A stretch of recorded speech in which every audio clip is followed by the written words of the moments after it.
In the clown show of the market where the trading candles glow, we gather our strength, ready for the show. Loyal to each other, we rise up, no fear. Together we're a force, the apes, we are here. We were born in the chaos, rising up so free. Holding tight like we're meant to be. We are family, all the apes are with me. In this jungle of stocks, we find unity. Ken Griffin lied, but we won't back down. In this wild roller coaster, we're taking his crown. Have you heard about Melvin Capital? Their report card was not passable. KC every day. Papa Mac, Preacher, Pirate, GrayLeaf, we're here to slay. Adam Aaron rides with us, with wisdom so bright. Cash is king in this ape revolution, we're ready to fight. We were born in the chaos, rising up so free. Holding tight like we're meant to be. We are family. I got all my apes with me. In this circus of stocks, we find unity.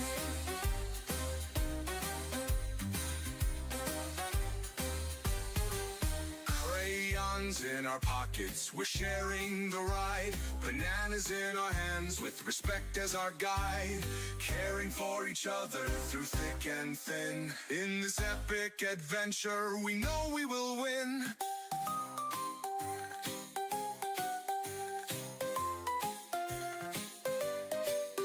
Popcorn in the air, we're ready for some fun. With every single trade, together we will run. The apes together strong, we'll soar high above. Through the highs and the lows, it's AMC we love.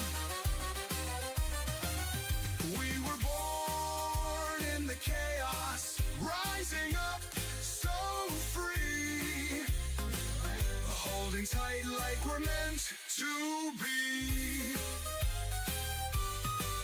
We are family, all my apes with me. In this circus of stocks, we find unity. Like birds of a feather, our flock is forever. Diamond Hand Apes can handle that weather. Apes together strong, we'll all take a stand. Together we're invincible, hand in hand. Hold on tight, hold on tight.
Good morning, crew.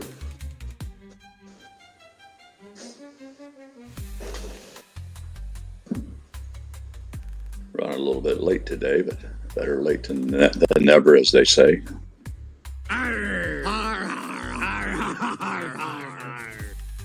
Woke up at 3 o'clock this morning, wide awake, for about an hour. I laid back down. I thought, well, I'll just lay down a little bit. Late. That's the way it goes sometimes.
Morning.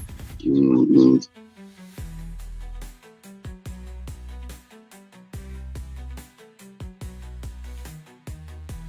Mm-hmm.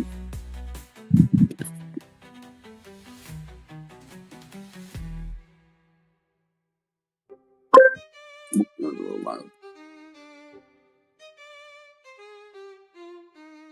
Wah.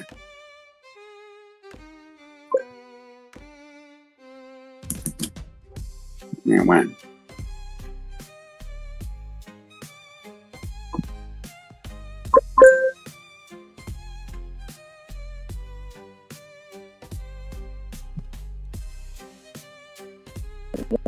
Hey, morning. A ghost.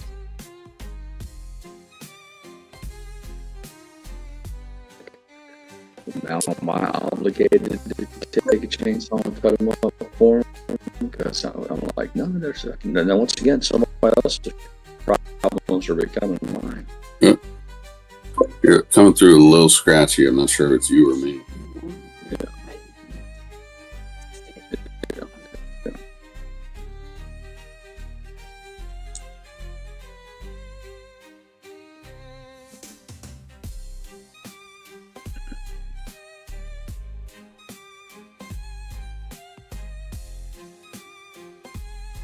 Oh, look at the puppies.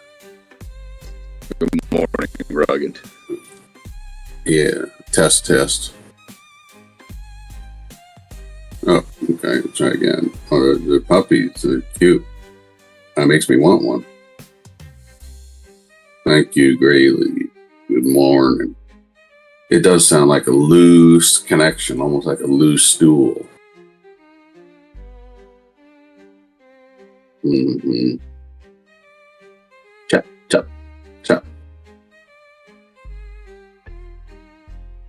Sounds real good, I bet. Mm-hmm. Yeah, my headset downstairs. Mm-hmm. Now, try again.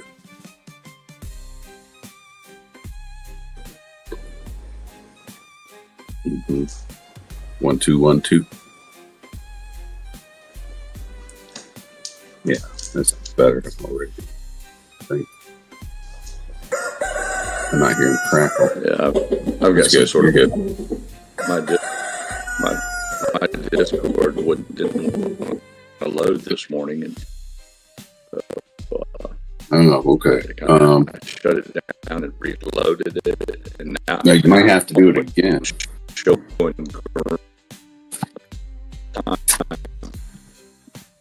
Okay. Even when I'm not talking.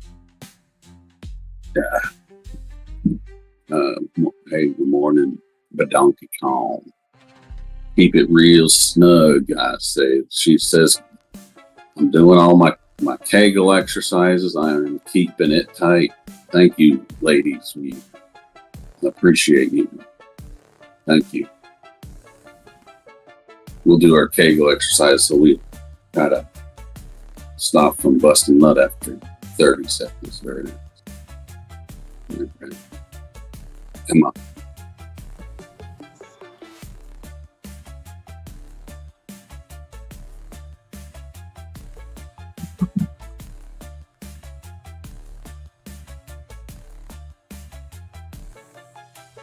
Two minutes. Heart's still trying to redeem himself, if it's at all possible. Oh, well, we thank you for the patronage, Tech. We love. 2 movies. Very nice.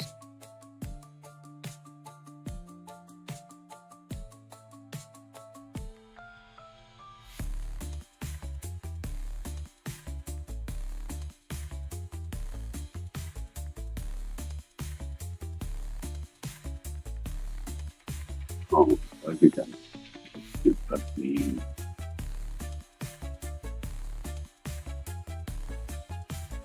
Look at that. It's not bad. 298 on the free market. Everyone in the chat is going to get free buns of steel tape. You know, my mom used to have that. And thighs of steel. And she also had the Thigh Master, which was always a fun toy when you get bored in the living room and you nothing to reach for. But there was always that Thigh Master sitting in the basket there between the two chairs. You could just reach for that. Yeah. Yeah. Suzanne Summers, yeah, we'll destroy her if she feeling frolicky.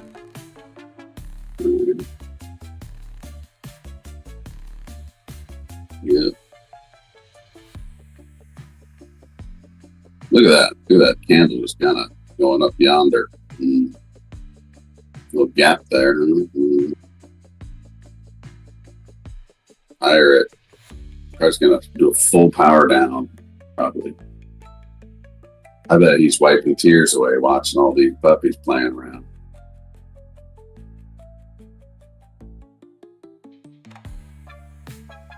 These look like golden retrievers, I think.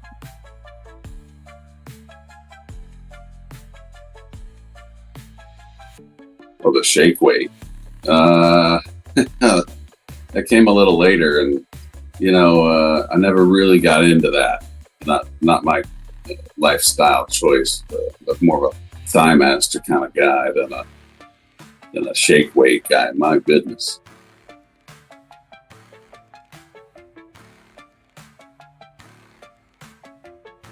So I'm like, hey, cool. You say you beg a $3 are gonna try to stop us. You think so? Let's try it now.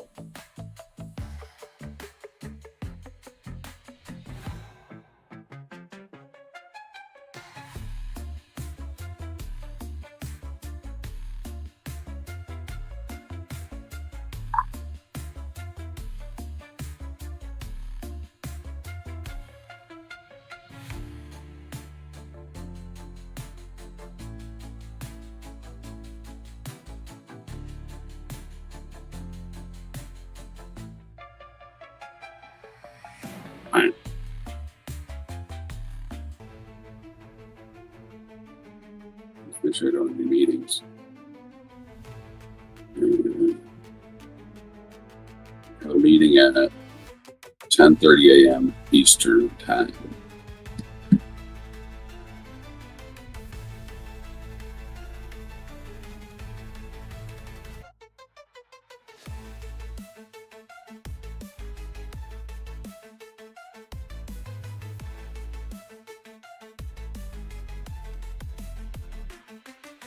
Just look at it. Look at it. Look at this, look at that, look at this, look at that. Look at this, look at that. Just look at it.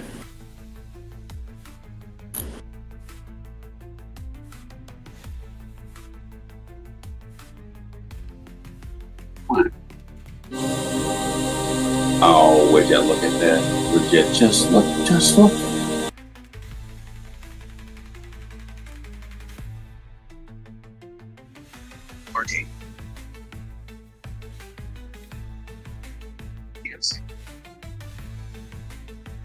GameStop came down a little bit. Looks like 26.69.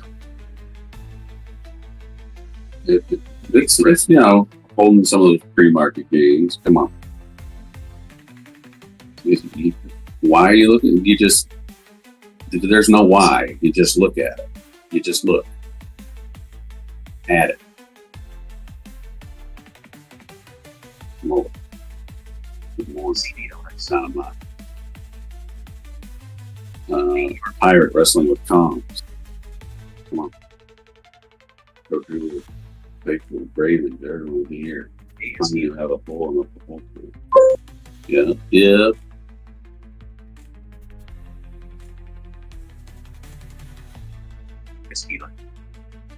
Buying a Weeble, the trading brokerage stock BULL. B as in boys and Barry, umbrella, Larry. It's on circuit breaker. Weeble going a little ham this morning, as they say. THTX. THTX. THTX. THTX. THTX. Now what? Some of you may have heard there's a Blue Origin flight going on this morning. Papa Mac, are you with us? Good morning. Oh, good morning, sir. How are you doing?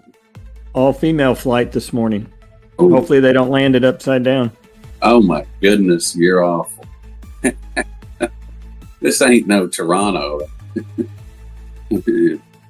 Yeah, I have a feeling she was not supposed to land that plane in Toronto, but you know how guys get. Mm-hmm. I think they just want to be the first group to ever land a plane upside down. Oh, okay. Without blowing it up? Okay. Yeah. Yeah.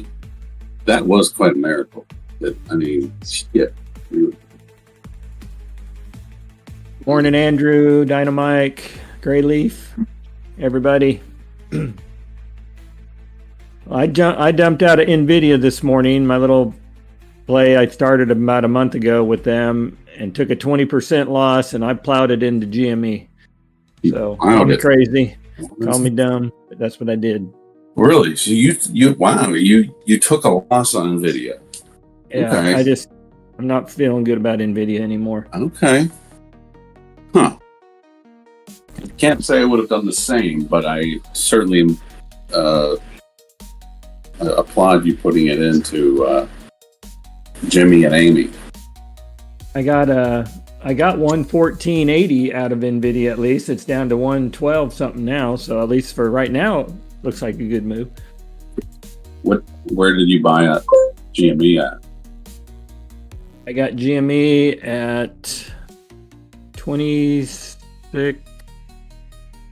Let's see here. GME at 26.85. Okay, not too bad. I mean, you know, it really won't make a difference when it goes up to like 60 or something. You know. Yeah. Pirate, you back on? Solid comps.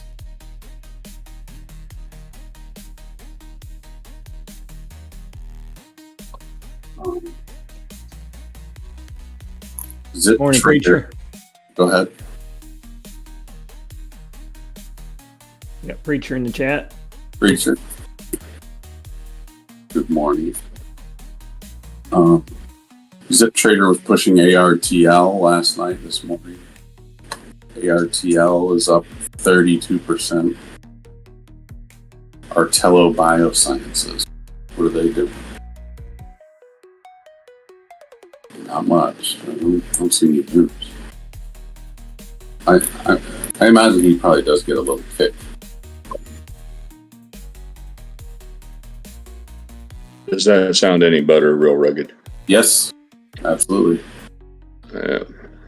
Monday morning bullshit. And money. They update my shit over the weekends, I guess, and it turns into a nightmare. Yeah.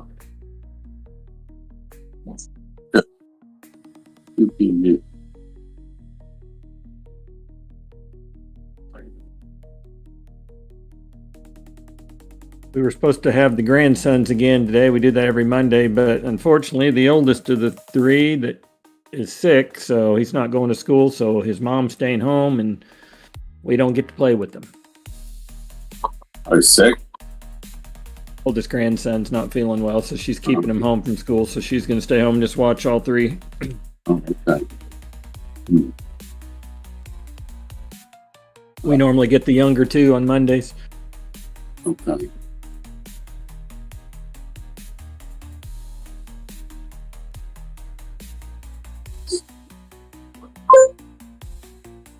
Morning, Clover.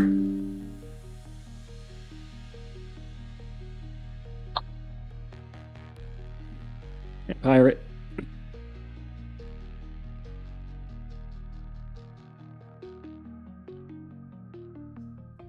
We just let him go at that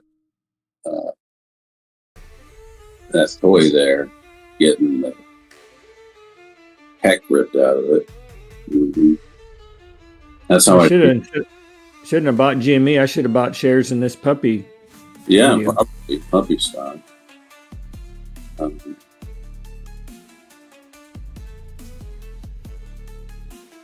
I woke up in the middle of the night at like 4 in the morning. My back was hurting because of some work I was doing yesterday, and then I got accused of stealing excess blankets. I get accused of that all the time. Are you like a spaghetti spoon, kind of when it swirl up the blankets, I just deny it and say you're the blanket. If I gotta you're the yeah, that's what it's seriously. So what happened is, yes, she was right that the lower blanket, so the middle blanket above the sheet and below the comforter, I had taken apparently, but she had the duvet cover there. She had that whole thing on her side. It was like a terraform. Well, I know I'm guilty. That's my strategy though. Deny. Tonight. It looks like we tapped 3 for a second.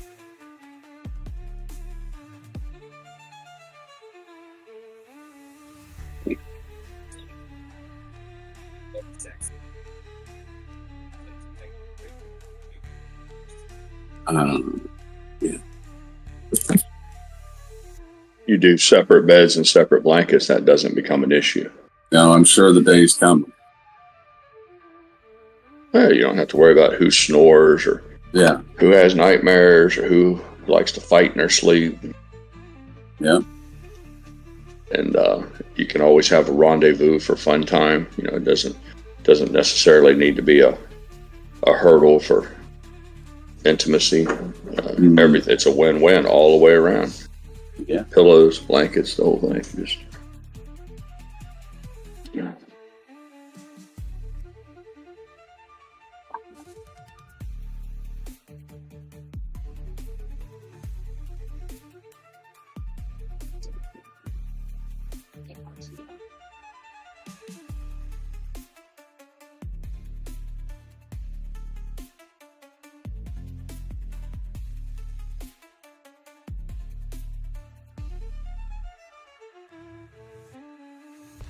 It worked for I Love Lucy, right? Weren't they weren't allowed to sleep in the same bed during that sitcom? Is that right?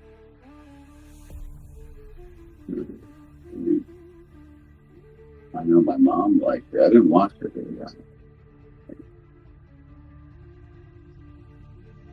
Barely hear you, Rugged, but I think you said you didn't watch that.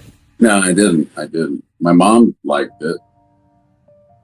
Oh, sure. Try to make me feel old. I'm sorry.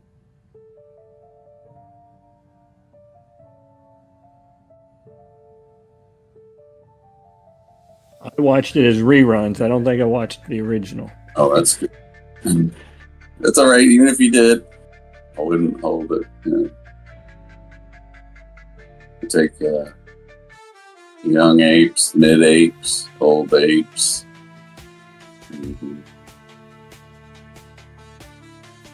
Come on.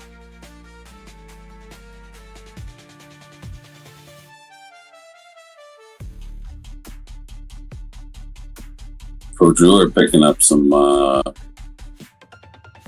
GME. Very nice. He's a smart man, like Papa Mac. Old gold, I heard. Someone said over the weekend they expect it to go to 3,700 by, I don't know, the end of the year or something. Well, we've been suppressing it for so long.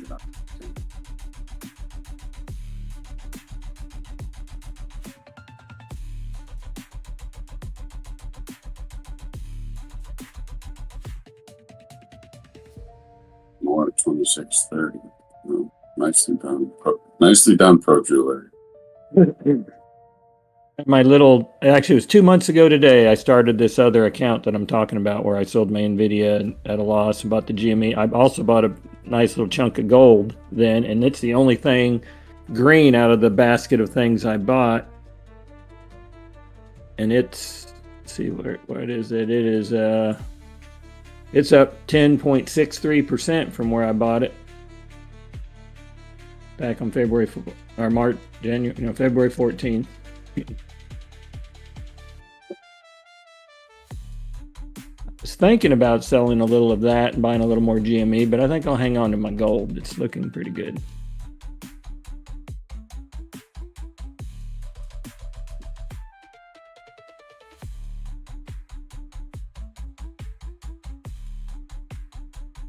Mac, I put 3 photos in your general. You're welcome to share those with the class if you like. Oh, GrayLeaf streaming today. I'm sorry, I can't. Oh, that's right. I forgot. Or GrayLeaf, whoever's, I can't lose track of who's standing at the helm of this pirate ship. Yep. And normally I'm playing with grandkids right now, but not today. So GrayLeaf's got Mondays. Okay. No, we finished the removal of all the old pavers from out back. If you've been keeping up with that, we've been putting out 5 garbage cans a week for months now to get rid of that. And it fell behind. We were producing product faster than we could get it out to the garbage. So I've been stacking it in the driveway, and I put out a call to some of my friends, see if anybody wanted to come get some of it. I got 2 buddies that are going to come pick some of it up to use for various projects. But yep, I was going to make a joke with y'all and say there's some free pavers if anybody wants to come get them. Okay, we'll be right back. I hate to, it's awful to haul stuff like that to the landfill. We've probably taken, I don't know, thousands of pieces about wheelbarrow out, and then I would throw them into the garbage can. And, once I get up to 400 or 500 pounds, that's the limit of what the garbage truck will lift. Have you considered putting it on? I know, I'm sure you probably really don't like strangers coming to your house, but have you thought of that? We did that. And here's Mrs. Pirate did a quick search for our part of our part of the world here, and she found a few of them that were already being advertised, and she got the impression that nobody was coming to get them. One guy was trying to sell them for $1 a piece, which I wasn't trying to do that. I just didn't want to see them go to the dump.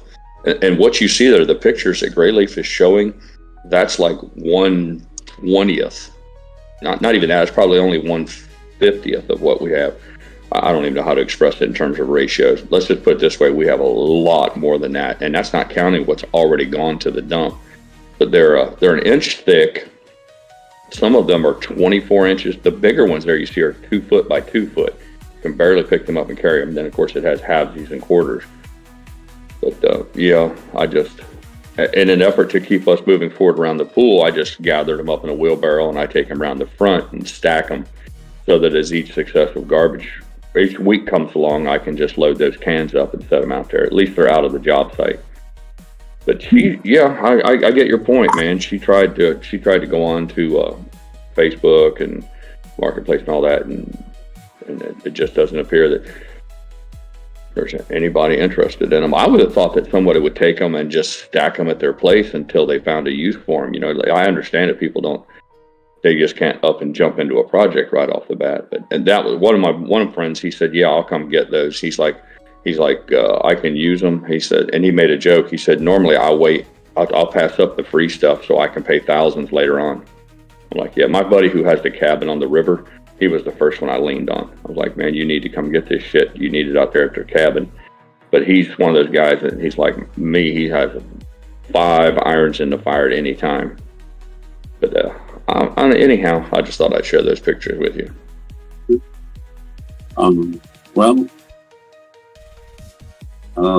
Craigslist, free cycle, Facebook place.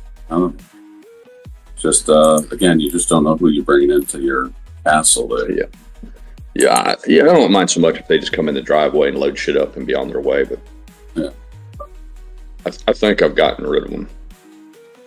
My one buddy sent a text back. He's like, yeah, they're free. I started laughing. I'm like, he's like, is delivery included? I'm like, absolutely. Installation and a warranty. Just tell me exactly where you want them and what kind of pattern you want. Oh, wow. You fucking clown. Yeah.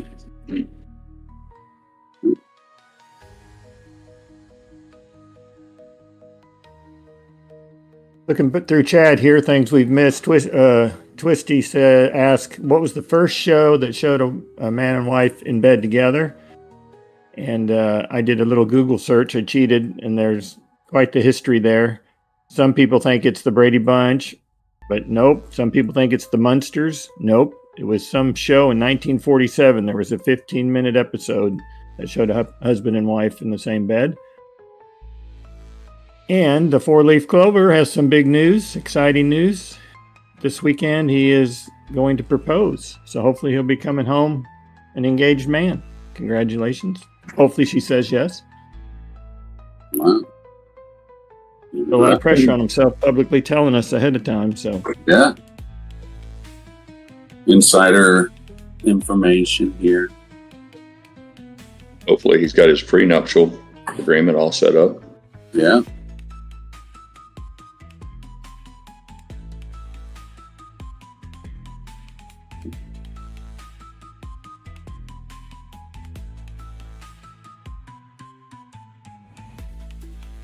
yeah, you need to make sure you know who gets the shares if you split up. Which shares go where? You're talking about share dilution. Talk about dilution. That's 50% haircut right there. Okay.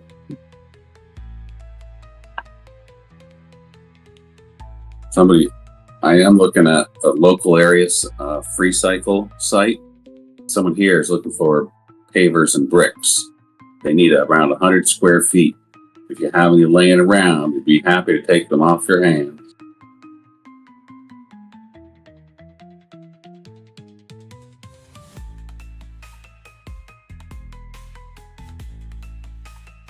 My wife, when we got married, she said we can do the gold miner prenuptial agreement. And I said, what's that? And she says, I get the gold and you get the shaft. Oh, wow. Boom. I'm here all day, folks. There used to be a country music song called Going Through the Big D, and I don't mean Dallas. And it was about a guy getting a divorce. Yeah.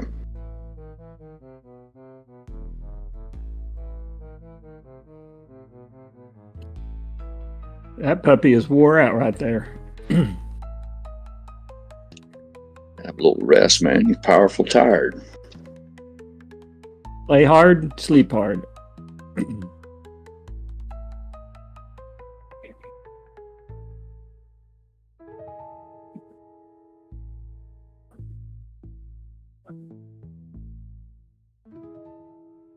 American Rebel's still going. Jeez. Thing ain't stopping. The thing must be shorted into the mantle of the earth or something. It's doing its whack off pattern. It's, goes up, but it doesn't go all the way back up. It just kind of goes up part of the way, and then does it again over and over, becoming less and less. But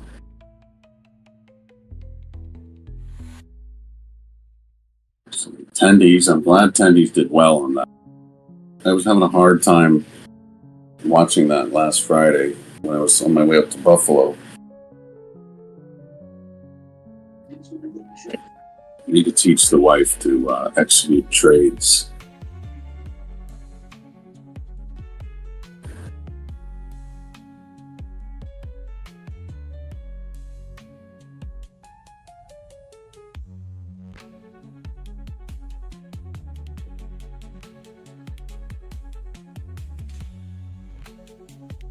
Now whack. Whack.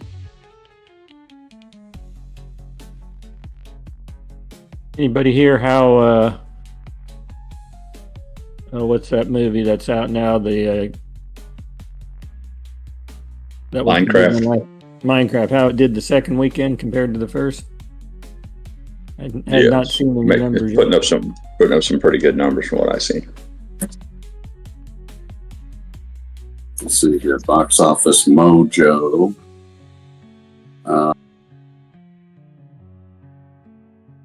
Let's see here. Domestic weekend. What do you want? Yeah.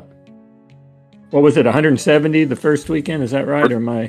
First weekend domestic, 162 million. Second weekend so far, they're estimating 80 million. Yeah. Liquid Love says box office was awesome this weekend.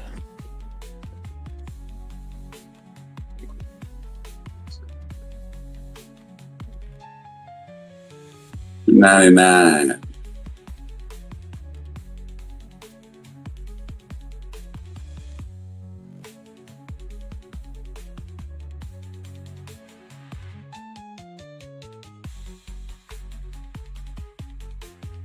We are possibly at a double top point on the well, basically the SPY here, S&P 500. So unless we break through, we may get a little push back down. And I hope not. I mean, it depends what you want. You know, I'm happy to see us break into the threes. That'd be very nice. Nice way to start the week.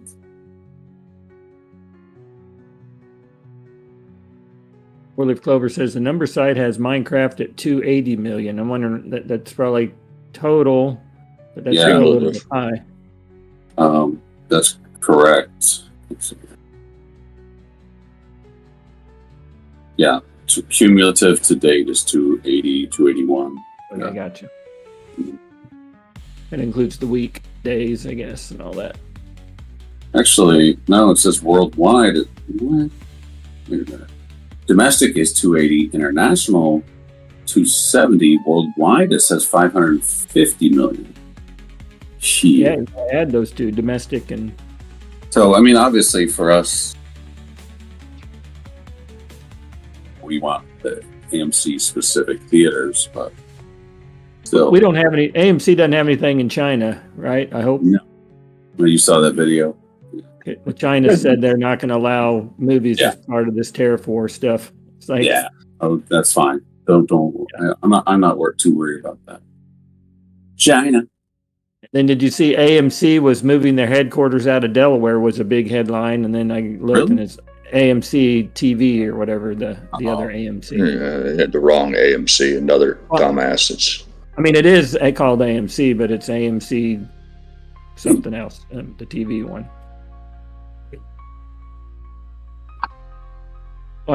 Apparently, a lot of corporations are getting out of Delaware because some of their recent judge rulings are against Elon. It started with Elon Musk.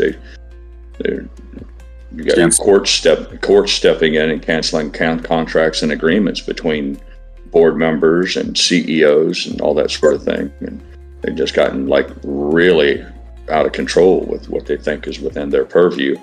So people are saying, well, we'll show you. We'll just close down the fucking corporation and move on, which isn't particularly smart of them, since that's about the only thing they have there of any value. They're not exactly a hotbed of business in other areas. So over in tech said AMC Networks is what the TV one is. AMC Networks is their official name.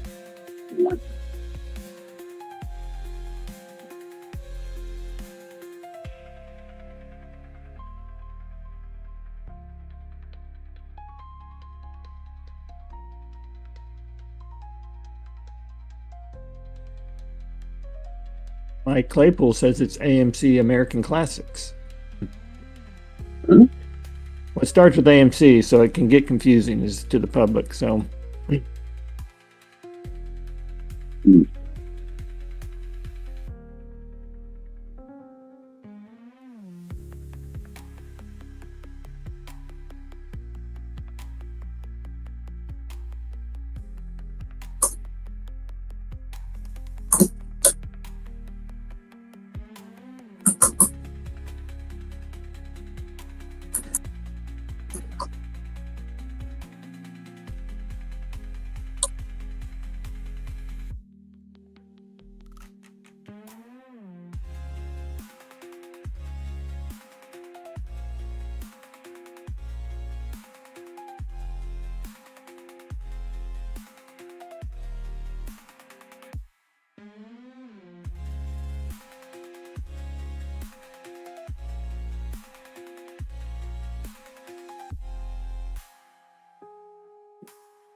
you're still liking NVIDIA in these tariff and crazy days, Rugged?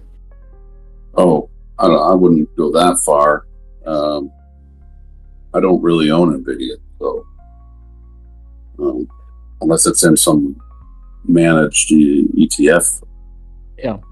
But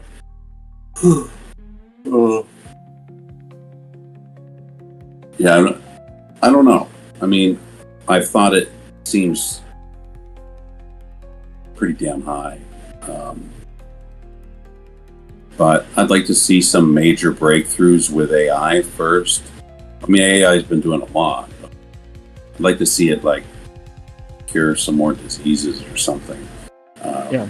Some real breakthroughs to really justify that kind of a price tag. I think there's potential, but I think it's hard to price in goodwill and, you know. I think they're definitely a leader in the GPU area and processing power, but I just don't know if it justifies its move. The price movement over the past year or two has just been significant. I haven't really read up a lot about it, but I can only imagine that a lot of it has to do with these robots. You know, if you can have artificial intelligence in the robot, then you no longer need programming, you know, for specific tasks. It becomes just a matter of you just communicate with the robot, you know, take the dog out for a walk. And if the dog has artificial intelligence, it should be able to draw from, you know, its intelligence, at least for the more simple tasks, I would think. So I'm just guessing here, just logically. I imagine it has something to do with these robots. Yeah. Without the ability to reason or use logic, you know, the robot is nothing more than it's just another machine. And it's only going to do, you know, you can program it to wave at you. You know, every time a car comes by, wave at the car. Okay, well, that's fine. How useful is that? You know, and it's really not, it's nothing new if you think about it. But the idea that you can have a robot that decides for itself to wave at the car because it's beneficial, now you have a whole different ball game. Or if it sees a Biden bumper sticker, flips it off. Do you think robots will replace women? Oh, I'm certain of it. That'll probably be one of the first things.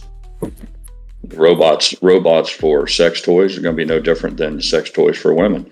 You know, it's one of those things where, you know, it was always considered, you know, romantic for a woman to have toys or accoutrements or accessories, but men were always looked upon as being somehow perverted or disgusting if they had a similar device with the fleshlights and all that. But with some of these robots that they're building now, and not to mention the fact that, you know, if your guy isn't genetically blessed to be good looking or rich or what have you, the chances of him, you know, having intercourse with someone who's like, say, a 9 or a 10 aren't particularly high.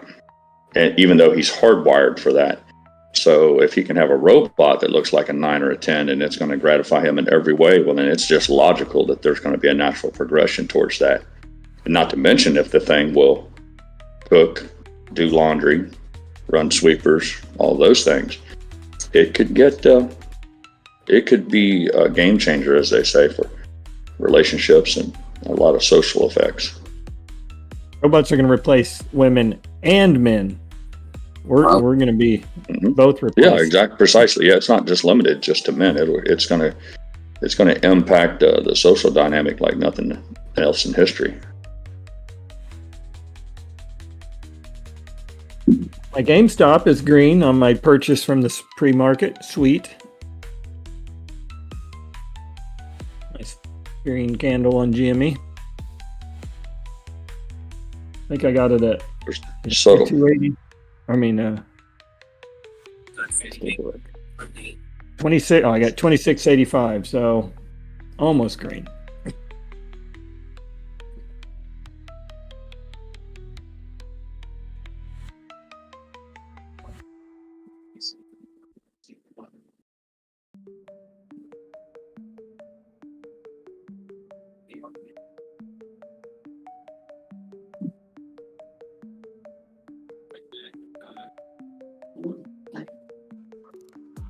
the only thing that's could be the fly in the ointment is the fact that robots can't give birth.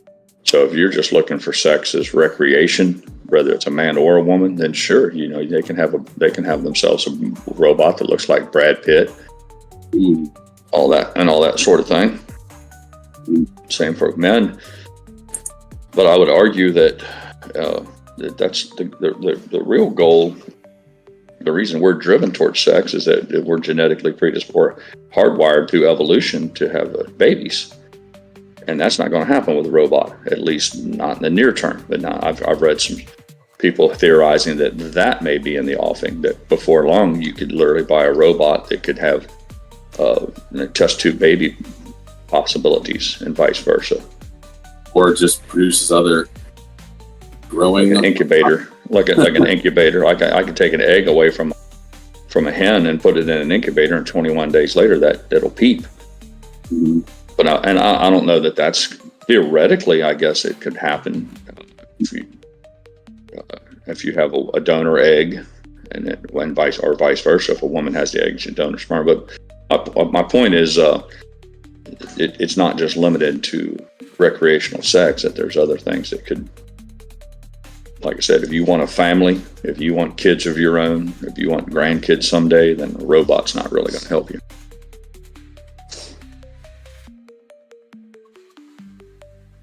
GrayLeaf coming in with some breaking news. Of course, NVIDIA, just as Papa Mac sells his holdings, plans to manufacture its AI supercomputers in the U.S. for the first time. Partnerships with TSMC and Foxconn, $500 billion investment plan.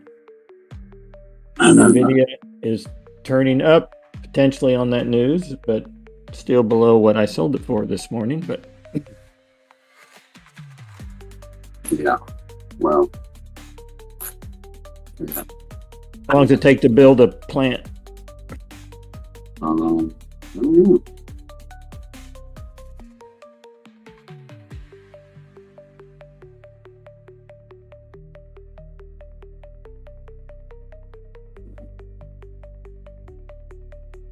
That would depend on the size of the plant. They can build just like anything else, it depends on the size and the scope of the job. Normally those are multi-year projects. You don't just toss one of them up in 8 months, like you would a Kentucky Fried Chicken or a Taco Bell. It's a little more into it than that. Yep. Now, having said that, I watched them build a full-scale Honda plant to manufacture automobiles in Greensburg, Indiana, which wasn't far from our cattle place. And from start to finish, I think it was a 3-year project. From the time I don't quote me on that, but it was something similar to that. From the time news broke that they were buying farms up, the farmland to build this massive factory, until the time they hired people to come in and start building it, seems to me like it was about 3 years.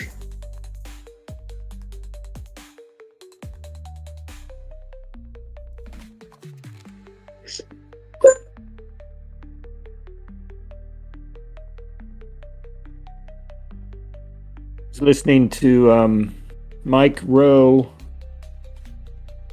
talking to, who was he talking to? Oh, Brian Kilmeade. I don't know if y'all know who that is from Fox News, but Mike Rowe, y'all might know from Dirty Jobs, and got that rugged voice, and he's kind of interesting because he was being interviewed, and Brian was asking what he thought about Trump, bringing back manufacturing back to America, that's his big, part of his plan.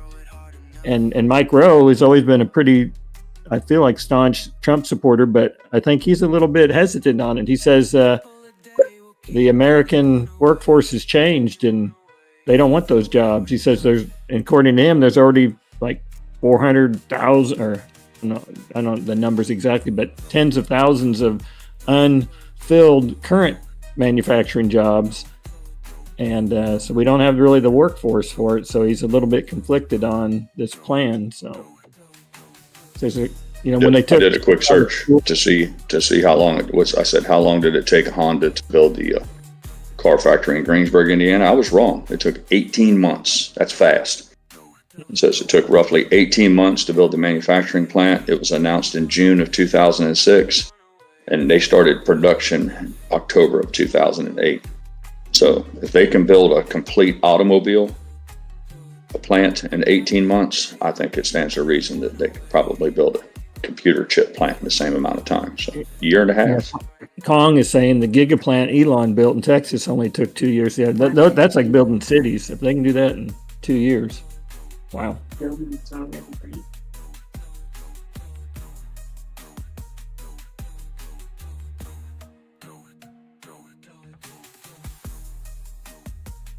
It might be that. Mrs. Pirate said there's always a possibility too that they're not going to build a site-specific factory, that they could take up a building that's already existing. And so yeah, I think the answer to the question, the general sentiment though, is it'll happen fast. I saw so many people arguing about this whole tariff thing, that you can't onshore the jobs in America. It'll take. I'm like, these people have no idea what they're talking about. Like somehow or another, like it takes 8 to 10 years to build a chip factory. Like, wrong. So we don't live in that world any longer. Things, if the political will is there, that's usually what holds things up. It's not the actual construction process or the guy with the bulldozer or the electrician. It's usually your bureaucrats, the assholes with the permits and the permission slips. That's usually the whole. So if you have the political will to do it, it can usually happen pretty fast. But what do you think about Mike Rowe and his thoughts on the not having the workforce here in the U.S.? I don't believe I don't believe it. I think it's like real estate. It depends on the area. I kind of think that I can tell you when they built that Honda plant in Indiana, it was in the middle of buttfuck nowhere. They had to build an exit ramp on the interstate for it. There wasn't even an exit ramp there to deliver the shit. You had to get off the exit at the next nearest town and drive through the backwoods all the way back. They had to build exit ramps, clover leaves, a new power supplies had to be redirected. But when they opened up, when they started taking applications, people came by the thousands to apply for those jobs. It depends because it was well known that Honda was a good job, good pay, good benefits, good. So I don't necessarily believe when I hear Mike Rowe say that people just don't want the jobs. I'm like, people where? Yeah, maybe in California, sure. I guess it just depends on where you're at.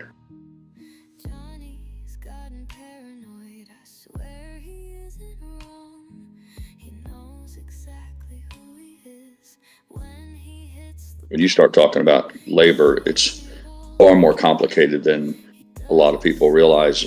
One of the top things is it's about pay. People say, well, I would never do that job. I'm like, nah, never say never.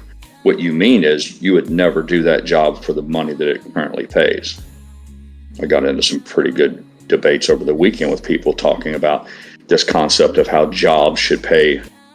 This job should be able to support, a house. I should be able to at least get housing and food. And I'm like, it's antithetical to capitalism to think that every job should automatically come with a minimum pay that affords you all of your needs. It's a simple concept. Jobs, the pay scale for a job isn't predicated on what the employer needs. It's ridiculous. But that's all that give me stuff, give me more, or I deserve all that. But yeah, when I can tell you this, Papa Mac, and the rest of the class, when these heavy hitters like Honda, NVIDIA, when they go to build a plant, make no mistake about it, there's a whole bunch of really smart people that consider that. That's a real heavy part of the calculations on where they build. Is there a workforce that will provide them with what they need? Or because it doesn't do you any good to build a NVIDIA plant in Anchorage, Alaska, where there's nobody there for the jobs. So I don't have any direct knowledge of this, but it stands to reason that that's probably one of the most important things that they consider, both in terms of geography, where it's located at, what sort of tax breaks they're going to get. I'm sure right at the top of that list is there are enough people here to show up Monday through Friday to make the donuts. Here in southeast Missouri, the Procter & Gamble manufacturing plant is, one of the higher sought out jobs. So whenever they, make an announcement, they usually have, if they have 30 jobs, they'll get 5,000. People standing in line. Yep, you bet your ass. Yep.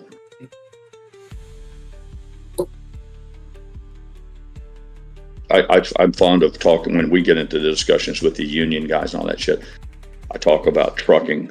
Trucks have a long history with unions going all the way back to Jimmy Hoffa and all that. But there's a reason why anybody who's traveled 10 minutes behind a UPS truck, anybody who's traveled 10 minutes behind any truck has seen the signs, drivers call this 1-800 number. We're always looking for drivers.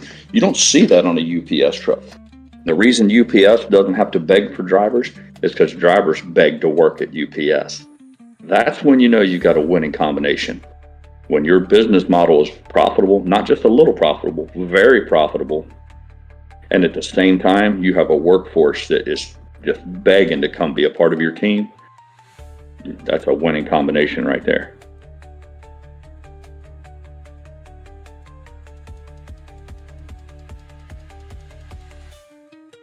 Says in 2020, 38,000 Amazon employees were on some form of public assistance.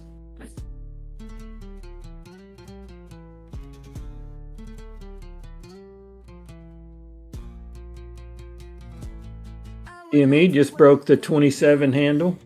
At least making Papa Mac happy. Feeling good about my trade this morning. Trading NVIDIA for GME.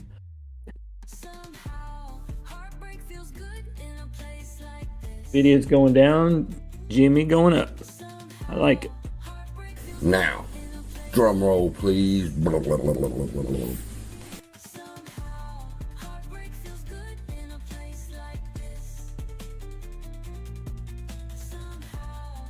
Donna's probably feeling pretty good about that one share I convinced her to buy 2 months ago. Ooh. I think she got it somewhere around 26, 27 maybe. Donkey Kong's comment about Amazon employees being on a form of public assistance. That doesn't surprise me, Kong, because a lot of the jobs that are provided by Amazon are the sort of thing that you can train a monkey to do. Again, this idea that even if there's 38,000 of them, if there are 38,000 ditch digger jobs, which is essentially what a lot of that is, pick the box up, put it in the truck, pick the box up, put it in the truck. It doesn't take a particularly well-developed set of skills to do that. So, it stands to reason. I would note that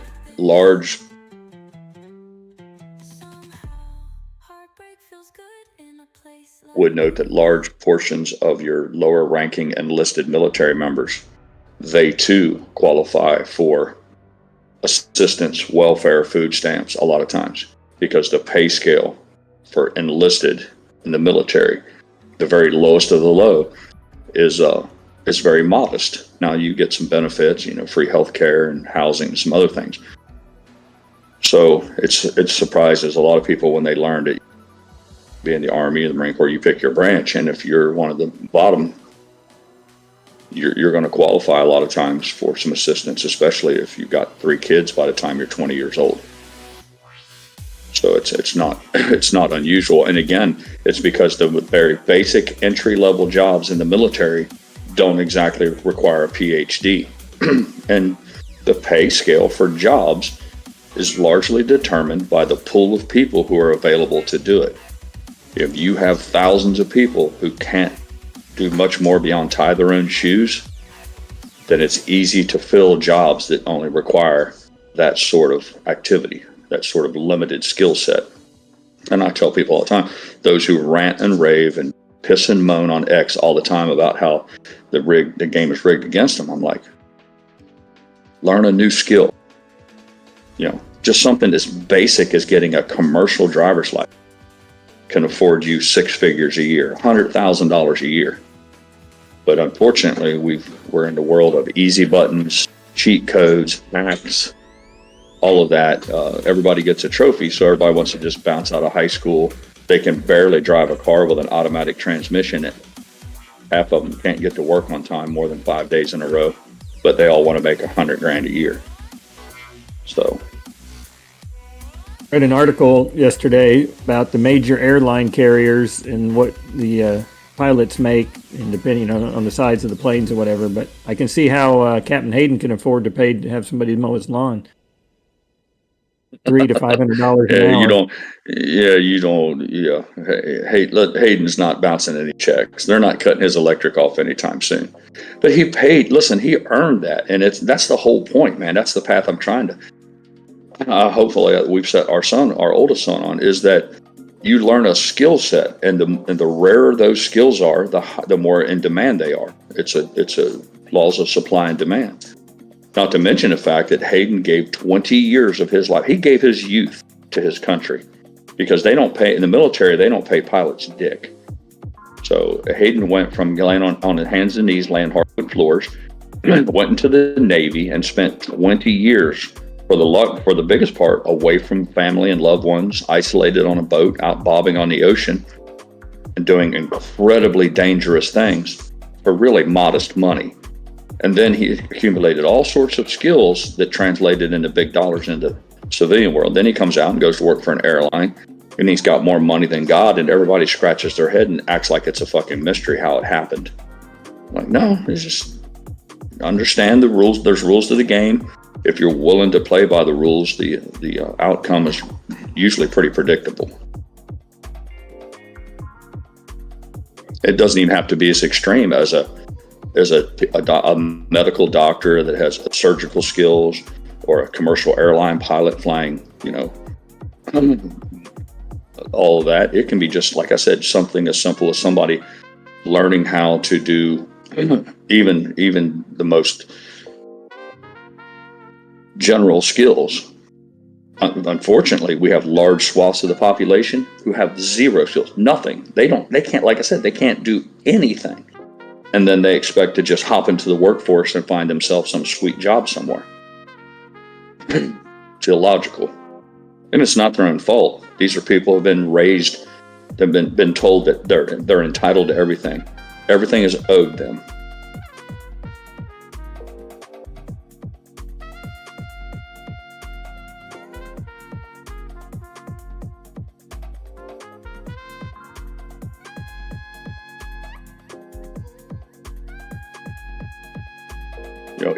Take a hairdresser, for instance, a girl who goes and she learns how to do all those things that women pay well for, having their hair done and their nail, all that. Not say nails, but all those things that are done in the beauty. There's a skill set that's behind that. You just don't stumble into that place and start giving haircuts for $20 tips. First, it starts with you have to learn. Either somebody in your family has to teach you how to be a hairdresser, or I've always heard that there are schools, but it's a good example of how you don't have to take an airline pilot or whatever to understand the whole concept of the more skilled you are, the more money you will make.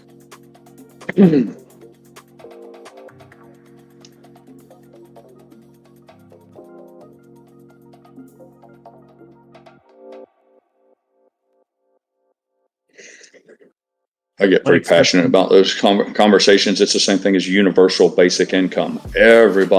Not everybody, a lot of people are all about the universal basic income, and it's generally the people who don't have any skills. And more importantly, a lot of them don't want to work, and it's not because they have been encumbered or misfortunate enough to have some tragedy in their life. They're just good old-fashioned garden variety lazy fuck. So they want to just lay around the house and finger bang their old lady all day and then get a check on the 1st and the 15th. And it's like, sure, I'd be for universal basic income too, if that was my lifestyle. What they've always failed to consider is, where does the income come from? The universal basic income just means somebody else has to pay. So it's another example of, just rape the UPS driver who's worked hard to develop skills so he can drive something that's 58 foot long, backing into a parking spot without destroying hundreds of thousands of dollars worth of equipment. He learns those skills. He gets paid handsomely for it. They're going to tax his brains out so that they can give it to some ne'er-do-well, just lays around the shanty all day long, putting a good buzz on. That's how it works. Now they'll try to couch their argument in fancy words and big phrasing, bullet statements like, well, the rich can pay their fair share, or let big business profits too much, take the money from big business. But what it boils down to is they want to give money to people who don't do anything. And I don't know that that's ever going to fly in America. At least I hope it doesn't.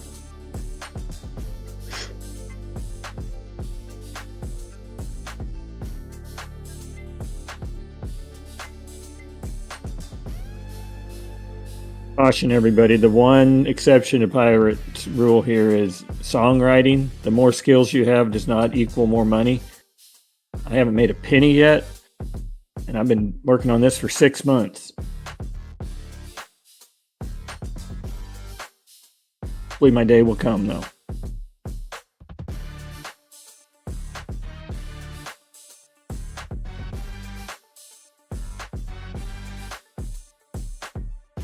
Remember, man, Jimmy Buffett didn't have the benefit of AI to write his songs.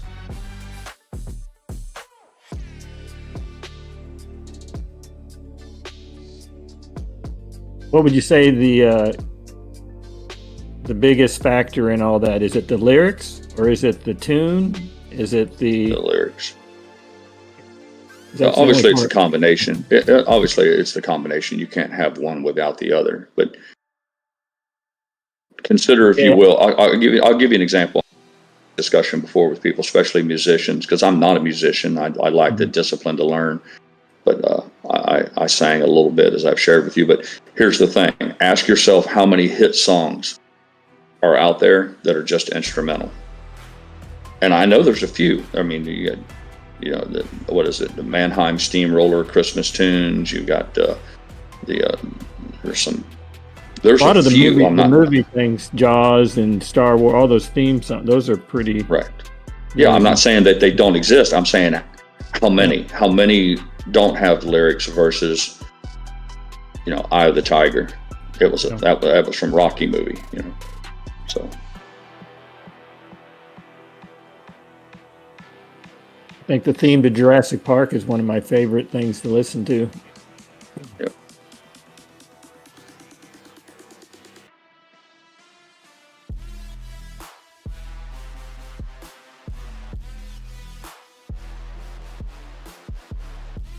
So let me ask you, do you have a playlist?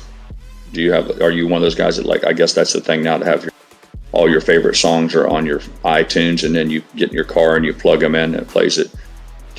When you get in the car and you drive on a road trip, do you play the Jurassic Park? See, I'm being facetious. Well, that's my point. See, you enjoy it, you like it because it's reminiscent of the movie and it's tied to the emotions of that part of the movie. But purely from a musical standpoint, you're like, oh, fuck yeah, man. I'm going to listen to some Jimmy Buffett, and I'm going to listen to Van Halen and some Jimi Hendrix. And oh, yeah, let's play the tune from Jurassic Park, too.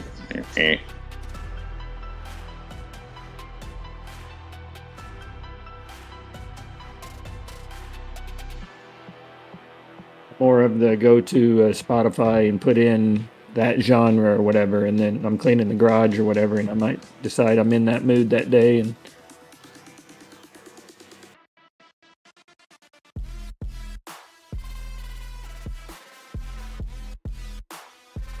is Rugged still with us? He's got his mic off, but he's still here. My Discord minimize, so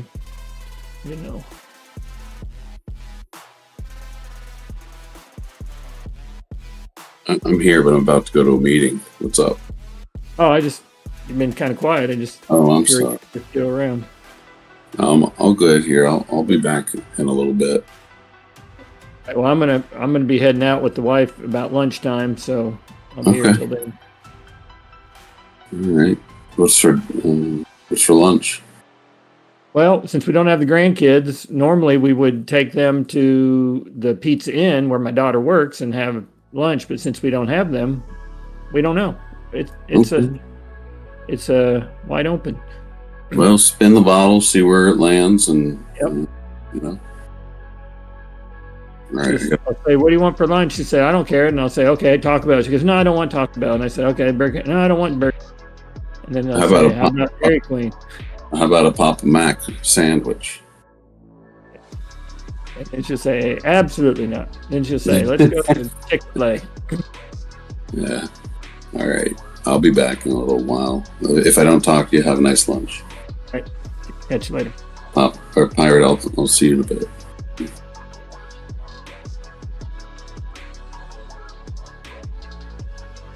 Heck, we love dropping in the sandwiches.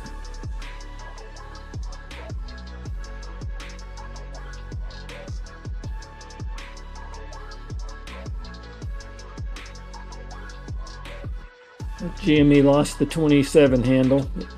26.97. AMC's at $2.97. Going back to the conversation we had about career paths and skill sets, Papa Mac, I have long held the belief that that's one of the biggest mistakes that they make in public education. That they've long ago strayed away from just the reading, writing, and arithmetic, which, if you ask me, that should be the mandate. All this other full of shit should be left for others.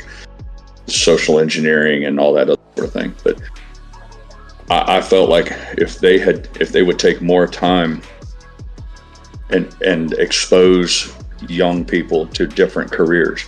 Now, I get it. A lot of places how they'll bring your kid to work day. Well, that's the whole concept of the apple doesn't fall far from the tree. I would argue that there's no value in Hayden taking his son to work at Delta because his son already knows all about that. I would think it would be more beneficial if Hayden's son was taking to half a dozen other jobs so that he can have a wide range of careers to choose from. Or more importantly, the kids who don't have a father like JJ who can take them to work to a job that's not necessarily on the lower end of the pay scale. Because it's my opinion, at least where I grew up, people aren't exposed enough. If you grow up in a community and all there is a coal mine, and I get it gets a little more complicated because it's about, the lack of opportunities in an area. But I'm just talking about specifically skill sets where someone might make an incredible living as a dental hygienist. Not even necessarily be a dent, but because they've never been exposed to it, they don't. I mean, think about it. How much do you really know about other jobs? But you're asking people to come out of high school and pick a career path or pick something, a goal to work towards, when they don't even know, what the details are outside of anything that happens in their own family. Excuse me. So I would think that there would be some benefits to society at large if you could take these kids in high school and have a program where they get at least exposed to other careers, what's required, what that job is really like on a daily basis. All they learn is what they see on TV. They're like, oh, I see what I watch Law and Order does. I'm like, nah, that's fucking TV. Talk to a real cop, talk to somebody who wears the uniform and spends their time in law enforcement, and then, maybe that'll be a possibility for you. But I've often thought that there could be a real benefit if they would just spend some time showing these young men and women who are getting ready to just finish their high school, they're never going on to college, to do a little bit more as far as letting them see what the real world's like in terms of employment opportunities. If they could just have a menu of here are the jobs, here's generally what they pay, here's generally what it takes to get the skills to do that. Just have that laid out for people to. And I think the colleges need to have that. And let them choose, and then let them choose 6 of those, and then take them to a site visit. So offer up some sort of project where they can go, because just quoting the salary for a job and what its requirements are, I think that fails people. Because it doesn't accurately portray what the day-to-day life is. It's similar to what I said. People think going in the military, you're in like a remake of Full Metal Jacket or Apocalypse Now.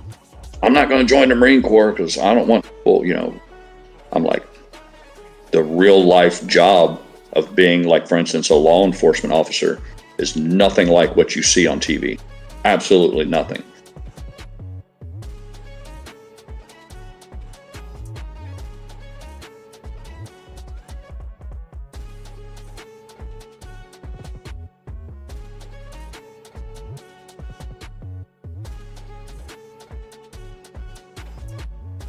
college is on the hook for explaining to the folks, okay, these degrees, here's typically what you could expect if you get this degree, what you could do with it, what you would make, and then having the university somehow on the hook for if those graduates paying for things instead of just the taxpayers and the government backing the loans, having the colleges somehow on the hook for some of that, so they maybe would be less likely to just be putting out this fluff stuff. Well, they confuse skills with a degree too. Just because you attend the classes and you squeak by and you punch all, they're like, to get a degree in this, you go to these classes. So you write the check. First of all, it always starts with the money changing hands. That's the goal. If you go sit through the classes when it's done, that's no guarantee that you have any skills. You've developed a single skill that's transferable into the real world.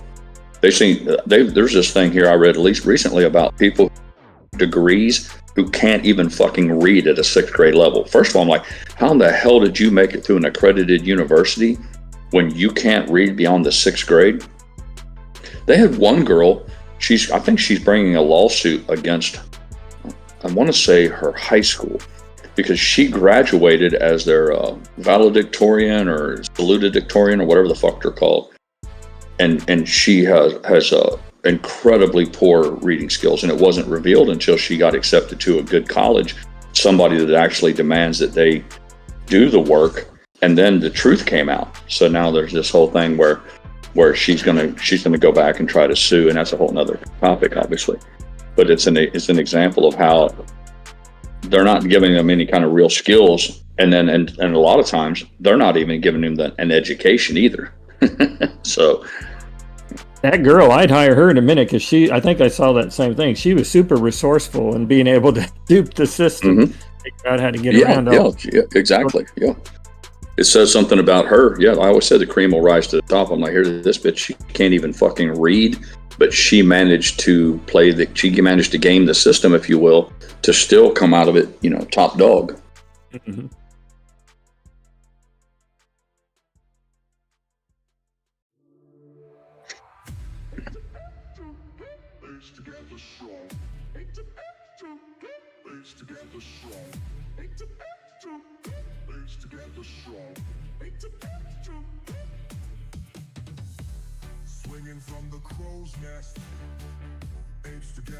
GME's back above 27, barely, but it's above it.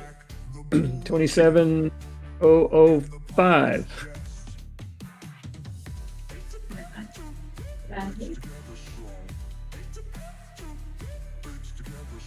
One-fourth.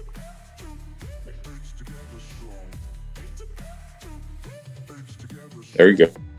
Pro Jeweler says he went to trade school and it worked out nicely. Exactly, Pro Jeweler. It's not like you stumble into a fucking Amazon fulfillment center and just, pick up a cardboard box and move it 20 feet and set it down. Do that 500 times a day. Pro Jeweler took the time to learn a skill. Years of dedicated craftsmanship that allow him a skill set that's marketable. Your wife has heirloom earrings, and for whatever reason, something becomes an issue, a clasp on a favorite watch, or he's developed the skills that allow him to bring value to you, and then you're willing to pay handsomely, because not everyone can do what it is that he does. And if people would come to terms with that earlier in life, they'd be better off exponentially. Christy, I hear what you're saying. People are usually impressed when I tell them I graduated in the top 10 of my class. And then when I tell them I was homeschooled, they're not quite as impressed. But anyway.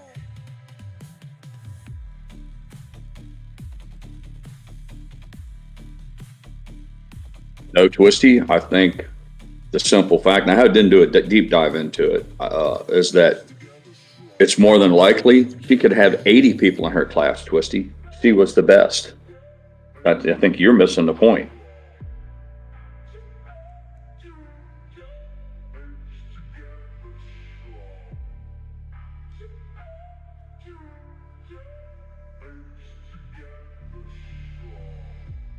I think I shared this before.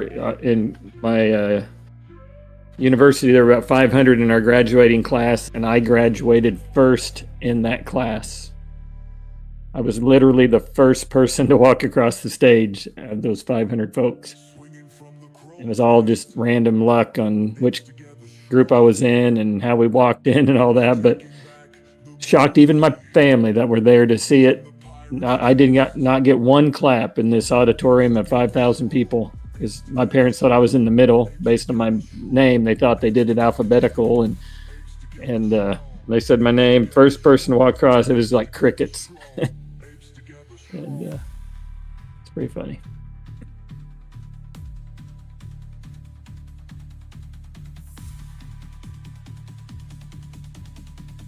Apes together strong.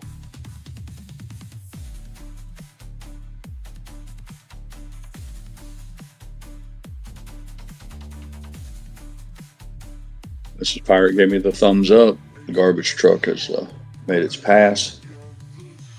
I did not overload the cans, so we didn't have any of them that failed to dump. So I have 5 empty cans now. Those guys are gonna be, oh, man, I'll be glad when this pirate gets done with this stupid pool project. Man, I believe it. I'm telling you, I'm sure he thinks I'm crazy.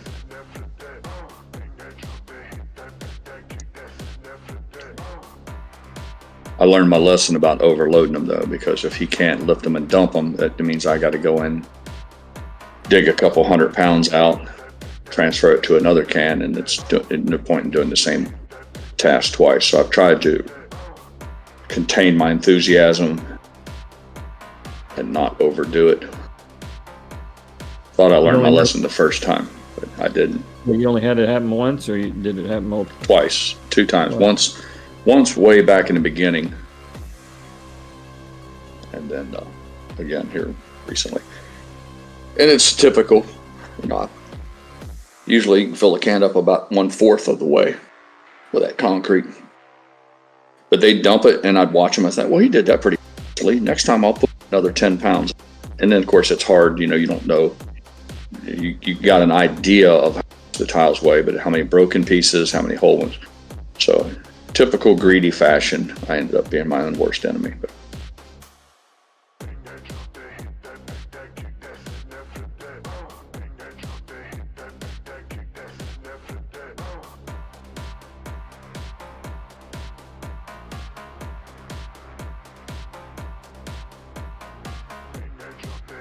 we pick our garbage up twice a week. We get garbage on Mondays.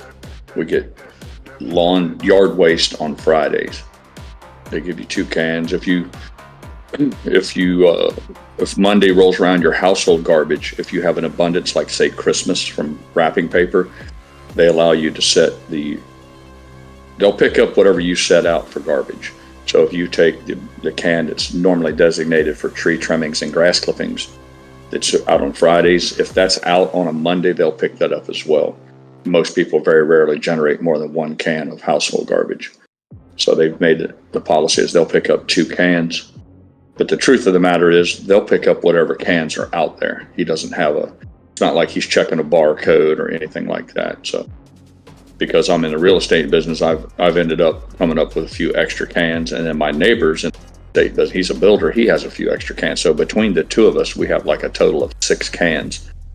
And we've discovered that if you fill them up, if you set them out in front of your house, they don't care.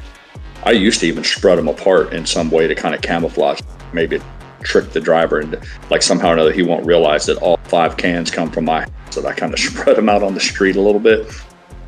But after a while I realized, I'm like, you're being silly, Ronnie. This guy knows exactly what's going on. He's picking them up. So I quit playing that little game and I just put them out there. They also have a thing for bulk pickup here. I think Mrs. Pirate said you're allowed once a year or twice a year. They afford you can pick up the phone and call them. They'll send a guy out the vehicle. Whether it's like for instance, we set an old barbecue grill out one time. Too big to fit in your garbage can. They call it bulk pickup. You know, our neighbor set a bed out one time, headboard, footboard, mattresses, and all this stuff. and it's free of charge. And but if it's like, if you cut down a tree in your yard and pile it up out there, they'll even pick that up, but they send a different kind of vehicle. So you can, or we have a pretty good contract obligation to pick up, just about anything that the average person would need to get rid of. You're saying that was what I never understood. They don't sort the yard from the other stuff? Because I thought, the tree trimmings and the grass would be a separate pile at the dump. No, you're not. You didn't pay attention to what I said. They said if you want to set your tree trimmings out, that's on a Friday. So that gets segregated. If you had it on a Monday, they'd pick it up too. No. You maybe I misspoke. Okay. If you have an excess of household garbage to set out, like Christmas, where you have a lot of packages, yep, you can use the can. That can sits empty. Most people don't just sit around with a whole can full of yard waste. Normally, the yard waste can sits empty for weeks on end, unless you're in some sort of a flower bed trimming mode or something. So they let you use that extra can for the overage. And to be honest with you, even if it's halfway full of grass clippings and the rest of it's cardboard boxes, they don't give a shit. It goes on the main truck. The whole idea of picking up on Fridays with the yard clippings is that goes to a separate part of the landfill that's just lawn clippings. Mm-hmm. And that keeps them from filling up their hole too fast. There's no toxicity, there's no environmental requirements just to pile up tree limbs and grass. Yeah. So they don't want to use up that valuable. but the can that is normally assigned for grass clippings and all that, if it's set out on a normal garbage pickup day, it goes right in with the rest of the paper plates. Gotcha. So when he dumps his truck at the landfill, he'll dump it. Tree limbs in it, but it'll have other stuff in it as well. Look, they used to do we used to have a third can here. It was all recycling. That was our big thing. Set your recycling can out. So you had 3 cans. You had your household garbage, and you had your tree trimming, your lawn maintenance. Then you had a third one, and it was such a joke. And I've made a joke out of taking Mrs. Pirate on my date to the garbage dump. We would go to the garbage dump with my dump trailer to unload whatever it was we were doing, and we would watch them dump. The trucks would back in next to each other side by side. One would be dumping household garbage, and one would be dumping the recyclables. I'm like, there's your recyclables. There's where it goes, right here in the same fucking hole. It was all just theater. And finally, somebody just pulled the plug on it. You can feel good about yourself. Virtue signal. Exactly. Your neighbor. Yep, exactly. Yep. Oh, look at us, man. We're recycling. People fucking wasting their water, rinsing out plastic and separating all that horse shit. And in the end, it went right in the same fucking hole. Crazy shit.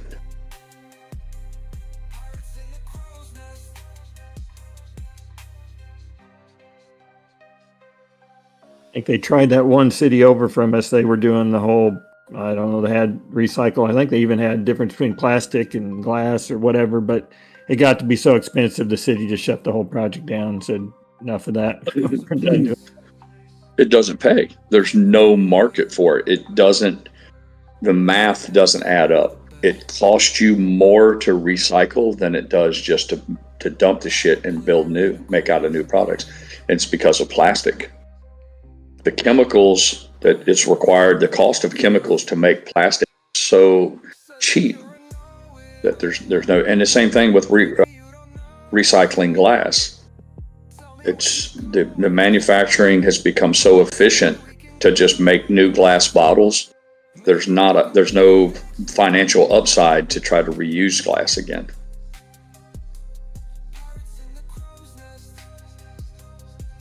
Cardboard is the same way. They tried to make a market for cardboard. I've seen they would bale it, they would put them in crushers and compact them and put a band on it and then try to ship them all off. And a lot of it's about material handling. The source product is only, or the materials that you get out of it, that's fine. You're getting, I guess, something for nothing but you have to handle that. It's got to go on trucks. It has to be handled by several people several times. It has to go through some sort of a manufacturing process to clean it and then render it down into a usable product. Once you calculate all that, it's just dead. It's dead on arrival. It costs too much money to do all that when you considering what you end up with.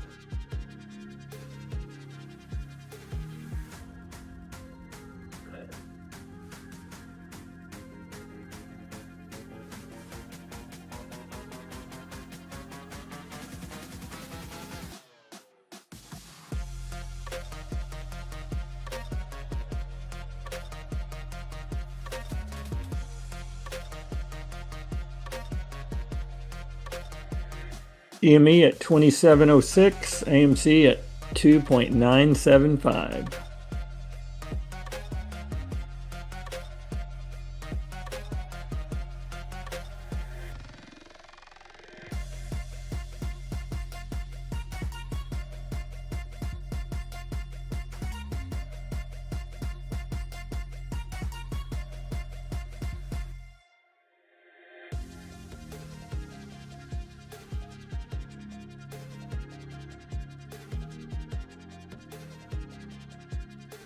Morning, Tubby. Got Robert, Tubby. Who else joined in here new?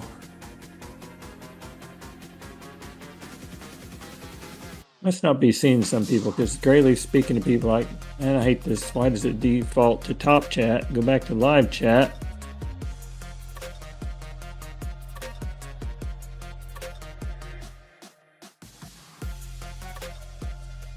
Oh, she said good morning to.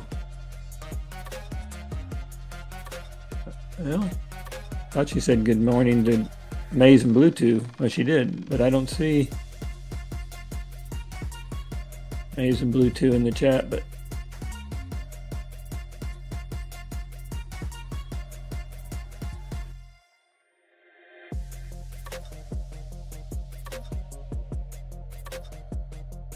I guess we got deleted or something. I don't see it.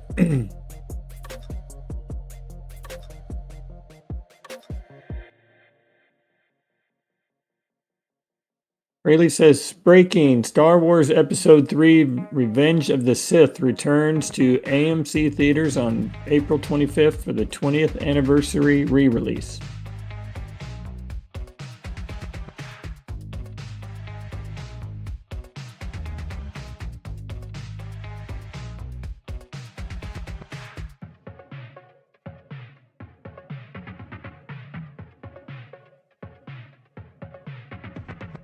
Remember episodes 4, 5, and 6, the original Star Wars in the 70s.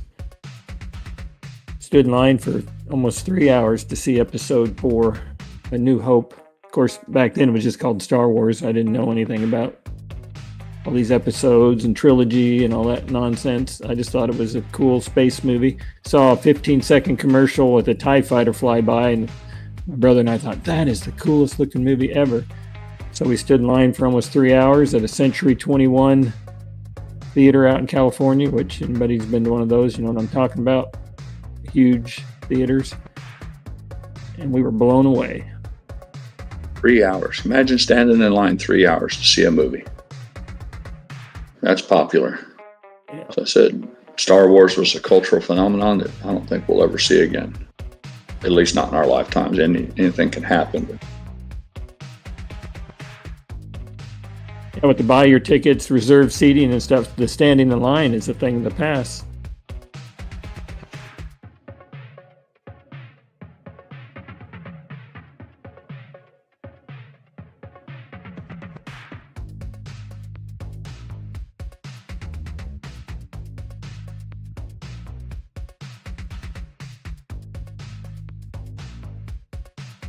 seen another video that surfaced of Ray Dalio, big heavy hitter in the financial world. He's looked to me like he was in full panic mode. I made an X post about suggesting that if you want to see something interesting, you pull up some of those videos and don't even just put it on mute and watch the guy's body language. And if you don't see a guy that's in full panic mode, then I question your ability of observation. And he was really, you can just tell the panic in him was palpable. Same with Ken Griffin. I think somebody's got him here recently, talking about Trump's tariffs and all this other stuff. All of these guys are full on terrified.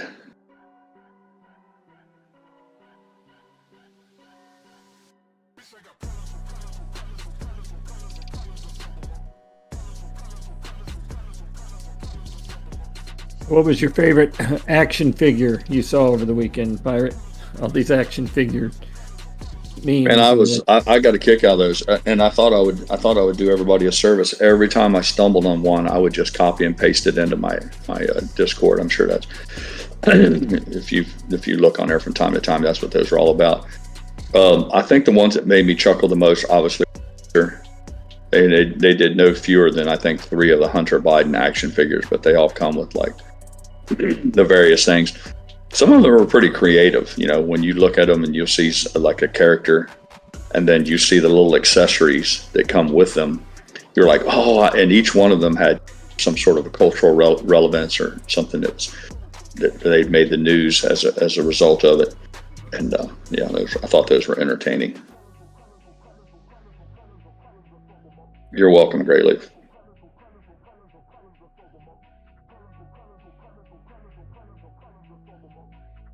In a nutshell, Ray Dalio is he's proclaiming that we're on the verge of something even far worse than a recession. I don't want to misquote him, but if I remember properly, he said people are worried about a recession coming, and in his opinion, coming is far worse than that.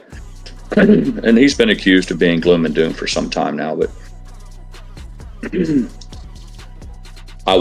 I didn't even listen to the video. I don't care to hear what any of those guys have to say. I just happened to see it, and then it was on. Well, for me, it was on my television, a big screen. You did. I look up and glance, and immediately, like I said, I see a guy in full panic mode. Every single thing about his body language, everything, just screamed out, I'm scared shitless. I'm scared shitless. And I thought, okay, all right. Long is pointing out HYMC is up 3.5%. It's at $3.24 at the moment.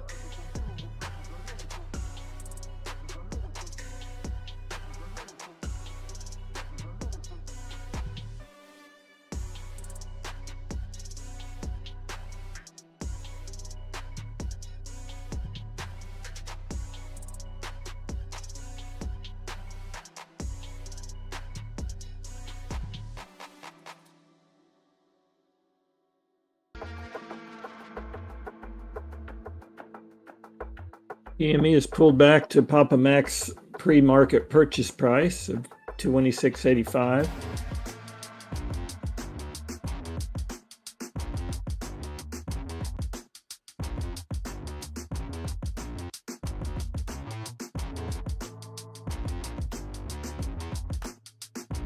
MD says, so he's invested in China's market. Well, that's the obvious. That was what occurred to me, Tom, was that all these guys that are in such mortal fear, they're showing their cards that their entire fortunes are predicated on slave labor out of China. It really just boils down to that. I mean, everybody's, oh, it's more complicated than that. I'm like, no, it's not. It's really not. It's real simple. The Chinese have access to what's essentially would be considered practically slave labor.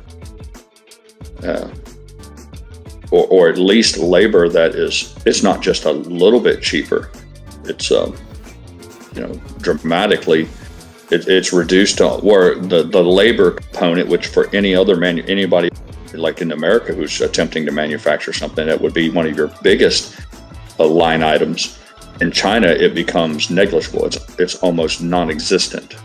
So then all you focus down on the shipping and cost of raw materials. And for years and years and years now, that this system has been in place, and all of these guys are they have exploited it for financial gain. And I get that. I don't have any hate on it. I'm just saying, but when they see it coming to an end, and I think it's interesting to watch them squirm.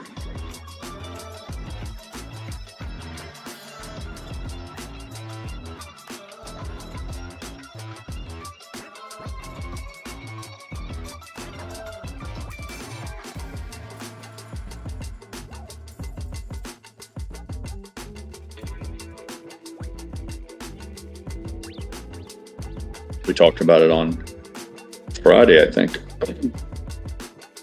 California has a $16.50 minimum wage. They make Levi's there, denim jeans. Vietnam has a minimum wage of $1.50 an hour. So if you want to make jeans, where would you make them? You know,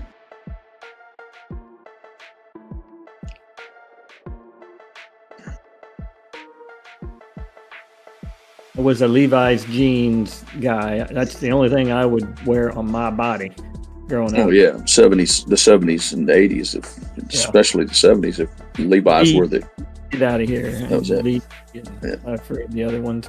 and Wranglers and all that other Yeah. shit. Dude. Oh, That was- thank you. I mean, they had a little run there where they did the Jordache jeans, and some of the more, they were charging $80, $90 a pair for jeans, and they had a little fancy stitching on their pocket, and that was kind of a fashion statement, of flex. But yeah, good old fashioned Levi's were. Did you ever wear bell bottom jeans, Pirate, like I did? Yeah, when I was really little, my father and mother were separated early on, and my mother was a hardcore hippie. I got some pictures somewhere. She'd had me in little jeans, bell bottoms with a piece. Back then, if you remember, they'd have a patch, and they would either sew the patches. That was a big thing. You have a smiley face. Peace signs were real big. It was during the Vietnam War, so if you had a peace sign, it was kind of like the MAGA hat. Yeah. Everyone has their little. That was the thing for the hippies, man. The peace sign. So I got somewhere there's a photograph that exists of me in bell bottoms with a peace I wish sign I and a would've had smiley patch. one. I didn't get one a patch, but I bought elephant bells one time. I remember wearing those, and I thought that was the coolest thing ever.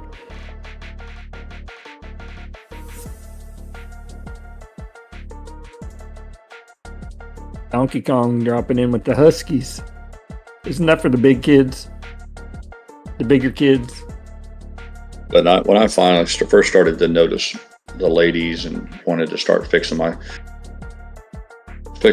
up enough to try to draw some attention, by that time it was the straight leg jeans, straight leg Levi's were the thing. We did a little thing called pinch rolling. Anybody in here remember pinch rolling? Even with Mrs. Pirate rolling her eyes, you remember? You take the bottom of your cuff right where it was at your gym shoe, and you would gather up the extra material and you pinch it together and roll it over, and then you'd put one or two rolls in it, and it was in an effort to tighten it up right around your ankle. Sometime later, they come out with then you had boot cut jeans. Those were kind of similar to bell bottoms, but they were meant to have a little bit of a flare at the bottom so that they would kind of fall around boots. So if you wore cowboy boots or work boots, you were fortunate enough you'd have boot cut. But the straight leg jeans were pretty much the shit through the 80s. It's funny how it switched, and it was like only cool to have the bells, and then it was all of a sudden totally uncool to have them. And well, it went through the straight legs, and then the next one became they wanted them to be softer, so they sold a product that was like rock salt. You could soak the jeans in them, and it would soften the fibers up. So it used to be if you bought a pair of brand new Levi's, stiff as a board when they first come out, they were like almost hard as a rock. They had to go through the washing machine many, many times before they became soft and supple and all that. But then the next evolution was the ripped up. It became trendy, and they act like it's something new now, but I can, like it was yesterday in the 80s, where you could pay a handsome premium for jeans that had already been cut. So I don't know if they paid somebody in a Filipino or Vietnamese factory to sit with a razor blade, and they would slice the jeans in 3 or 4 different places. It was normally right around your thighs. They wouldn't do it. Normally if you wore out a pair of jeans, they'd wear out on your knees if you did any kind of work, but they would cut them on the thighs a little bit, And those became, they called them distressed. They were distressed, like they were old or what have you. And that was a trend for a long time. That's the trend I never understood. To me, that meant you were poor back in my day. Yeah. I'm like, that was my whole thing. I'm like, damn, I wore shit like that because now they're paying an upcharge for it. Yeah. Or stonewashed. I'm trying to remember. Same thing. Stonewashed was meant to roughen the edges up a little bit and make it look like they were. There was even a time where if you went into secondhand clothing stores and stuff, I mean, there's some older jeans were bringing a premium. I've heard stories of people paying $200 and $300 for a pair of old raggedy jeans.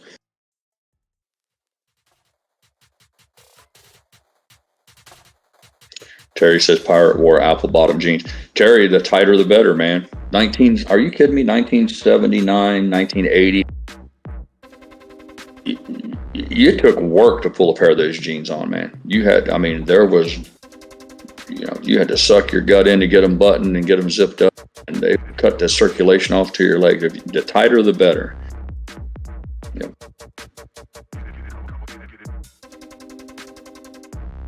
Richard coming in with stuff I'm not familiar with.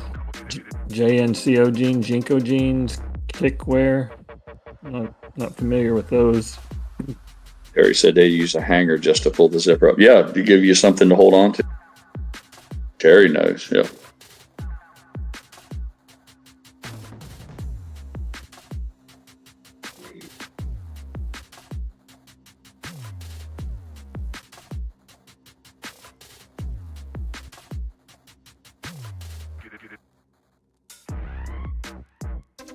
Many of you in chat have been to the roller rink back in the day with the disco ball light and skating around to music. And I'm not talking rollerblades, I'm talking about roller skates. That was a big thing in the 70s as well. Yeah, in the 70s. Friday night and Saturday nights, you were at the roller rink. That was just the way it was.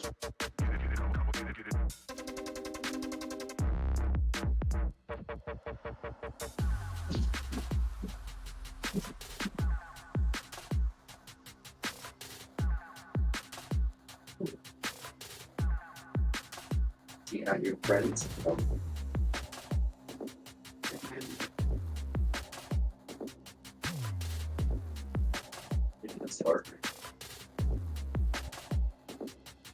Yeah, we had if you had a pair of decent gym shoes, you had a pair of straight leg Levi's, pinch roll at the bottom, and if you were fortunate, you had yourself a nice Izod or a polo. And then the pop collar was the big thing. The pop collar, you just stood the collar up. You didn't fold it down. You popped it up straight. They call it the pop collar. Polo was the thing for me. That was the highest high end. Yeah, if you really had your shit together, you had a few colors: white polo and a blue polo, yellow or something. But yeah, pink, yeah, yellow, and all that. And to top it off, I had a puka shell necklace from Hawaii to go with that ensemble. Oh shit, yeah, the puka shell, man. Yeah, you're a stud.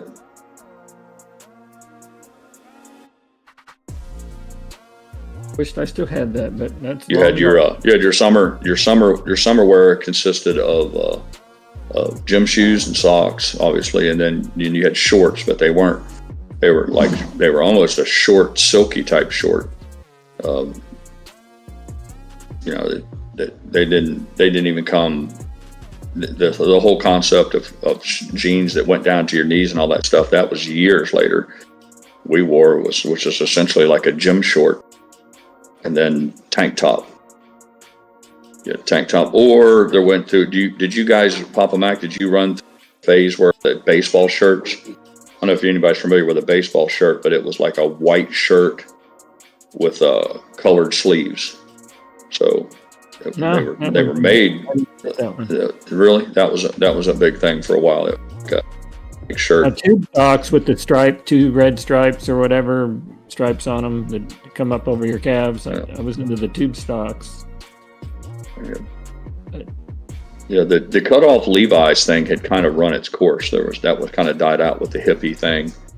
there were still people who wore cut off Levi's, but it seemed like that whole trend was overtaken, purpose made like gym shorts. I have some late 80s and early 90s some golf shorts that I wear that would make a crow blush now, but I wouldn't publish right. Yeah. Corduroys.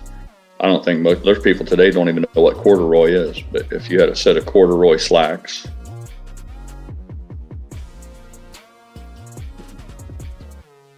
Elgato's asking about the jam shorts, usually Hawaiian theme. Yeah. I remember those Elgato, the jam shorts. Yeah. And then that evolved into like the board shorts. That was kind of tied into the whole surfer thing.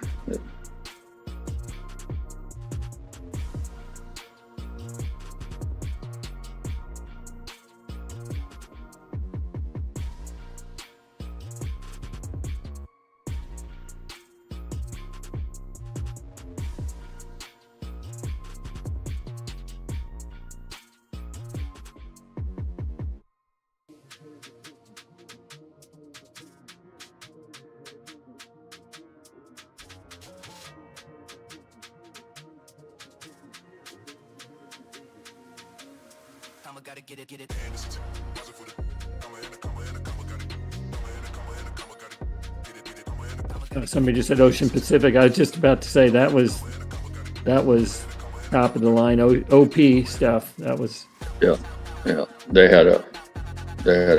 they became crazy popular, especially their shirt line, those shirts. Of course, I lived 13 miles from the Pacific, so I was right there.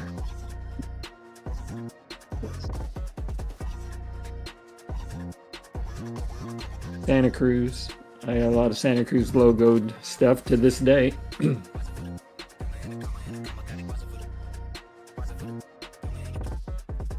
Oh, and how could we forget the members only jacket? Now, if you had a members only jacket, which that was blue. I mean, it was really, I think blue was the standard issue. They made many. I think blue was the most popular. Members only had a little faux collar on it with strap and all that sort of thing. And that was quite the fashion statement for a while.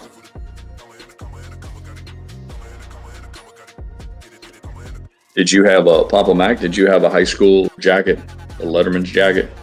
I did not. I only tried out for basketball my junior year and didn't make the team, so I did not play any organized high school sports. I still have mine.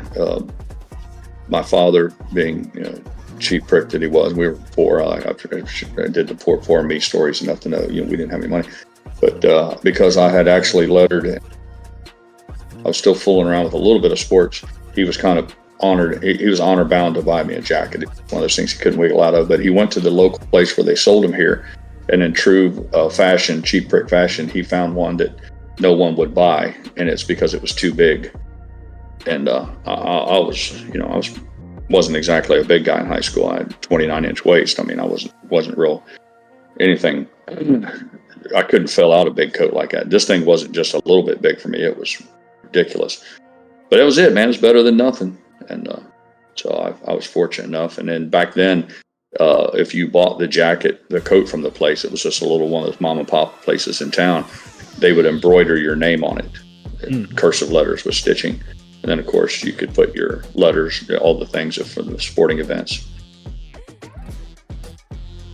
Well, the woe is me story for me was I went to 3 different high schools. I started freshman year, did in California, sophomore was a small town in Missouri, and junior, senior was at a different town in Missouri. So that was kind of a rough way to do it.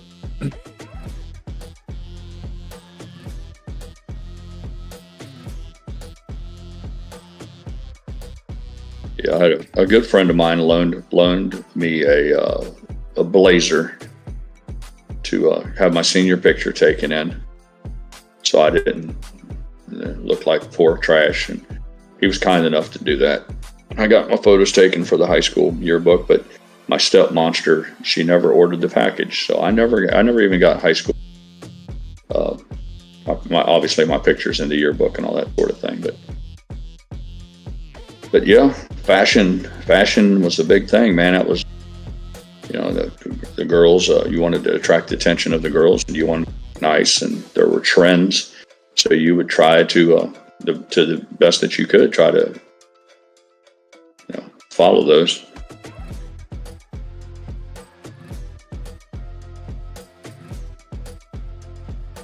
Like to think that I'm not a follower like that, but looking back, I was. I was sucked into. Well, a lot of it makes sense, because most people they're not fashionistas. I mean, they're not clothing designers. You would argue that if you wanted to set yourself apart, that you would do something that's completely unique. But that's not human nature, is that you'll see something that's trendy, and then once everyone says, well, this is the new big thing, then everyone to embrace that to the best of their abilities. I always thought it was funny. It was like the goth kids, the girls who wanted to dress up with black and wear the real heavy black eye makeup, and it was all meant to look real dark and broody, and they're real serious. You know, they're not willing to play along with the, you know, to try to make themselves look, you know, handsome or pretty or what have you. But and it was always about that they were different. But then that became trendy, and the next thing you knew, you had a whole contingent of. So a lot of it wasn't necessarily somebody embracing their own ideas of what they wanted. It was just they pick out whatever particular group they felt like they most wanted to affiliate with, and then they would. You want to be counterculture now, you'd have to not have it, which is just the opposite. Well, yeah, exactly. Yeah. On McCucumber said he did 4 years of high school, each year at a different one. I did. Yeah, that's not recommended, is it, Ron? But anyway, my freshman year was out in California, which was with my buddies. We all went from junior high up to high school together, so that was fine. Moved out to Missouri. It was a real small town, and my aunt was the coach for the cheerleaders, and I actually was living with them while my parents were in transition of jobs and whatnot. So I had the cheerleaders coming over to my house on Saturdays for practice. So I loved my sophomore year the most. And then junior, senior year was a different high school, which was my least favorite part of my high school career. I had 2 out of the 4 years were awesome.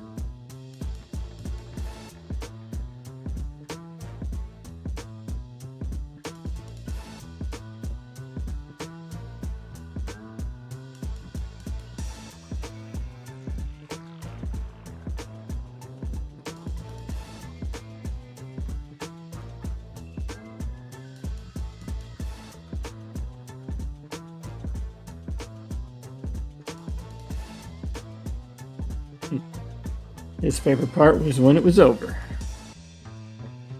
It's funny.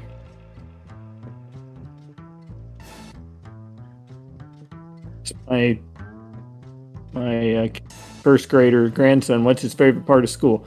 Recess. Scratching.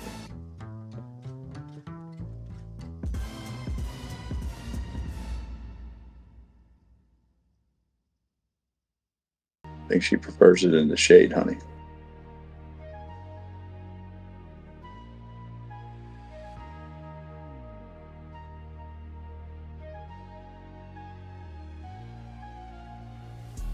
GME is back underneath the floor. That's supposed to be the floor to the Papa Mac price of $26.85. It's now down to $26.72. AMC is at $2.95.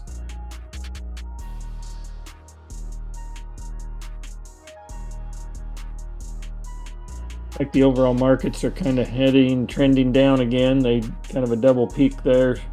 The Dow and the NASDAQ, and even gold's trending back down.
Bitcoin is at 84,665, up almost $1,000 in the last 24 hours.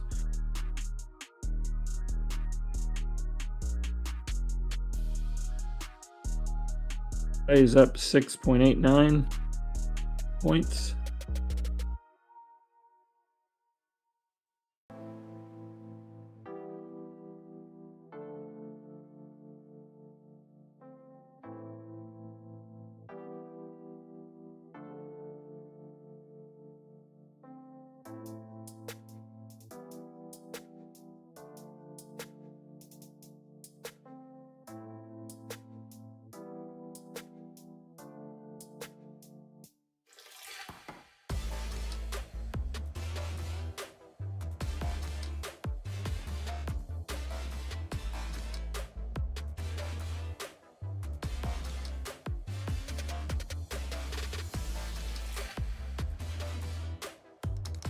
Saturday, got to get out my e-bike, and we actually went and got the 3 grand boys and brought them over and did some e-bike riding together. Had a lot of fun. As a treat, tomorrow you'll get to see a little of that footage. I've incorporated it into the song of the day. So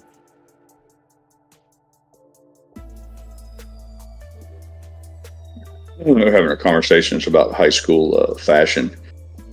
My mind immediately goes back to the challenges that I had as a result of not having an automobile. But one of the earliest girlfriends I had, I guess, proper girlfriend, I met a girl in Rising Sun, Indiana. I worked as a lifeguard at a swimming pool down that way. A friend of mine had a camper. Mom and Dad had a camper at a campground. We would leave the Cincinnati area and travel down there and stay during the summertime, and ended up getting a little summertime job and all that. They had a festival called the Switzerland County Wine Festival. Of course, that was a big part. So I met this girl there. Long story short, that's I just had to do a quick search. That's 24 miles from the town I grew up in to Rising Sun. But I would hitchhike that, and I'd always get rides. I don't mean that I walked to 24 miles, but I'd hitchhike down, hitchhike back, and then as our little friendship grew, and her family more or less accepted me as a fixture. Eventually, I couldn't believe it, but they would let me stay the night. So I would stay overnight at their house, and I would sleep. She would let me have her bed. I would sleep in her bed, and then she slept in the spare bedroom that was downstairs. But yeah, long ways, man. Hitchhike 24 miles, and then know that when, like, it's the end of the day Sunday, I would hitchhike home. And over the course, over all that time, I think maybe I might have got a ride from her parents one time, and it just so happened that her father had business going that direction. He drove the other way. He lived in Rising Sun, Indiana, but he drove all the way to Norwood. He was the one that worked at the plant where they made the Trans Ams and the Pontiac Firebirds. He was a paint quality control manager in the paint department there. But, yep, 24 miles one way hitchhiking. did her mom do like my mom would do in a situation like that? Pour flour on the staircase right before everybody went to bed, make sure there are no footprints? No, I don't know, but it was. I'm not gonna share any more about that. My mom, we had that situation where my cousin came out with her fiance and they stayed in the house, and she joked about it. So we later, my brother, who's a Photoshop expert, doctored a photo made it look like flour was all over the stairs with footprints going through it. And anyway, it's kind of a family joke kind of thing. Her father, because he worked for Pontiac, they had a Trans Am. It was the first, not the Smokey and the Bandit style. By this time, they had already gone with the Generation 2, and he had a beautiful car. And he'd let her drive it, and she'd cruise it all around Rising Sun, and I'd ride. I was obviously never allowed to drive it. It's just one of those things. But sometimes, if there was a special occasion, he'd let her take that Trans Am out for one of our dates and what have you. But I do recall being really uncomfortable that one time. He never pressed me on it, but he did press her. That he discovered, he got in the car to go to work, and it was a cold morning, and he turned the the defrosters and all that on, and there were footprints on the windshield on the inside of her footprints, and that didn't go over very well.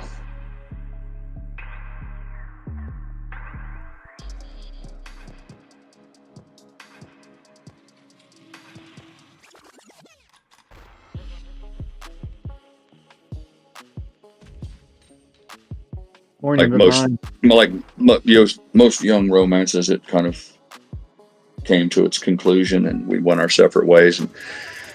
And I had given her, it was a tradition back then, I'd give her a high school graduation ring. It wasn't gold. I got one of the cheap ones, but it was I was proud of it. It was my high school ring, and back then they either wore a necklace around their neck, or they would take string, sewing thread, and wrap around the ring, and then put fingernail polish on it to reduce it in size so that it would fit their hand, so that they could wear it. The silly things that kids do. And I remembered long after we had gone our separate ways thinking, I need to go back and get my high school class ring back. There's no point. And I remember it being very anxiety inducing to have to go back and knock on her door, and the whole thing of what are you here for and all that. I'm like, I was just hoping maybe you'd consider giving me my high school ring back. And she's like, yeah, no problem. She ran upstairs, got it, brought it back down, handed it to me. To this very day, I still have my high school ring because I gathered up the courage to ask for it back.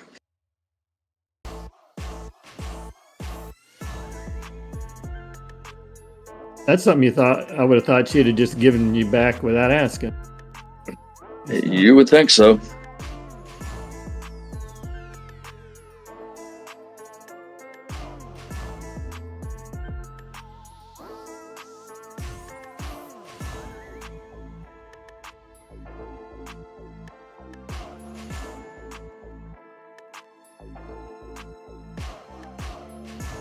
Harry says BP makes a discovery off U.S. Gulf Coast.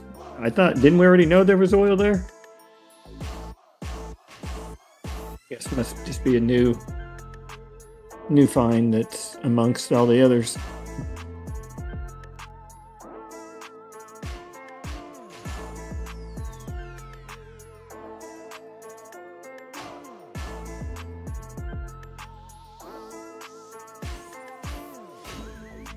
Everything seems to be trending down in the market. Everything on my screen, anyway, looking uglier as every minute.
Papa Mac, did you carry a comb in your pocket when you were in high school?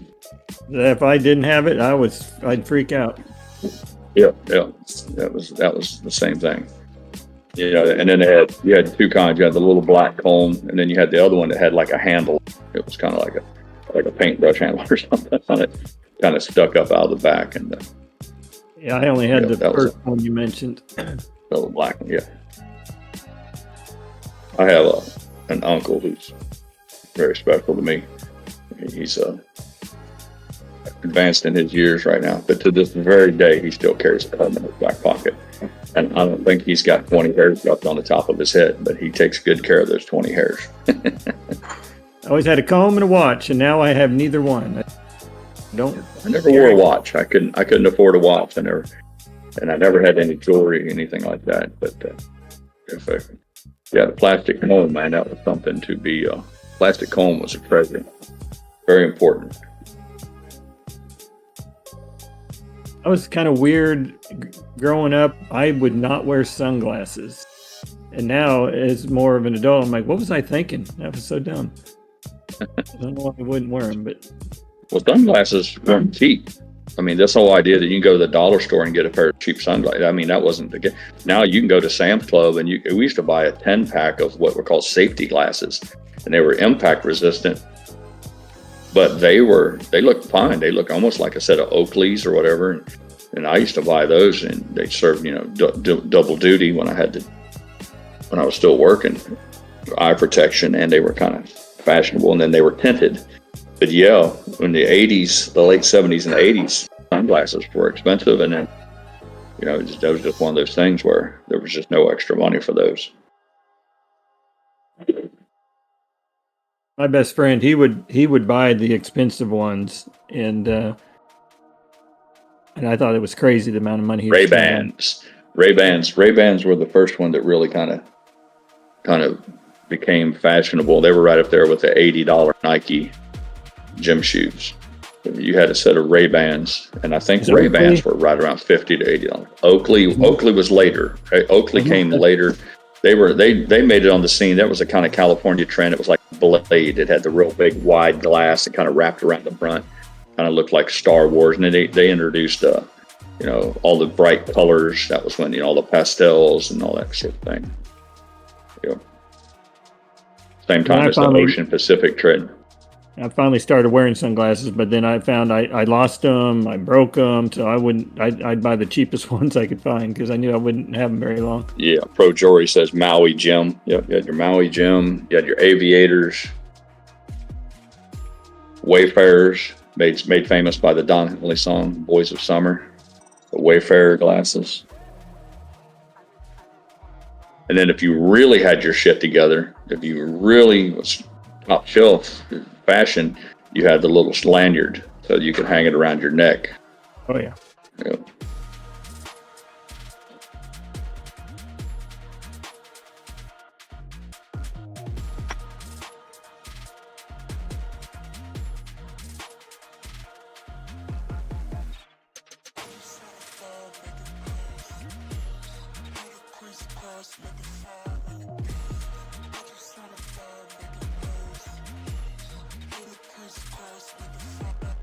And of course, you had the incredibly popular movie Urban Cowboy with John Travolta. Made mechanical bulls famous, and instantly, overnight, everybody wanted to be a cowboy. Folks ran out and bought a cowboy hat. Of course, you had to have a pair of cowboy boots. I didn't have any cowboy. I came off the farm, but I didn't have the traditional, things that you would assume, somebody who had cattle would have. But a neighbor of mine, who's a couple years older than me, kind of befriended me, took me under his wing. He had gotten a brand new pair of cowboy boots. They were pretty nice, and he gave me his old set. Well, the problem was they were 2 sizes too big. It didn't stop me from wearing them. Wear that shit, And then, of course, that went. If you had jeans, you had cowboy boots and jeans, then you had to have a flannel shirt, usually a long sleeve button up shirt, and then, of course, a cowboy hat of some sort or other. You could you jump into the whole urban cowboy thing that was popular there for a little while. It worked especially well if you lived like I did, where a lot of guys had trucks and Jeeps, things of that nature. every last single one of us still living in a subdivision, so it was all role playing or LARPing, where that was a whole fashion trend as well.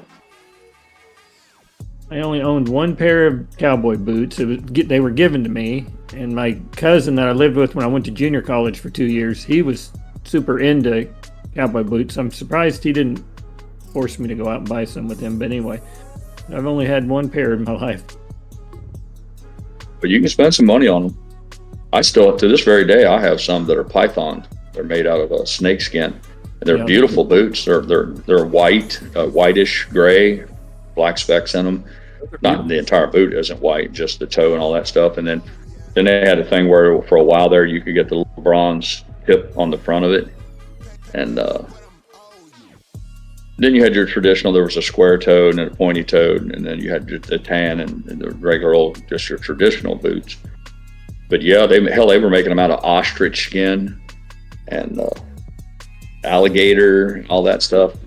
And some of those boots at the time were $180, $220 for a pair.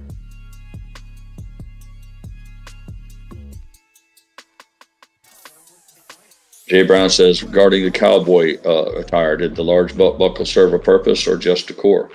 Well, it held your pants up, it held your belt, but yeah, Jay Brown, it was just a decoration, and it has its roots. Jay Brown is in rodeo.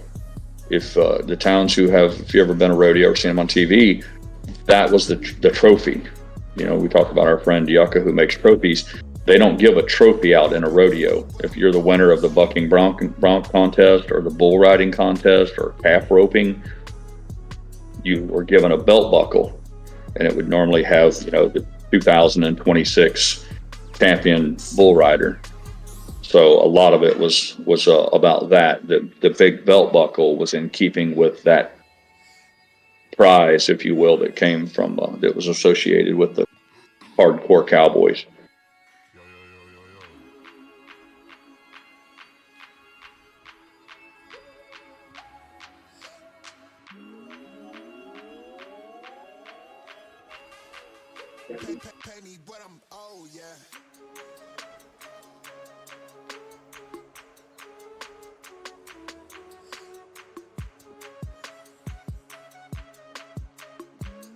I always wanted a set of spurs.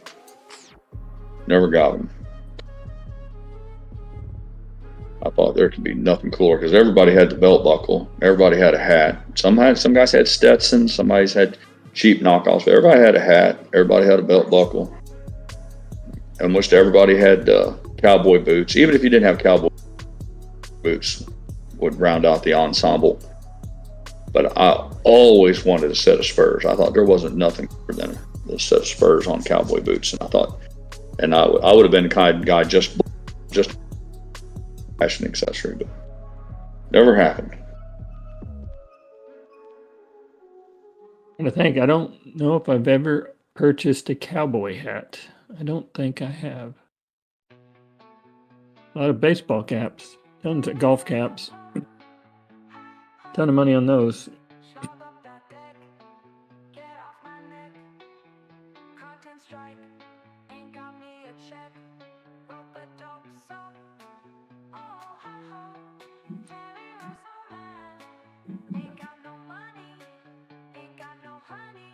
Elgato saying, I guess Elgato and Pro Jeweler are talking about potential common friends, but yeah, we don't really know each other's real names here, so I'm sure you all have had the same discussions I had. Well, a friend of mine, Pirate, and they're like, his name really Pirate? Well, no, never. It's a long story. I really met him. There's a few of us here actually know our Christian names just from private conversation. I've shared it before that there's 36 people in here. You might find this entertaining. Elgato and I share the same first name, and we come to discover that our wives have the same first name. So you think about what's the chances of that happening. Kind of some really weird stuff.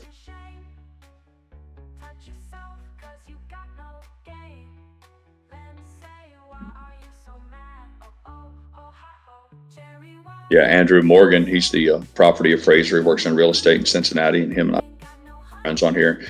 From time to time, he'll post something that makes me really smile. He'll either on Discord or even on here, he'll put in a local landmark, if you will. Like one time he made mention of Anderson Ferry, which is a ferry across the Ohio River. You take your car down, pull out on the ferry, and then a little paddle wheeler, and it goes across the river and dumps you off on the Kentucky side, because there isn't a bridge for 35, 45 miles in either direction. So if you go across the river, you had to take that ferry. And I'd made mention of it one day, and probably within 24 hours, a picture of it just popped up. I guess he was traveling down Highway 50 in Ohio, and if you go down 50, it's literally the entrance to the Anderson Ferry is not 100 feet off the road there.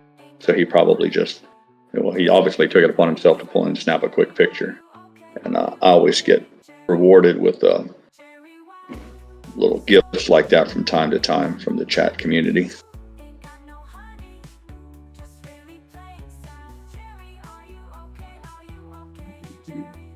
Yeah, El Cajato says, and on top of everything else, we're born 3 weeks apart, our birthdays. Weird stuff, Algato. That's like, makes you question the reality of it all. Hayden J says, hey, Pirate, did not know if you know it, but I'm a property appraiser as well. I didn't know if you did appraisals, Hayden. I knew it's been your moniker since day one, and I grabbed real estate guy, so birds of a feather, so I've always paid close attention to your posts and all that, because I knew you were in the real estate game, but no, I didn't know you were an appraiser. Good for you.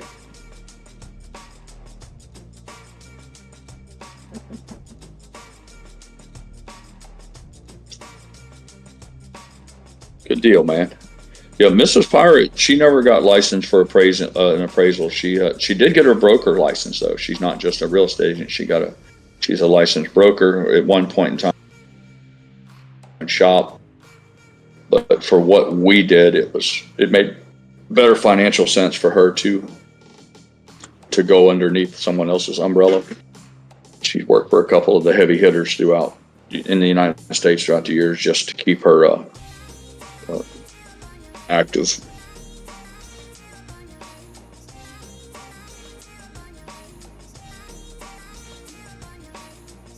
It's another one of those careers we were talking earlier about jobs. I hadn't been exposed to anything real estate related until, I don't know, I was into my 20s, late 20, 25, 26 years old. And that's another thing, Hayden, where if young people today understood that if they're willing to learn, again, it's about a skill set. They're willing to get educated and learn. There's some crazy opportunities in real estate, and it all doesn't be just a real estate agent. It's one of those things in the United States that has many opportunities for people to earn a living.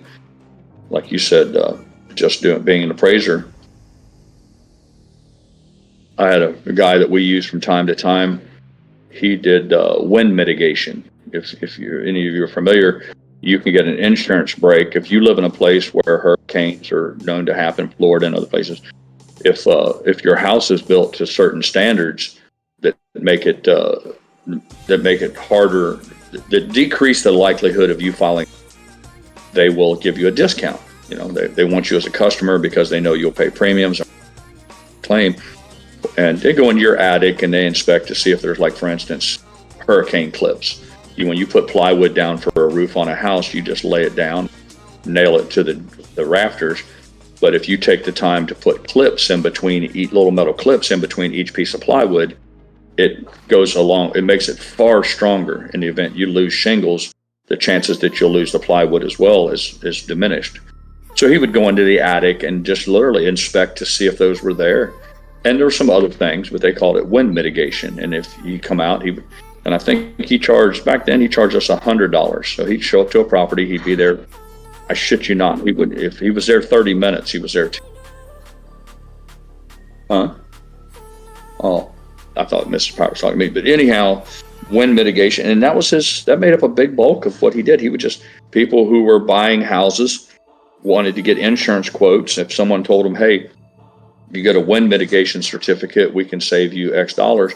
The next question was who does that? So the real estate agents would recommend him. And so he did those, as well as he was a inspector. There's a difference between being a property appraiser and a home inspector. Our friend, he grew up in the building trades. His dad built houses, so he was real familiar with construction techniques and all that. And as growing up the way he did, he was familiar with code violations and what's done properly and what wasn't. So he kind of, again, the apple doesn't fall far from the tree. He started out as a property inspector. So when you got ready to buy a house from me, you wanted somebody to come in and look at it and make sure it wasn't some tumble down acres, you know. But he found out that he could learn, you know, to go and educate himself about the wind mitigation, and it would open strings for him. Another example of how, you know, you have to, the education part comes first, then the money comes after it.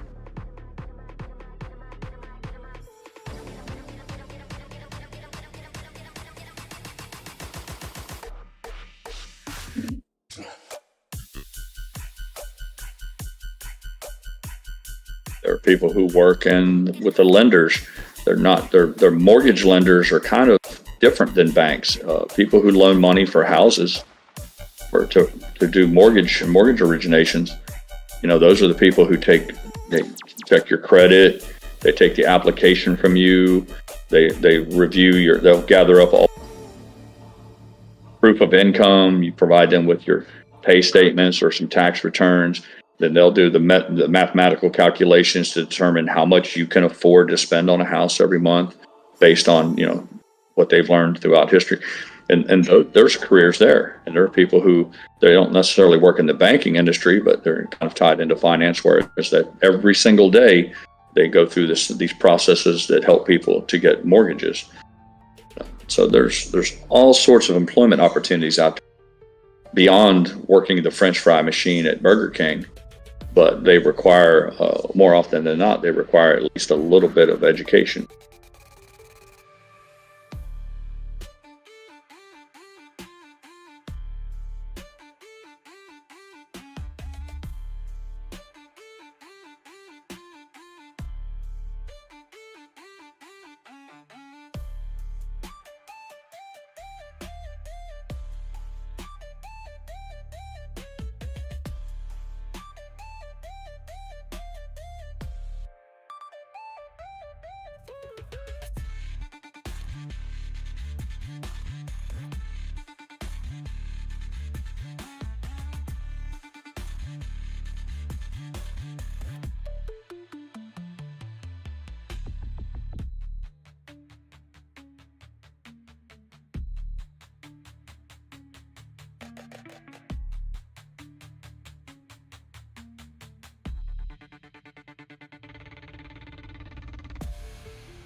know, a lot of you have heard me mention from time to time how much joy I take in listening to the songbirds sing that frequent our Camelot here. We have, I think they're called house finches, if I've identified them correctly. We have no shortage of them. They build a little nest with some outdoor speakers out around the outside patio. They're up underneath the eaves, protected from the rain and the wind from to some extent. And my neighbors even have a few. And I had the pleasure yesterday of seeing the little babies pop their heads up. So they did not fail us again this year. She's got a nest. It would appear that there's 3 of them up there going to feed. And the male this year, the daddy of the group, is a beautiful red. They're little tiny things. But obviously the females are always a real subdued color. They're camouflaged but the males are always very vibrant, different colors. So we had that little surprise yesterday. It was kind of nice.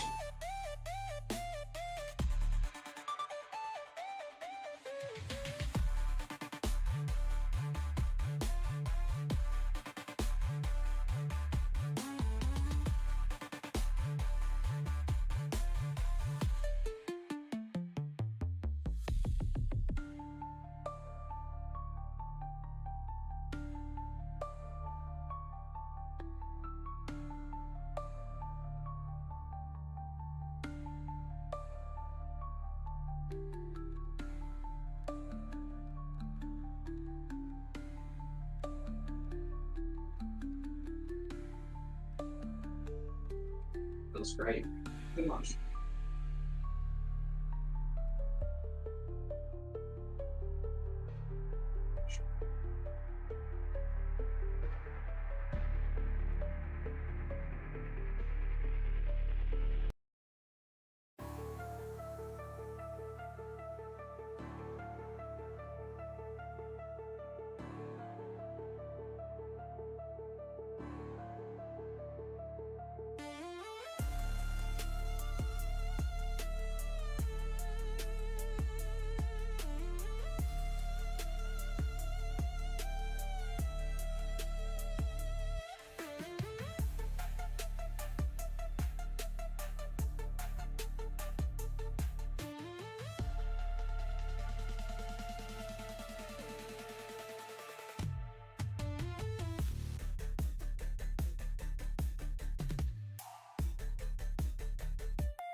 Y'all guys joined us.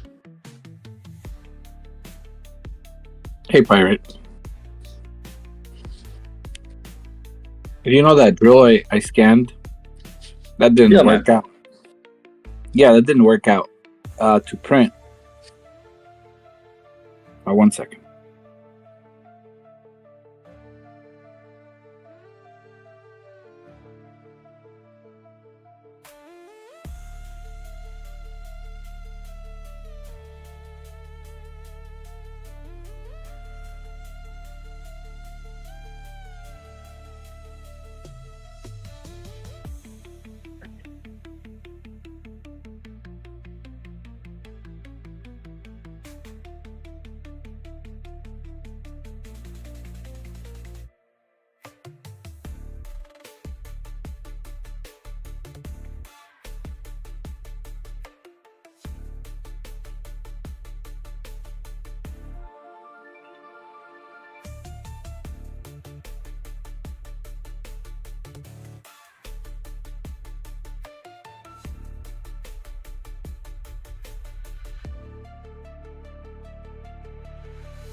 In the clown show of the market where the trading candles glow, we gather our strength, ready for the show. Loyal to each other, we rise up, no fear. Together we're a force, the apes, we are here. We were born in the chaos, rising up so free. Holding tight like we're meant to be. We are family, all the apes are with me. In this jungle of stocks, we find unity. Ken Griffin lied, but we won't back down. In this wild roller coaster, we're taking his crown. Have you heard about Melvin Capital? Their report card was not passable. KC every day. Papa Mac, preacher, pirate, GrayLeaf. Anyways, I'm back. Sorry about that. Yeah, that 3D scan of that drill. I have to rescan it, or I'm gonna rescan something else. I did scan the face of my daughter, and I'm gonna see and if I can print her out. I didn't calibrate the scanner. There's dots that there's like they give you like a little flat like board or with a bunch of dots, kind of like a mouse pad. You're supposed to scan that, and then that calibrates the lenses that the scanner has. And this way, it prints, it scans better, and then it'll give you a nicer print. I wasn't able to print. I did try to print it. It wasn't good at all. That sucks, man. Yeah, it's okay though. It does work. The scanner does work. You calibrated it though? You say you're supposed to. No. When Well, why not? when I first opened it, and then I just started scanning on Friday. I mean, I didn't first open it, but I started scanning it on Friday just to test it out. I didn't calibrate. I just hooked it up and went with it. And it was scanning. It did scan a nice, it scanned details on the drill. But is the calibration supposed to be a one-time thing, or every time? It's supposed to be a one-time thing, and then the software captures that. Maybe it's not a one-time thing. I think. I know, like my drones to recalibrate this, you can do it once, and then usually that lasts. But if it lasts for some time, right? Yeah, I think you gotta redo it here and there once in a while. But I didn't even calibrate it. So I think that might have been the issue. Yeah, definitely. Well, I told you you might benefit from reading the instructions too. I know you were eager to play with your new toy, but yeah, I got to do it. Yeah, you gotta get on this this action figure craze. You gotta get with it, man. This time to strike now. Now I need a little Yucca action figure with little trophies and accessories. Ooh, you could even have a 3D printer accessory and a 3D scanner, and your scanner as an accessory for your action figure. Yeah. I gotta calibrate it. I'm gonna do it today. And I'm gonna scan things like actual things, like like something that makes sense. It's easier. I don't know, a bottle. Pirate said a mug. I'm gonna do the mug. It's a lot simpler. It's it's just pretty flat. It does have curves, but it's just simple. I'm gonna. Why don't you scan one of your trophies, and then you could 3D print? You can cut China out of the. You could just print your own trophies. Chinaman is not the problem here. It's the calibration. I know. I'm saying once you get it calibrated and going, you need to scan a trophy, and then you could cut out China. You won't need to depend on them. You just make your own. Yeah. Damn it. That's not gonna fix your supply chain issue. I don't have an issue. My vendor has. They don't even have an issue. They'll just raise the prices. I don't even know if they said they were going to raise prices. Now that the pause is on, I'm sure they'll still raise the prices. Can you order a bunch of trophies so you can get them in before the prices go up? No. I'm not one of those toilet paper people that bought all the toilet paper. Yeah, April 18th. They said that effective April 18th, prices changes are coming. Gee. Morning audio. Audioitis. You may have read that, Yucca. Yeah, I'm sorry. Pro Jeweler wants to know, do you have an action Yucca figure with a mini DJ setup? I do not, but I want that. I do want that. That'd be cool. I'm gonna have to write you a song, like El Gato says. Ken has his song. I can write you a Yucca song to go with your action figure. No way.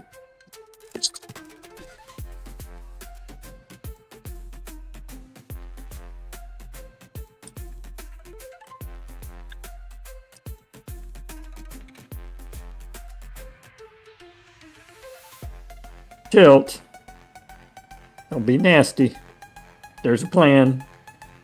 We just don't know it. Just because we don't What is know it? it, there is no plan.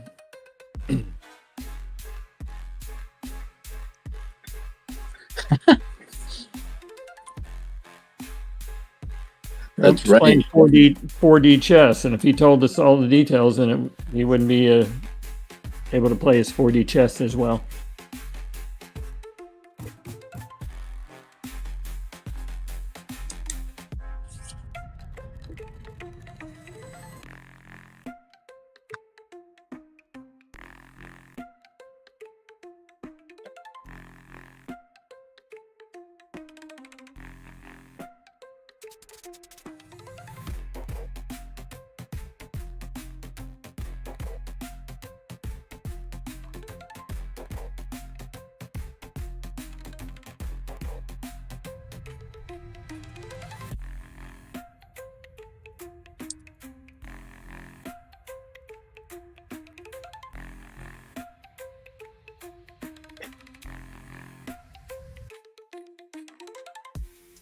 I'm gonna have to have you scan my e-bike, Yucca, so when my action figure comes with the little e-bike accessory.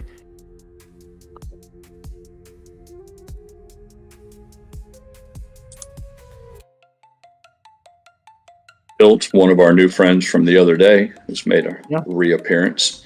It's tough formulating a plan when the White House has no.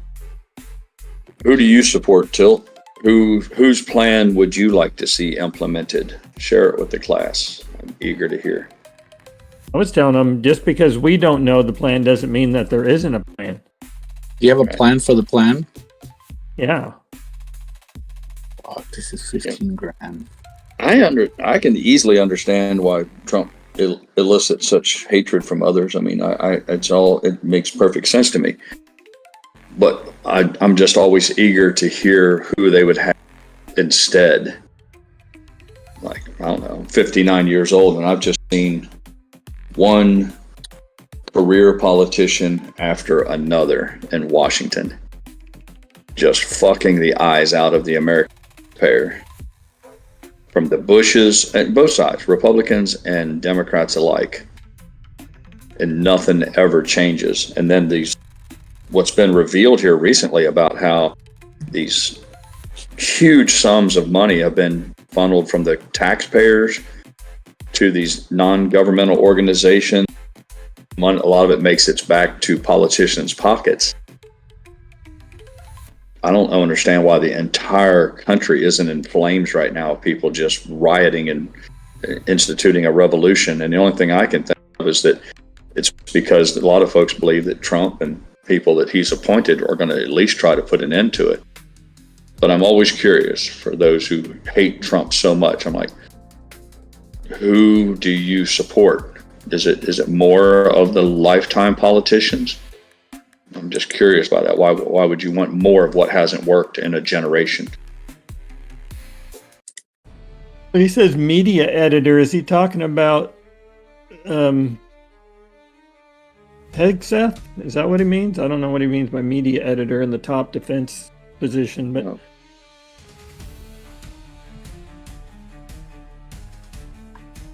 I don't know. Maybe he didn't hear my comment. My question, Tilt, is I get it. Trump is bad. He's a giant fuck up. Okay, that's good. Okay, no. So who would you have? I'm agreeing with you. Trump is fucked up. He's a fucking hot mess. Just a giant mistake. He should be gone. Okay. Who then? Like I said, I'm on your side on this. Who should we put forward as the people's champion to make life better in America for the majority of Americans? Mala, And all I'm asking for is no more of the same. My thing is, I don't know what I just know what I don't want. I don't want more cradle to the grave politicians who are just there to get their family another beach house off my tax dollars. That's what I don't want. I don't know what I want. I know what I don't want. Easterby's on the same wavelength. He says Harris did just after she gets her alcohol counseling figured out. Pro Jeweler says Bernie and AOC. Yeah, I saw that going around on Twitter. And I'm like, damn, man, that please let it happen. That would be like a Christmas present. So Tilt has answered. I give him credit for answering. Anybody with a minimal sense of human decency would be okay. Well, but I need an example. We can't just write anybody in on the. That's not one of those. It's one of those vague non-answers. What's that, honey? Yeah, Mrs. Pirate's curious. She has a question for you, Tilt. Did you think that Biden? Do you believe that the Biden family? Because that's who he ran against. It was Trump against Biden. So would you think the country would have been in better shape if Biden remained in power? Yeah, I guess Mrs. Pirate wants to know, Tilt, do you think Biden was a decent guy? When you said a minimal sense of human decency, in your estimation, was Biden a decent human being?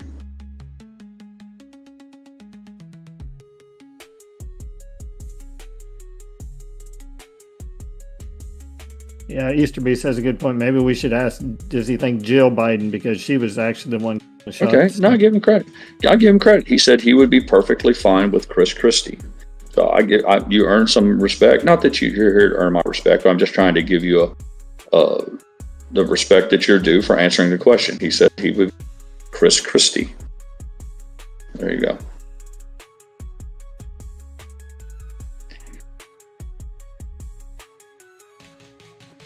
I thought he had. I used to like Chris Christie. I thought Chris Christie was kind of a decent guy until we got into the whole COVID thing and the beaches were shut down, and he was down there, like I said, enjoying.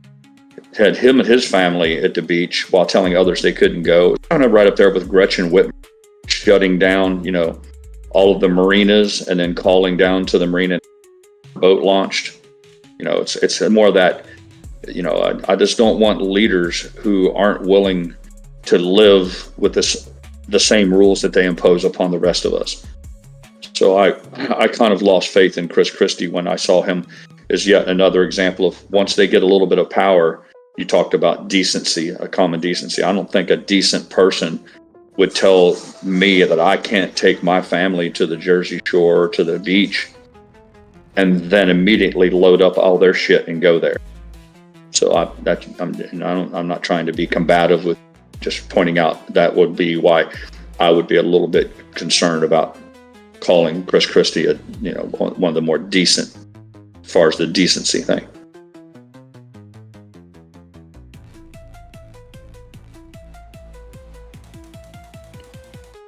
So it says, I give you a real example playing out now. Okay, that'll be interesting. Look, we got not much happening in the markets here, so we might as well talk about something fun like politics. Easterby says he's just a big baby because Trump didn't give him a position in his cabinet. Well, as far as the whole weight thing goes, listen, I've gotten fat. I'm 59 years old and I got fat. I wasn't always fat. Things change in life. I've never been one of those guys. Have a good day, Jess. I've never been one of those guys who's like, that automatically everybody needs to be one of the gym bros and we all need to have PT first thing in the morning. I spent 8 years in the special operations group. I know a little something about fitness. I'm just saying things happen. Sometimes change, things move on. Sometimes you put that part of your life behind you, and being into prime physical health or any of that no longer becomes a priority for you.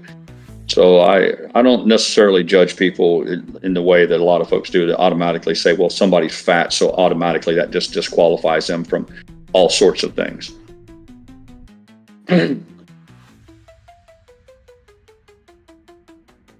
Again, the same way with Trump, for the whole idea that whether or not he gets fat or not, it doesn't matter to me. I mean, there's a point to where I would argue, and we're kind of getting off topic here, but if everybody thinks that they're going to remain the pinnacle and the picture of health right up until the time you have that big fucking heart attack, I got news for you. It doesn't work that way. There'll be a point in your life where it's really important to feel nice and look your best and be fit. And not all of it is based in vanity. There are a lot of folks who are truly endeavoring to be as healthy as they can. I would argue, though, that more often than not, it's just vanity. And it'll come to a point and it doesn't matter. I don't think it matters vanity or for health.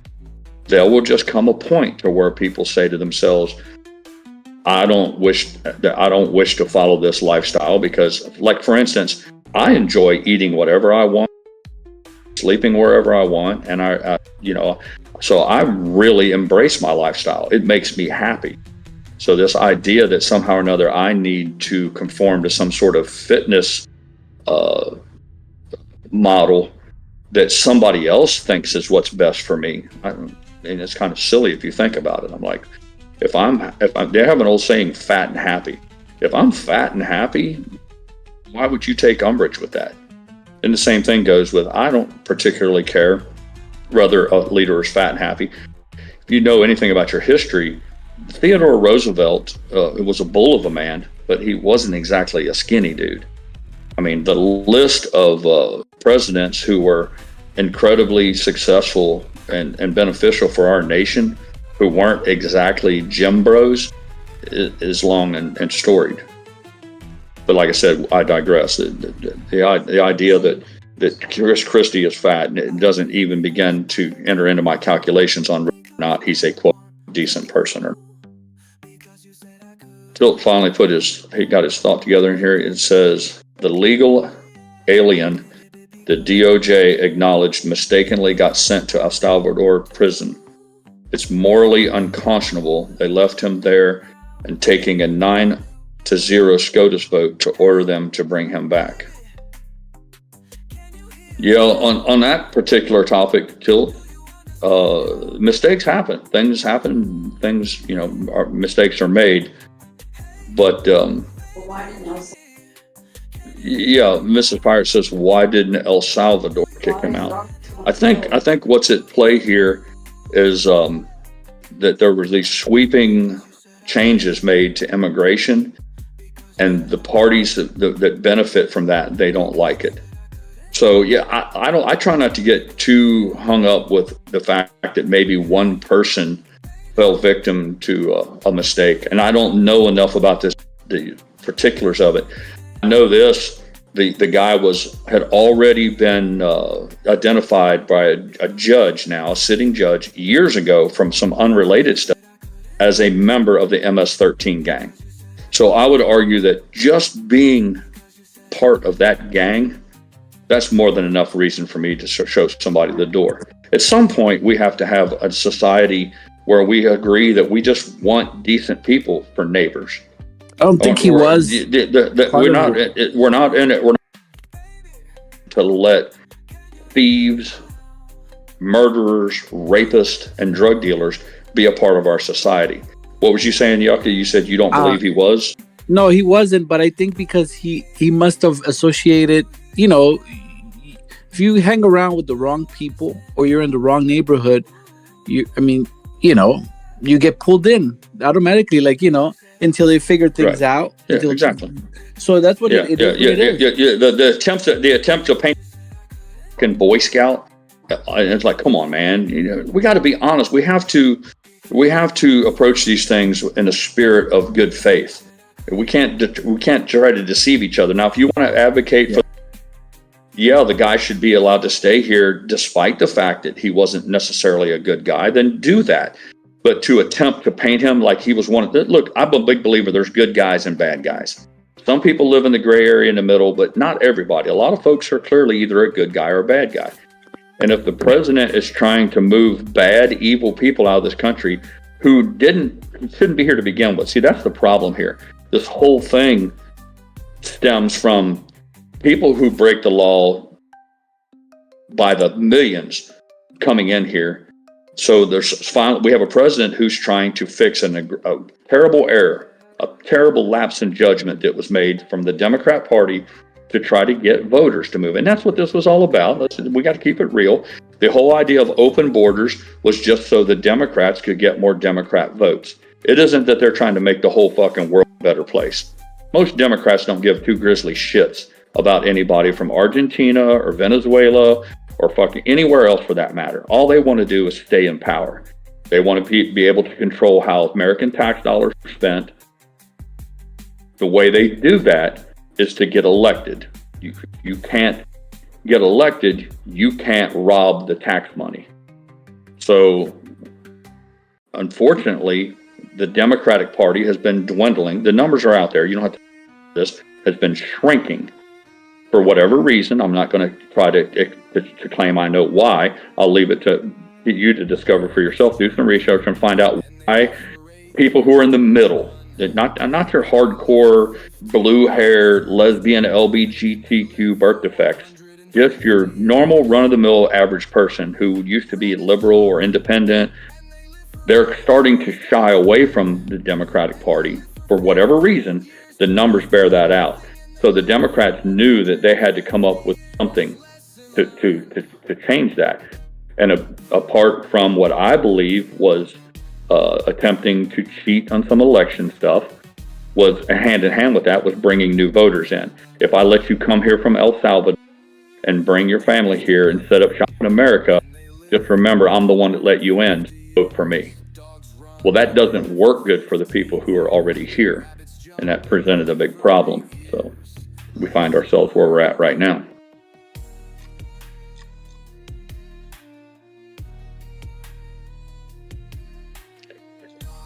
Phil says Trump's DOJ acknowledged the mistake. They acknowledged he was on a legal work visa with no criminal period. End of story. Yeah, I don't agree with any of that. You may be right, Tilt. That's like one guy. I get it. Look. In the end, man, we're talking about what? We don't even know how many tens of millions. Millions are big numbers. So when you got millions of people who have broken into our country, just like you sneak into my house uninvited, they snuck into our house, our country, and the president is trying to fix that. So when you got millions coming in, you got to scoop up millions to push out. It doesn't surprise me at all that somebody got caught up in that. It's just the way it goes, and mistakes will be made. There's the world is an imperfect place. I don't think that having a one mistake like that, and again, I don't know the particular argue for or against what's all going on. Quite frankly, I didn't care to take the time because I don't think it matters. In fact, it makes sense that somebody along the line was going to get scooped up on this. You know who's responsible for this? I would argue this Biden's responsible for this. The Democrats who did an open border policy, who created this mess, that's who's responsible for this guy. Because, if your house is full of cockroaches and I come in to fumigate for the cockroaches and I kill your fish, your goldfish on accident, it's one of those things that happen. I'm trying to draw a parallel so people can understand that the fact that one guy may have gotten scooped up and sent away, it's a tragedy. It's a shame. Shit happens, man. It happens in war. It happens in business everywhere. But I don't think that one tiny incident like that, just one event, is enough to seize on the entire thing and say, well, the administration is evil and therefore what they're going about is like, no, they're not. They're doing the work it's incredibly necessary. It's very necessary for our nation's health going forward. And unfortunately, you're going to, what the old saying says, you're going to make an omelet, eggs along the way.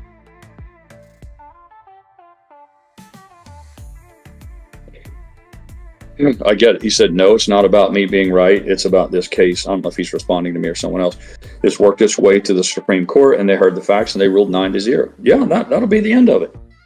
That'll be the end of it. It is noteworthy though, Till. A whole part of this is, I would urge everyone to remember that even if it was a mistake to send him away, once he goes into a foreign country and goes into a foreign country's prison, then that's where, at some point, this whole idea that Trump can bring him back, like, we don't control that prison, that government does. So whether it's, I forget who the president or the prime minister or whatever, Venezuela, we have influence there and we can request things and extradition, but there comes a point to where the people of those countries decide how they're going to handle things. I just prefer, I think Tilt, what's at play here is a need for the people who are really pissed off about the immigrants being sent away. I mean, if we're all going to just be honest here, that's what everybody's mad about. There isn't like, oh my God, one guy got sent away and he was a good guy, not a bad guy. I'm like, let's stop. Let's be honest with each other. That's not what everyone's mad about on the left. The left is mad because they thought they were going to open the door, half the world just stumble in here. And Americans voted and said, no, we want closed borders, and anyone who snuck in is going to be asked to leave. And that's what they're all pissed off about.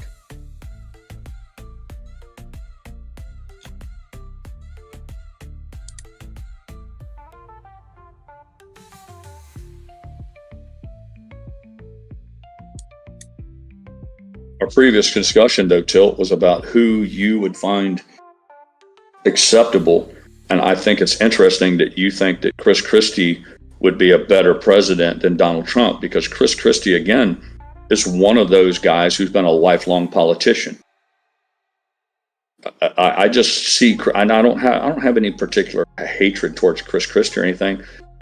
It's just for me, I grew up and watched all of this play out throughout my life. And there's been a common theme that with lifetime politicians, people who make it their sole career, they've never done anything else but cash a check that's just because they're some sort of a dog catcher or a mayor or whatever. They don't provide anything of value to us as a country other than cashing checks from the tax dollars that we send in. And it's all done under the premise that they're there to make decisions that make our lives better. I mean, really, you get paid $175,000 to be a politician, and your only task is to make Americans' lives better. And then we see them do the very things that are the polar opposite of that. At some point, people with common sense just say, "Listen, I don't know. I'm not." Whether you agreed with Republicans or Democrats, or you say one thing is true, that these cradle to the grave politicians are there just for self-serving. They're there just to become rich, to get themselves a beach house, and they're not looking out for the best interest of Joe Sixpack that's just out there trying to get by in America. Papa Mac said he has to leave, going to run some errands. Well, have a good afternoon and be safe out there, Papa.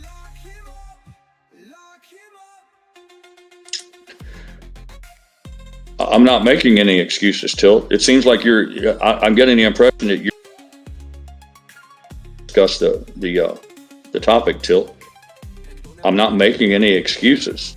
So, ease up on the accusations, and you're slipping into attacking me. We've been doing pretty good up till now. See if you can keep that shit in check. I'm not making any excuses. I said, if that guy was sent away, and it was wrong, and I haven't looked into this in detail. I'm agreeing with you. I mean, at some point, take yes, Tilt. I don't know. Goddamn, you're like one of those people that I'm like, I agree. Still not fucking good enough. I don't know what you want from me. If what happened is, and I'm take you at your word, that he was on the up and up, and he should have never been swooped up when they gathered up all the cockroaches and sent him out of here, then it's a mistake, and it was sad, and it should have never happened, and I don't think it's proper, and all those things. Like I said, before I can give you a big opinion on all of it, I only read a tiny bit about it. What I read that was that he had previously been associated with gangs, according to some other things that he'd been involved with, and I could have been wrong on that. Look, this guy could be Jesus H. Christ himself. I don't know. And it could be the most awful thing in the world that he got sent down there. Shit happens, man. People make mistakes. Heart surgeons kill people. Brain surgeons kill people. Sometimes soldiers in battle kill an innocent person on accident. In the real world, bad things happen. But it doesn't mean that the actors involved in that are inherently evil. So I'm not making any excuses. I'm saying if it happened the way you said, then perhaps somebody should look into it and maybe back. It's just that simple. If that doesn't happen, then what I don't know. Yeah, that's chalk that down as another one of the bad life. But the idea that if there's 10 million illegal immigrants in this country and they're getting scooped up. See, I think what happens for me, Tilt, is what gets lost in all of this victim status for this one guy. Like, oh my, there's some evil shit that went on. This guy was the fucking do-gooder of all do-gooders, and he got sent away. They missed the whole point that they've got intelligence data that shows that these foreign countries were dumping their prisons out. Overcrowded prisons are a problem throughout the world because there's just more bad guys than there are rooms to lock them up in. And just like the Cubans back during Fidel Castro, when he unloaded the Cuban crisis and all that, they unloaded a lot of their really bad people as an effort to get them out of their country. And that happened here. I mean, anyone who pays attention knows that these MS-13s and the Tren de Aragua, these aren't nice people. They're not good people. They're the very definition of evil and bad, and they land in communities. It may not, just because it doesn't land in my community doesn't mean it's hurting somebody somewhere. So I just find it curious that a president is going around trying to round these people up and send them back to where they came from. That isn't a good thing, that there isn't a virtue in that for a society that's so eager to find virtue.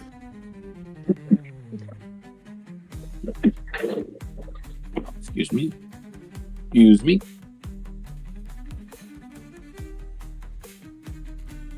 Bill says, so if Ivanka flew into El Salvador, was falsely imprisoned, Trump is powerless to bring her back? Is that what you're saying?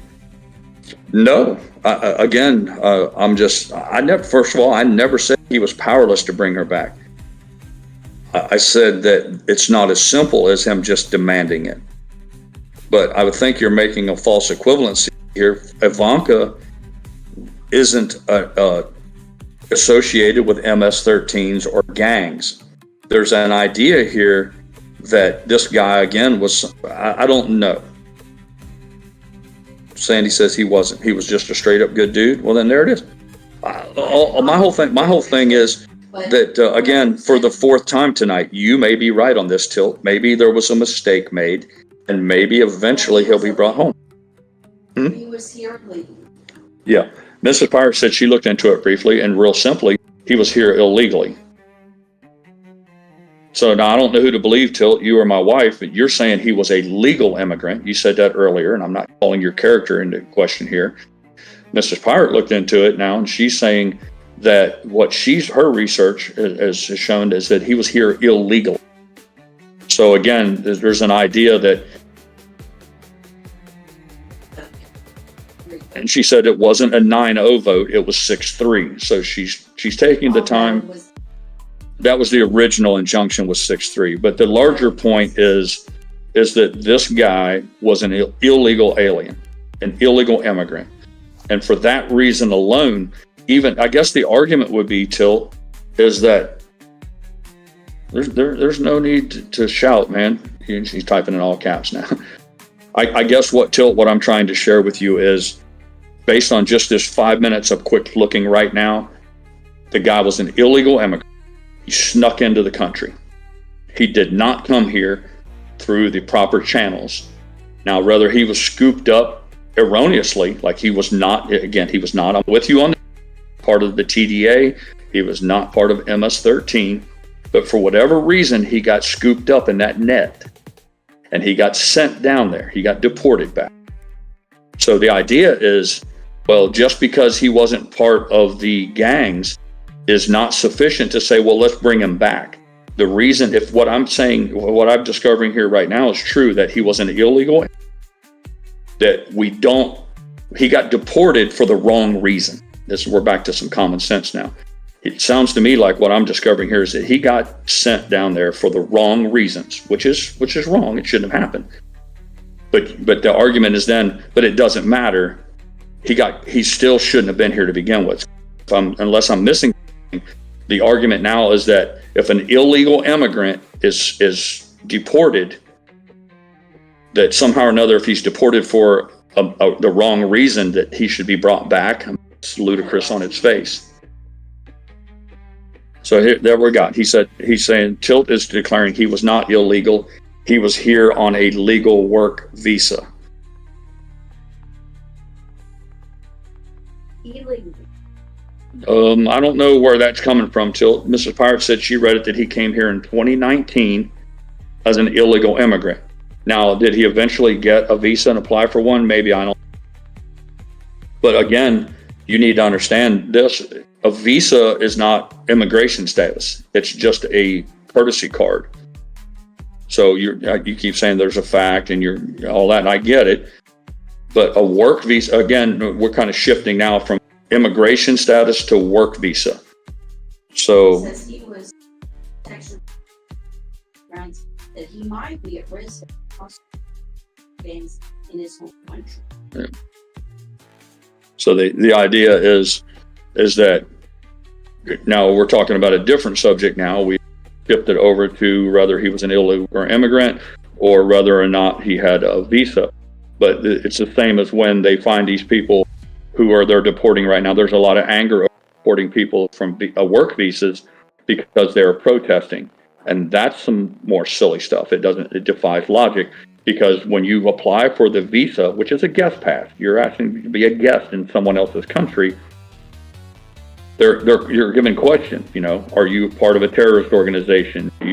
Are you hostile towards the United States? Blah, blah, blah, blah, blah. And those people lie. When they lie about that to get to get access, then they get a visa, which allows them to come here and work legally. And then they immediately go about the work of participating in protest, going around saying awful, evil things about the country, calling for the destruction of our political system.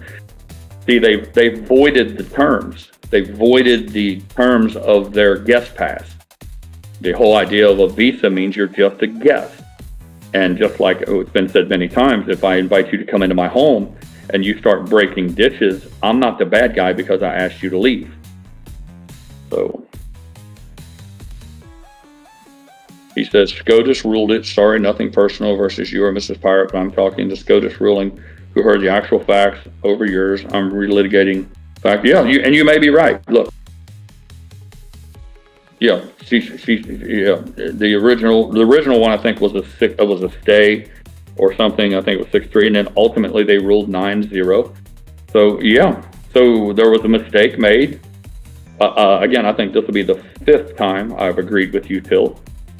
You're having a hard time taking yes for an answer, but yeah, there was a mistake made, and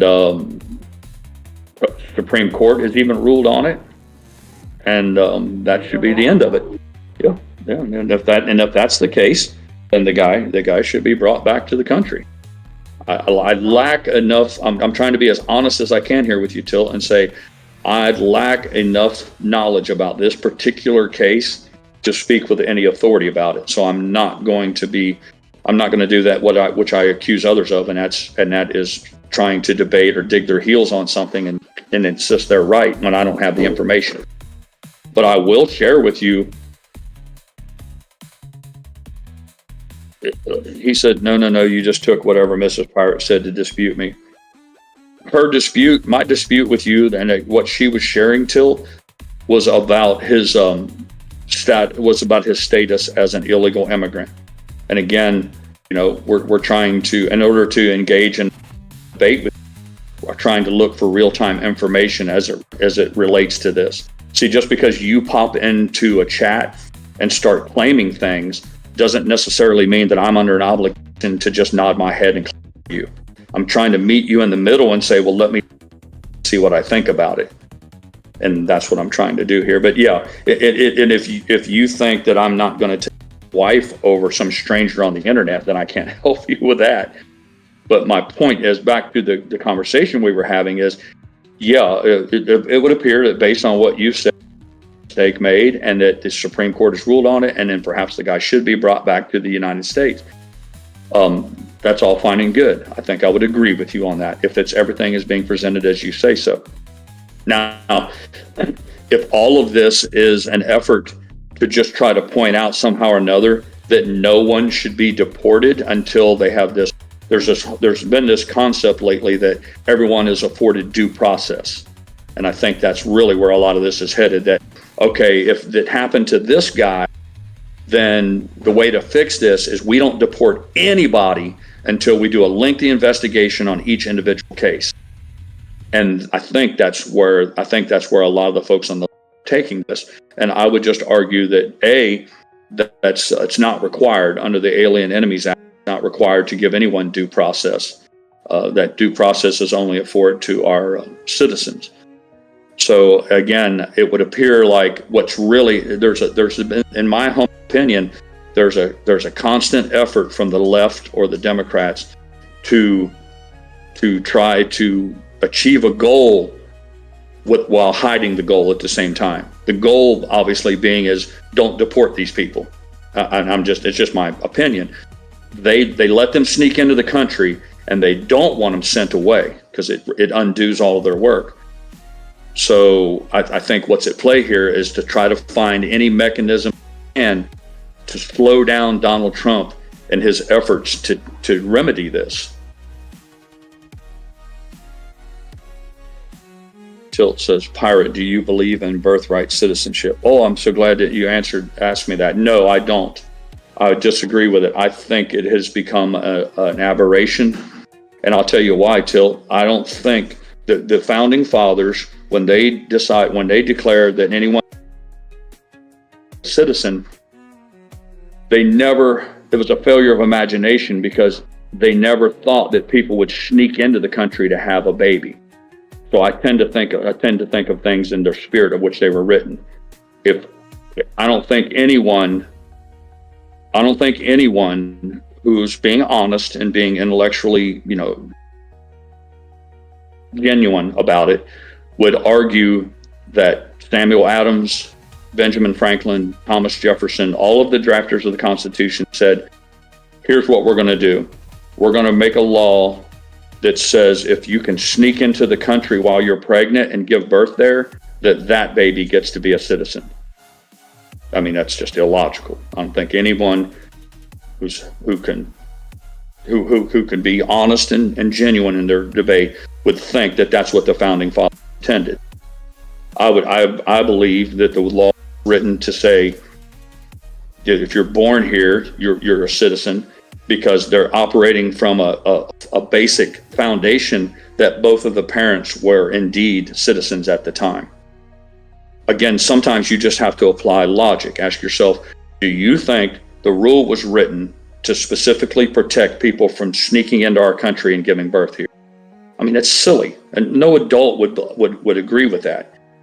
So I think that there's a loophole. This is the Constitution is an imperfect document. It's not perfect by any means. It's better than anything else the rest of the world. But as far as birthright citizenship goes, they fell short, because what it should have said was anyone born in this country of parents who are already citizens.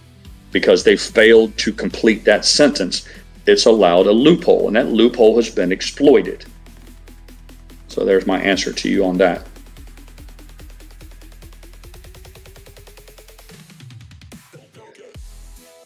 Phil says, so J.D. Vance's wife should be stripped of her citizenship.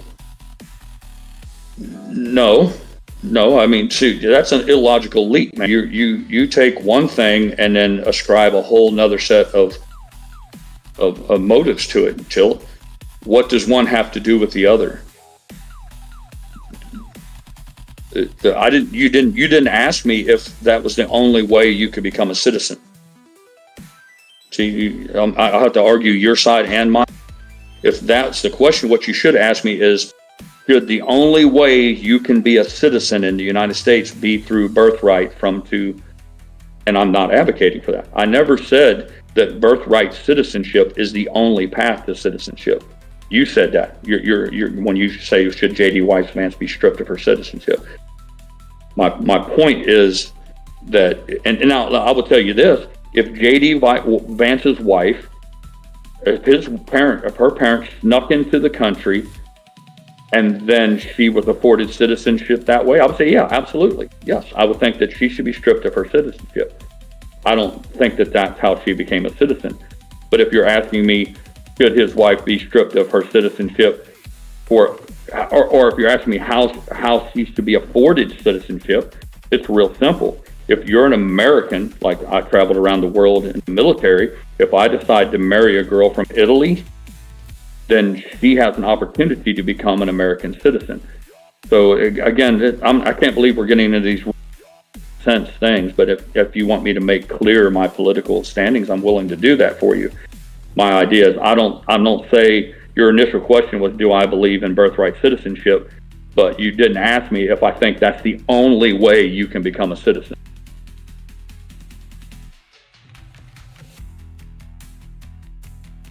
He says that is how J.D. Vance's wife became a citizen. She took no test. She is a straight birthright citizen. I have no idea. But yeah, to answer your question, yeah, if her parents, I will tell you, again, I'll agree. If J.D. Vance's wife, if her parents snuck into the United States and gave birth to her here, and then she became a citizen, absolutely, I think she should be stripped of her rights immediately as a citizen. But then all she would have to do, is reapply because she's married to an American. So, and that is a legal path. So again, but I think what we're missing here is the forest for the trees. Is the whole idea is that what should we do today? That's really what's important. What happened yesterday and the day before, 50 years ago? Really, very little we can do about it, and it doesn't really have any impact. What's more important, is what do we do today? What is the best for Americans today going forward? And let's talk about birthright citizenship. Should we, whether it's proper or not, illegal, should we continue with it? Or should we sit down and have a discussion and say, no, and that's how the system is supposed to work. You advocate for changes to the law, you bring them before the Congress in the form of bills, you let the senators who are supposed to represent the people vote on them, decide. But no, if I can't say it enough. I don't care for people who game the system. I don't like cheaters. I don't care for liars. I don't care for people who look to, like, for instance, win a debate through semantics or cherry picking a word. Or I don't like people who argue on the internet and seize on a misspelling. Two people are having a discussion about a particular event, and the one guy seems that somehow or another he can get the upper hand because someone used poor grammar. I don't think that advances the discussion. I don't think anything positive is results from that. Yeah, I said snuck in. I don't know. You said her mom was not a citizen when she gave birth to her in the USA. Well, we're down to details now. So I don't know I don't want to weigh in on it because, again, I'll make an argument that is weak. I don't know how, when you say her son, that they didn't sneak in, but you never shared with me how her mother.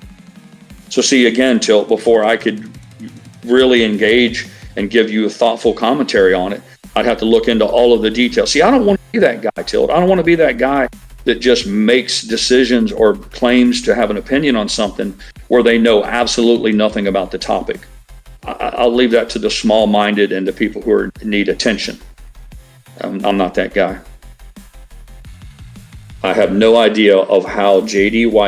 Vance's wife, I don't know how her mother got into the United States. I have no clue. So before I could begin to call anchor term they use or any of those things, I'd have to look into all.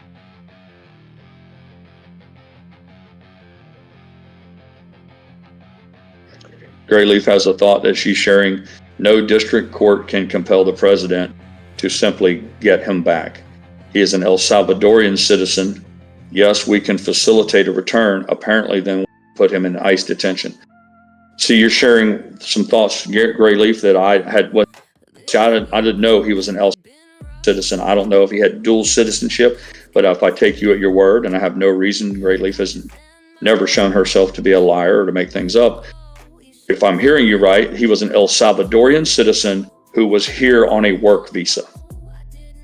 Somebody can point it out if I'm wrong. So that, again, that changes everything. So that, again, if what GrayLeaf was pointing out is factual, I don't know if it is or not, but I'm saying I would tend to listen to her. We value her opinion. She's not given to lies and trickery on here. If he was an El Salvadorian citizen, he's a member of El Salvador. He's not an American citizen. He's an El Salvadorian citizen. So he's subject to the Salvadorians' laws, not ours. And the fact that he held a work visa to be here as a guest, it was just that. He was just a guest in our country. And let's be real clear about this, Tilt. Visas can be denied for any reason. Listen, I can't remember his name. Marco Rubio has talked about this ad length, and I would expand your knowledge or grow and take a little bit more information in for your consideration. I would encourage you to listen to what Marco Rubio has to say. He's responded to no less than a half a dozen questions from reporters in open forums about this whole concept of whether or not we can just ask people to leave the country to have work visas. And he's been very he's plain spoken on the matter. We're under no obligation to even, in a similar fashion that if you're a guest in my home for dinner, if I ask you to leave, I'm not even under the obligation to give you a reason. It's not like once you're given a visa that you're protected by some sort of set of rules. You are literally, in its purest essence, a guest.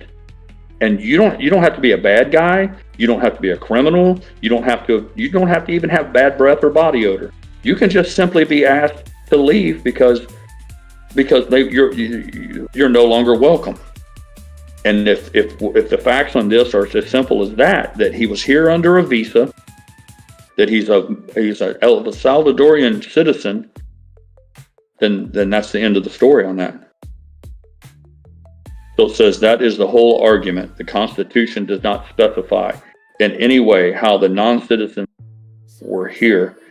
It states explicitly that anyone born in the USA. Yep, we covered that earlier, Tilt. We covered that earlier, and I agreed with you that when you asked me what my thoughts were about birthright citizenship, I think there's a loophole there and it's being exploited. So what I would argue for, Tilt, is that needs to be changed. And I don't know that it will, and here's why. Again, we're back again to one political party in this country believes it's an existential crisis for them. See, it's just my humble opinion that I think the Democrats are imploding. I think they're dying. They're drying on the vine and dying. And they're terrified that their entire base is just eroding like an ice cream cone on a hot sidewalk. So this whole idea of the concept is simple. Placement voters. The Democrat Party, who's become the party of, whatever. The Democrat Party has fallen out of favor with the majority of America. The trend is there. Even if it's still 50-50 or 51-49, they are aware more than anyone. Believe me, they know. People on the internet may deny it. Likes of Bernie Sanders and AOC, they may run around acting like somehow or another they still represent half of the country. It's my humble opinion that they don't. That their internal polling knows, their internal data shows that they're dying. People are fleeing their party because of their repugnant policies. Average people aren't about transvestitism and fucking taking little boys and chopping their penises off and cutting the breast off little girls before they even achieve. The average person finds all of this stuff horrific. And unfortunately, the Democratic Party has gone so overboard with trying to capture a few more votes by embracing these, that for every one of these birth defects they bring into the fold as a dyed-in-the-wool Democrat, they're running off 10 middle-of-the-road Democrats. Your good old-fashioned, just middle-of-the-road Democrat, your working blue-collar Democrat, they're being run out of the party. So the Democrats have to find a way to replace them. And this whole idea of immigration is just for that. That's the sole purpose of open borders, is just to keep the Democrat people in power. And I don't know how that is in the best interest of the country. It would be like if you and I mean, think about it. We agree that as citizens, we're going to have a democratic process where we vote to determine everything from laws, taxes, how we spend our tax, all those things. We agree to off of democratic principles. And then the very moment one side begins to lose and they can't have their way, if they can no longer get what they want because they can't carry enough votes, their idea is to bring in more voters. It's a way of cheating. It's another one of these things. You tell children, just small little bitty children, you say you're not allowed to cheat. You have to play fair. This is a game. This is a system. There's a set of rules, guidelines. We all agree to them before we start. And then if the result of the game doesn't meet your satisfaction, you don't get to change the rules afterwards. And it's my position that that's what the Democratic Party's doing. And they've done it for some time now. They did it when Harry Reid started to change all the rules in the Senate. There's been many, many examples of how, and it's always one-sided. They're always cautioned. The Republicans will say, don't do this. You're changing the rules because it benefits you now. But when the shoe's on the other foot, you're going to squall like a stuck pig. And none of it says fairness. And that's one of my biggest issues with the Democrats. There doesn't seem to be a willingness to fairness. It's always a willingness for one side to want more than they're willing to give the other side. And it troubles me.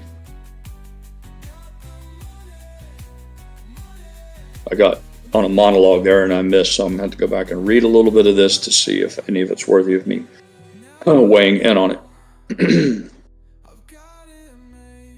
Censor content from California says, I think the number of pregnant women climbing a fence is a statistically lower percentage than the amount of airtime being used to discuss it. Yeah. I would think that's a little bit, I mean, I get it, you're money there, censor content, but you're wrong.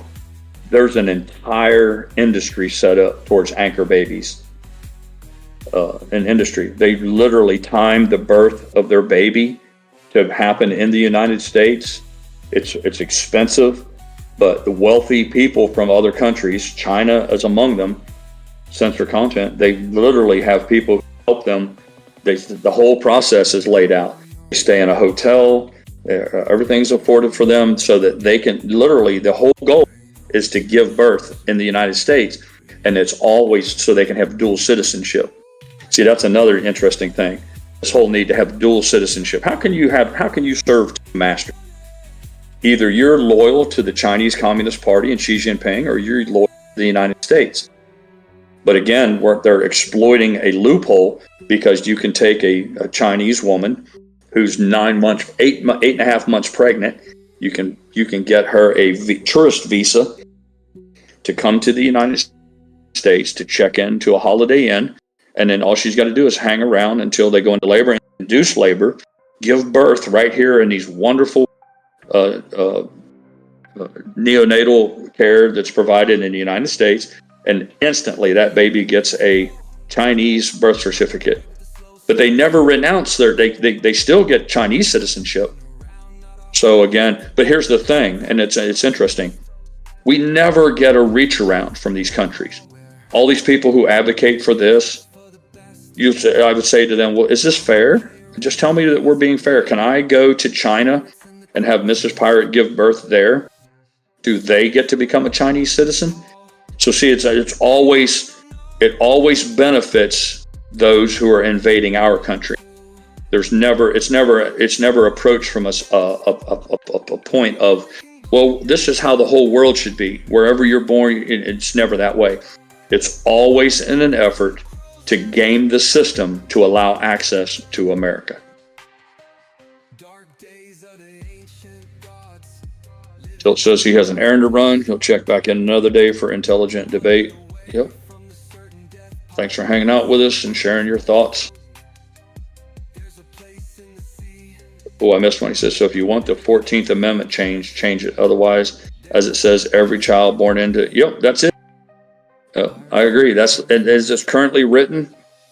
But I think I would advocate for changing the law.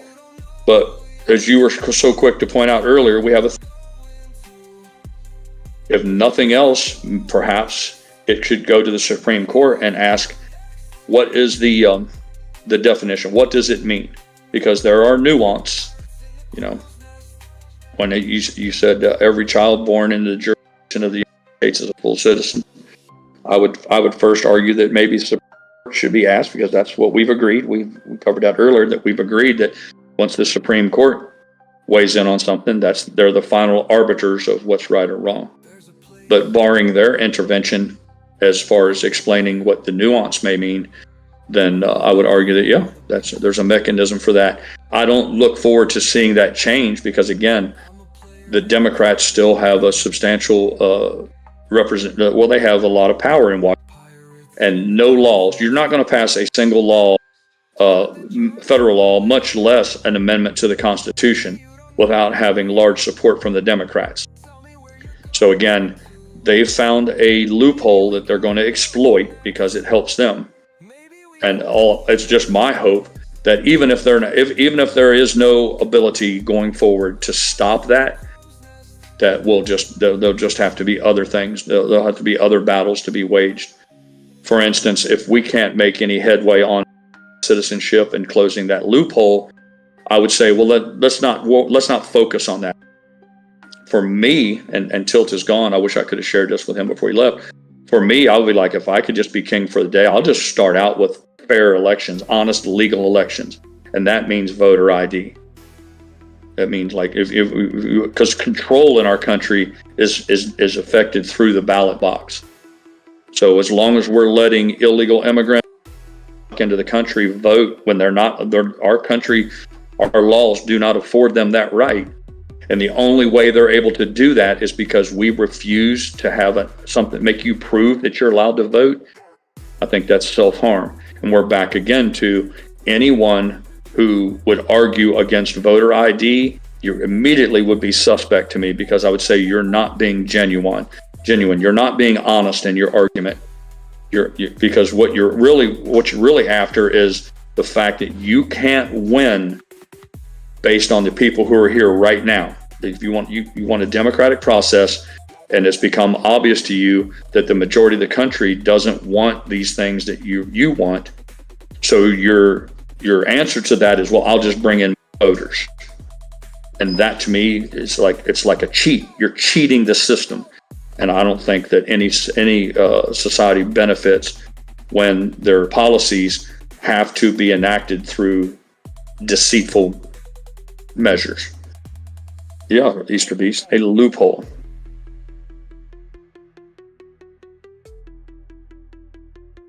Melina put in an interesting topic. I like that, Melina, and I've said, just because the baby's a citizen doesn't mean the parent. See, that's how they try to use it. Then what happens, it becomes an emotional thing, like, oh my God, you're going to kick the parents out, but the baby can stay. I'm like, yep, exactly. Tom Homan said it the best. They're like, how are you going to split up families? He's like, I'm not. The whole family can go.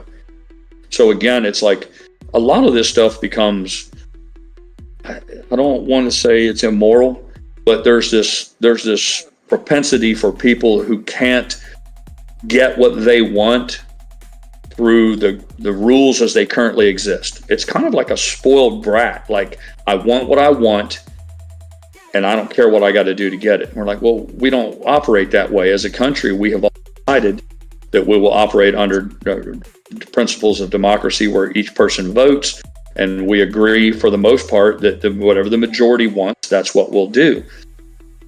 So when you find yourself where your personal wants are at odds with the rest of the majority, then this idea that, okay, well, I want to change the rules now It's like a little kid playing a board game, playing family, and they start to lose. And instead of saying, well, you need to do better, or you need to, learn to operate within the rules that we have them, they just want to throw a tantrum and say, well, I want to change the rules now. So what you end up with is people who are they just want it their way all the time. And it's like, well, we didn't agree to those. We didn't agree to those sort of to operate that way.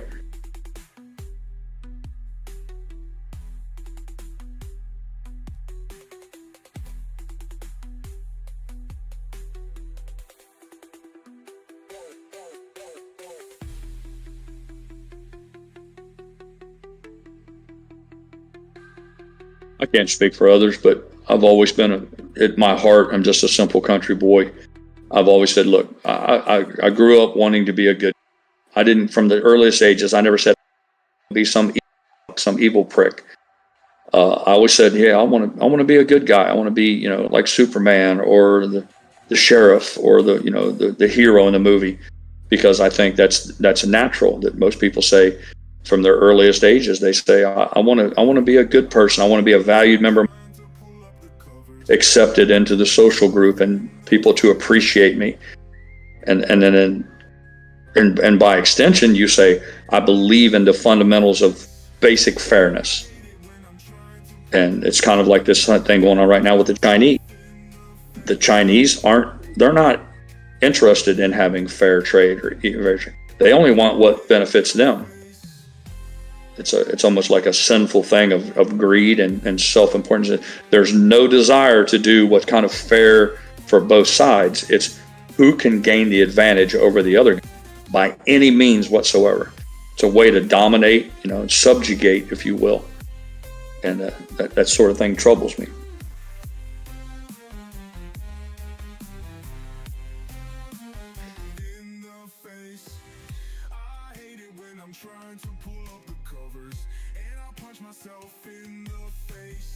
Is he flying again today, honey, or just ground lessons?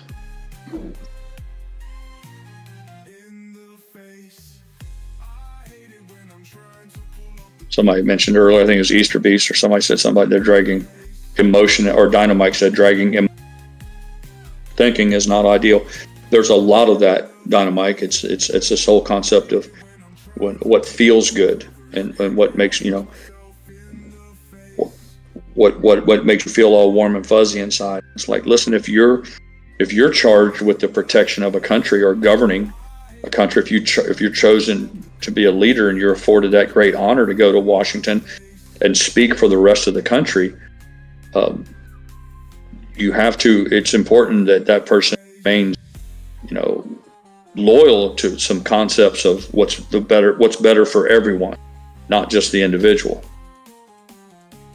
And more importantly, the idea that the rules matter, that you have to have a set of rules, and we have to agree to a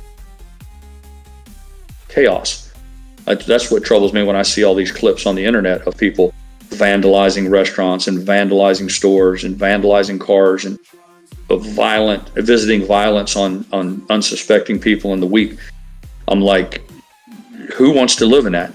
Do you really want to live in that sort of community, that sort of culture? And if you don't, then you have to speak up against it, and then you have to demand it taken against those who are engaged in it. And that's what's happened for too long now. We have been, we've kind of looked the other way while all of this and really awful behavior takes place.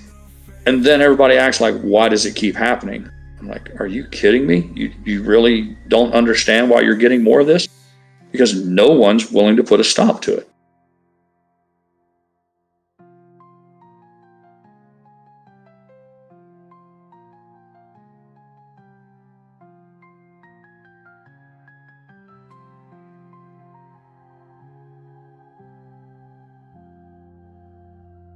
Anytime I encounter anyone who's really hostile towards Trump, and it's easy to identify them. They don't make any effort to camouflage or hide their hatred. There's this, I don't know if it was always in them, like their entire lives they hated Donald the entire time, or if it was just when he came into power. And it seems to me like the latter's more logical. You never heard anybody accuse him of being a racist when he was on, for instance, when he was on Celebrity Apprentice or whatever the fuck it was. You know, all of those things are just tools that are used to try to bludgeon one's political opponent. And it's disgusting. And like, say you don't like the guy's stance on immigration. Why can't he just be against, even if it's legal immigration? Why does that automatically equate to racism? And the answer is self-evident. It's because they can't formulate a strong argument in opposition to some of his policies. So they default to the old tried and true, well, just attack the person. And you're like, man, I'm willing to hear you out on why you think that he should do something different, as for instance, when it comes to immigration. But if you're just going to come in with the whole thing of, well, he's a xenophobic or he's just a racist, then we're done here, because those things are simply demonstrably false. Anybody with common sense who's willing to be honest, not lie so they can try to appear to like win an argument, they're willing to just be honest, they can say to themselves, yeah, there's nothing about this man's behavior that really indicates that he's a racist.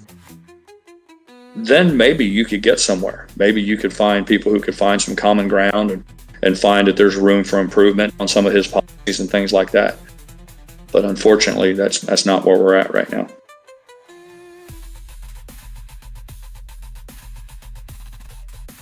Censored content says, just wondering, what are the chances of becoming an Israeli citizen as a Buddhist, for example?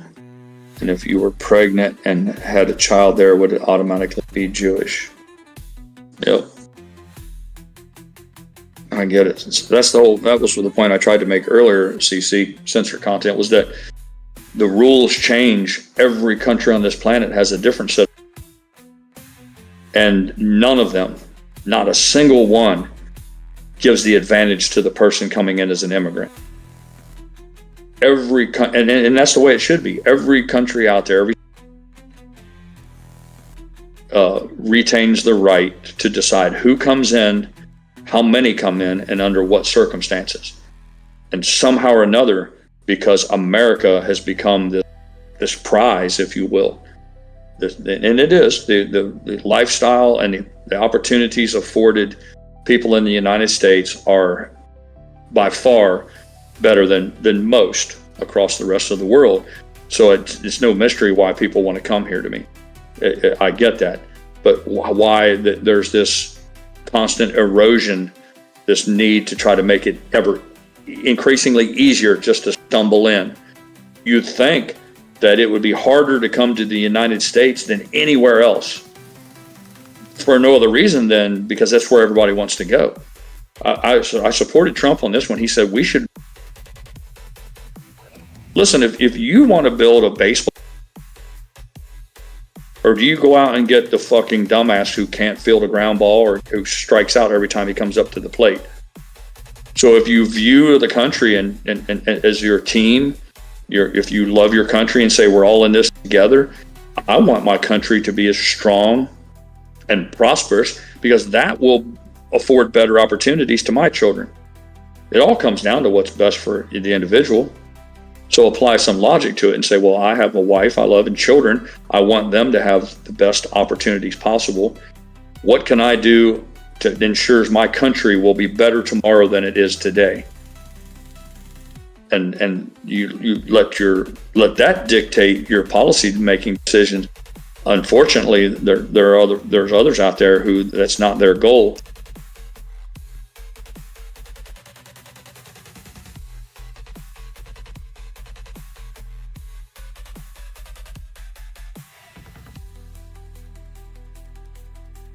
Dynamite says the tilt dude said earlier that Biden had a spine.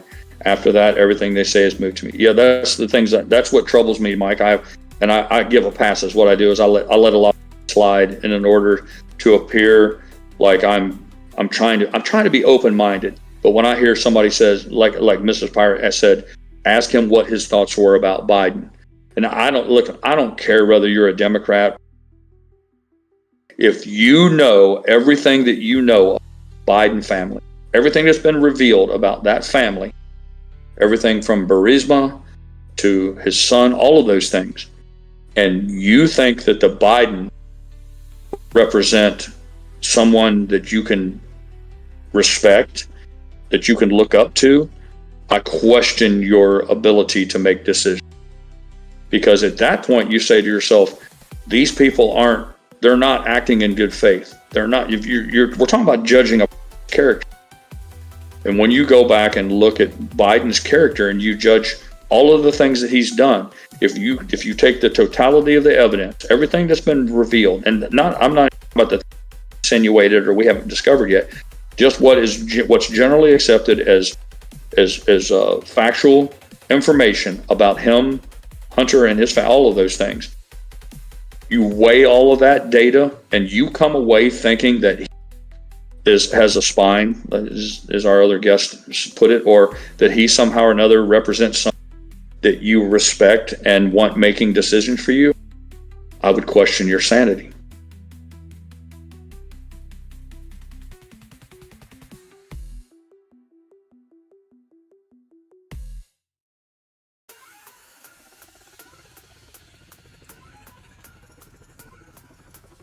I've said it many times. If you're from Venezuela and you have 2.5 kids,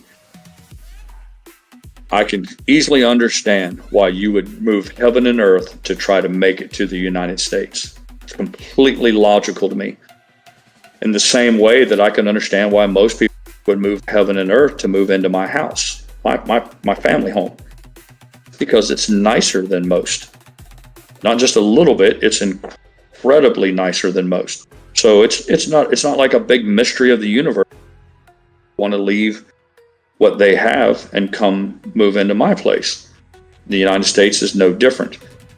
The fact that they want it is not the mystery. The idea that I'm obligated to facilitate that is just silly. And I think that's where the disconnect comes in.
Kind of a side item.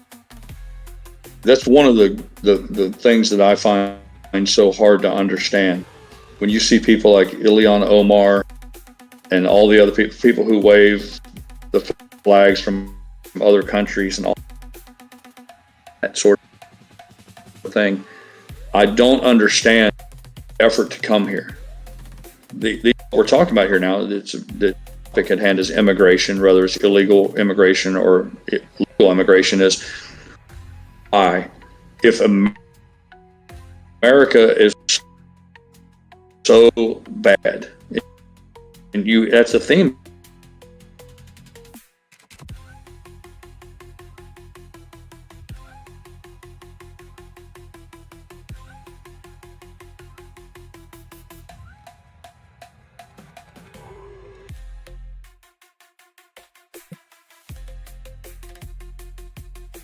If it's so terrible, why is everyone trying to come? And when I say everyone, I guess that's a little hyperbolic. Why are so many flooding our country? Yeah, Twisty, I had to change a chart there. It'll drop from time to time, but thanks for bringing it to my attention.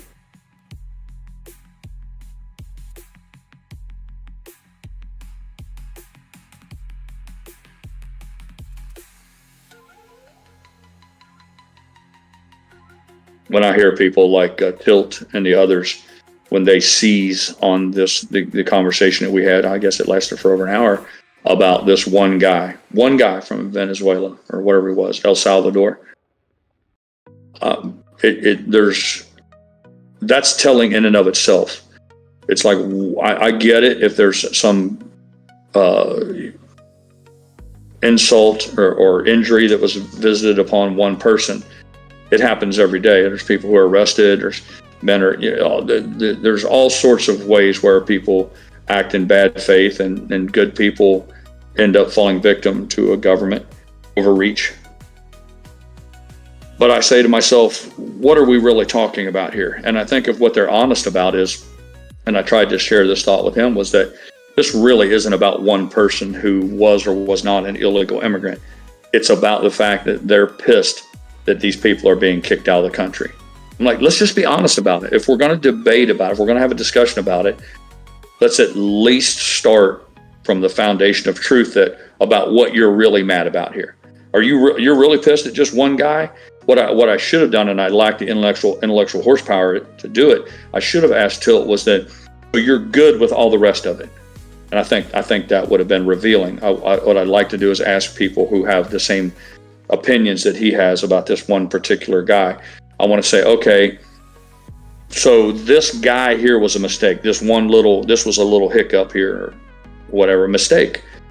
But you're okay with all the rest of it? Because I am. I'm all about the whole TDA or Trinidad or Aragua and the MS-13, all that. I'm like, absolutely. Load these fuckers up and send them somewhere else. So, and I think if you could get them to be honest about it, that was where you'd see the true colors. They would be like, well, no, since you brought it up, let's talk about the rest of it. I'm like, okay, now we're getting down to the rat killing. Trump is doing the Lord's work. He's scooping up all these scumbags, this human filth, and he's running them out of our country. He's well within his legal rights to do so. Our previous guest was eager to talk about Supreme Court. Yeah, they have upheld, among other things here recently, that his use of the Alien Enemies Act is 100% within his jurisdiction. That is right in his wheelhouse as the president. It's clear, unambiguous. There's no debating it. So, but you'll find really quickly that if you press them on it, they'll be like, yeah, we don't like that either. And what it comes down to is like, stop muddying the waters. Just say what you believe. You want open borders. And let's talk about that. Let's stop with all the other foolishness. If you really want to get down to it, that's what this is about. The very same people who advocated for open borders are pissed now that Trump closed the borders and now he's sending people out.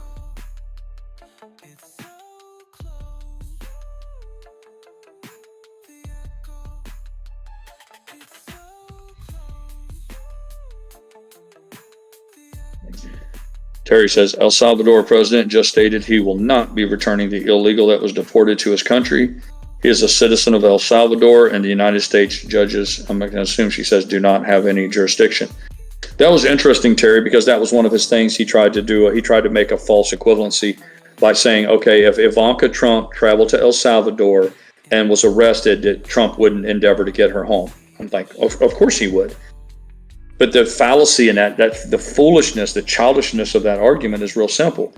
You're comparing Ivanka Trump to a member, this guy who was associated with gangs and drug lords and all those things. More importantly, he's conflating the issue that this guy was a visa holder, that Ivanka Trump is a citizen of the United States. So again, they want to make it appear that they're two of the same. And I'm like, no, you're not comparing apples to oranges. You're comparing apples to roller skates.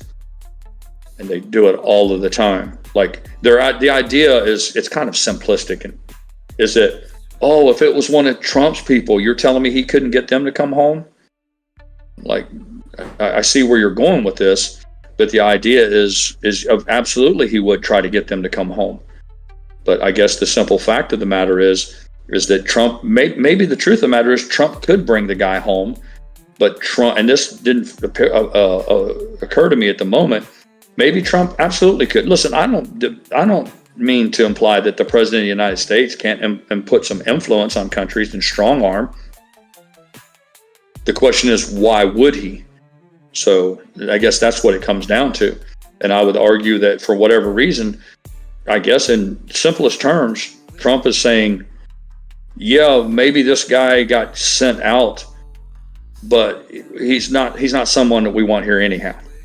It's kind of like the story I shared about my brother, who denies to this very day that he was the murderer that killed the girl that my brother's in prison for. But my brother would say, I didn't kill her, but I'm exactly where I need to be.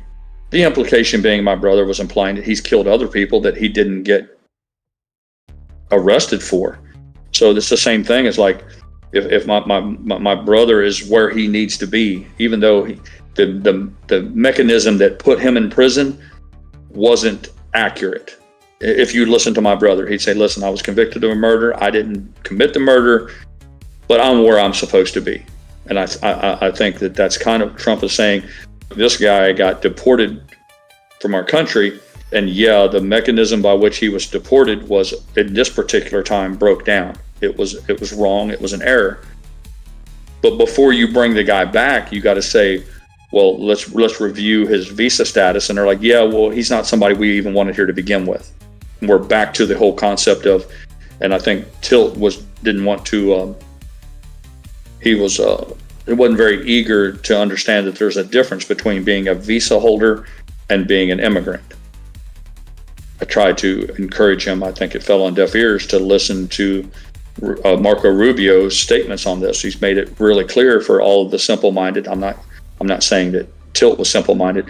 For the simple-minded people and the media, that when you run around with your hair on fire, acting like there's been some sort of a violation of some law by asking people who hold visas to leave, that you need to brush up on your law. You need to brush up on your immigration law, and you need to brush up on the legalities that surround a visa, whether it's for education or otherwise. Because it's all too often happens, whether it's in the media or on Twitter, got a bunch of people who run their mouths who know absolutely nothing about what they're talking about. And he's done a masterful job of explaining to people, these hostile journalists and all them, that listen, you need to understand something. A visa is just a guest pass. Very simple. And there doesn't even need to be a reason. It can just be the president says, I think it's in the best interest of the country right now that we don't have so many visitors. In the same fashion that Mrs. Pirate would be like, yeah, I know all your buddies love coming down here. All your old military buddies love coming and staying at our house for a week while you guys have golf outings. But this year, that's going to run counter to, some other things that we have happening. We have some other social events, and we're going to have to probably shut that down this year. You're like, okay, I get it. It doesn't necessarily mean that there was anything evil or ugly that happened. It just meant that a guest who were previously welcomed on a regular basis, for whatever reason, were no longer welcome. And I think that they're at a loss to understand that that's quite simply how the visa system works.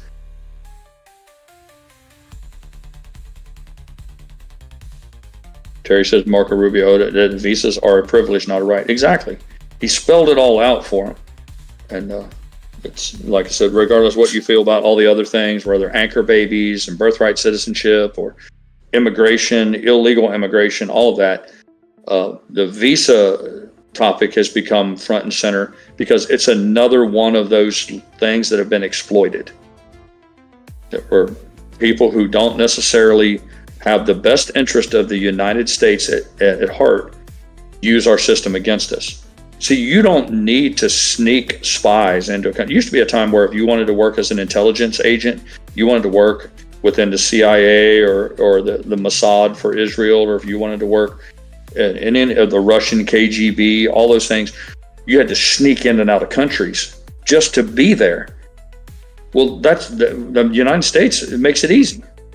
You might have to sneak into Russia or the Ukraine or any of the other countries, China. You might have to hop a border or sneak in through the back door to spy or try to work as an intelligence gathering asset. America, we just open the fucking front door. Come on in, snoop around, see what you can find. All you got to do is apply for a fucking student visa.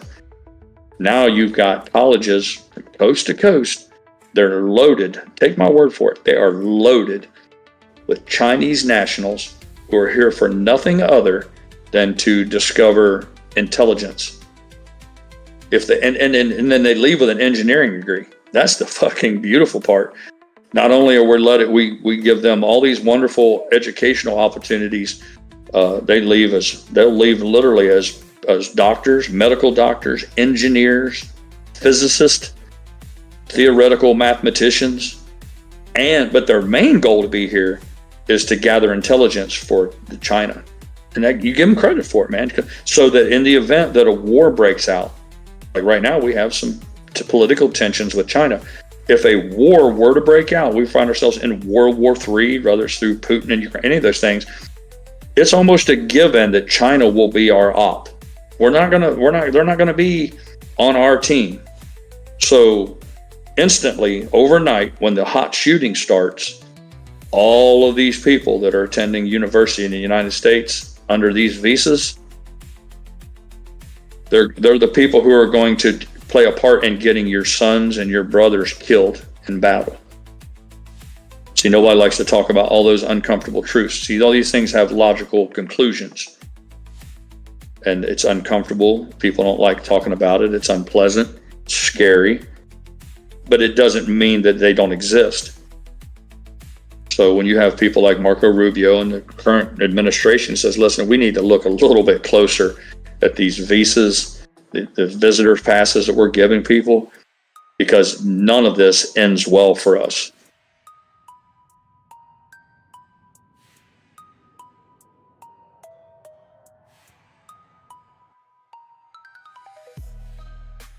GrayLeaf says he is or was part of MS-13. Bukele will definitely not him let out. Yeah. Look, again, I tried to be as honest as I could with Tilt, because he wanted to go full blown, he wanted to go have a big battle with me over this topic. And I'm like, I can't, as much as I'd love to oblige you, I don't know enough about it to speak with authority. But I'm smart enough to know that what I see you doing is you're seizing on one guy, one particular person who was kicked the fuck out. And they're like, oh my God, he was a Boy Scout and a good guy, an altar boy and father of the year and an entrepreneur and loved by his community. Oh my God. I'm like, and Trump is the evil Satan devil for doing this. To me, it all smacks of trying to find just one little example, one particular thing, an anomaly. I'll call it an aberration, and use that as evidence that his entire policies are wrong. And that's really what it is. It's not that someone's taking up the sword. Oh my God, I've got to protect this poor mistreated guy who got, abused by the system. Let's all rally around him. That's not what's happening here. You can't be naive enough to believe that. What's happening is people find that one, and I said, if it happened the way that it was purported, that it was wrong. So then they seize on that as an example of why the whole thing should be dismantled. It's tacit.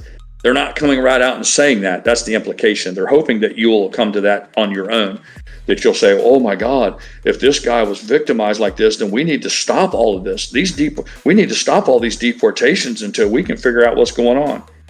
You see how that works? See how that happens for you? And like, yeah, no, we're gonna keep up with it.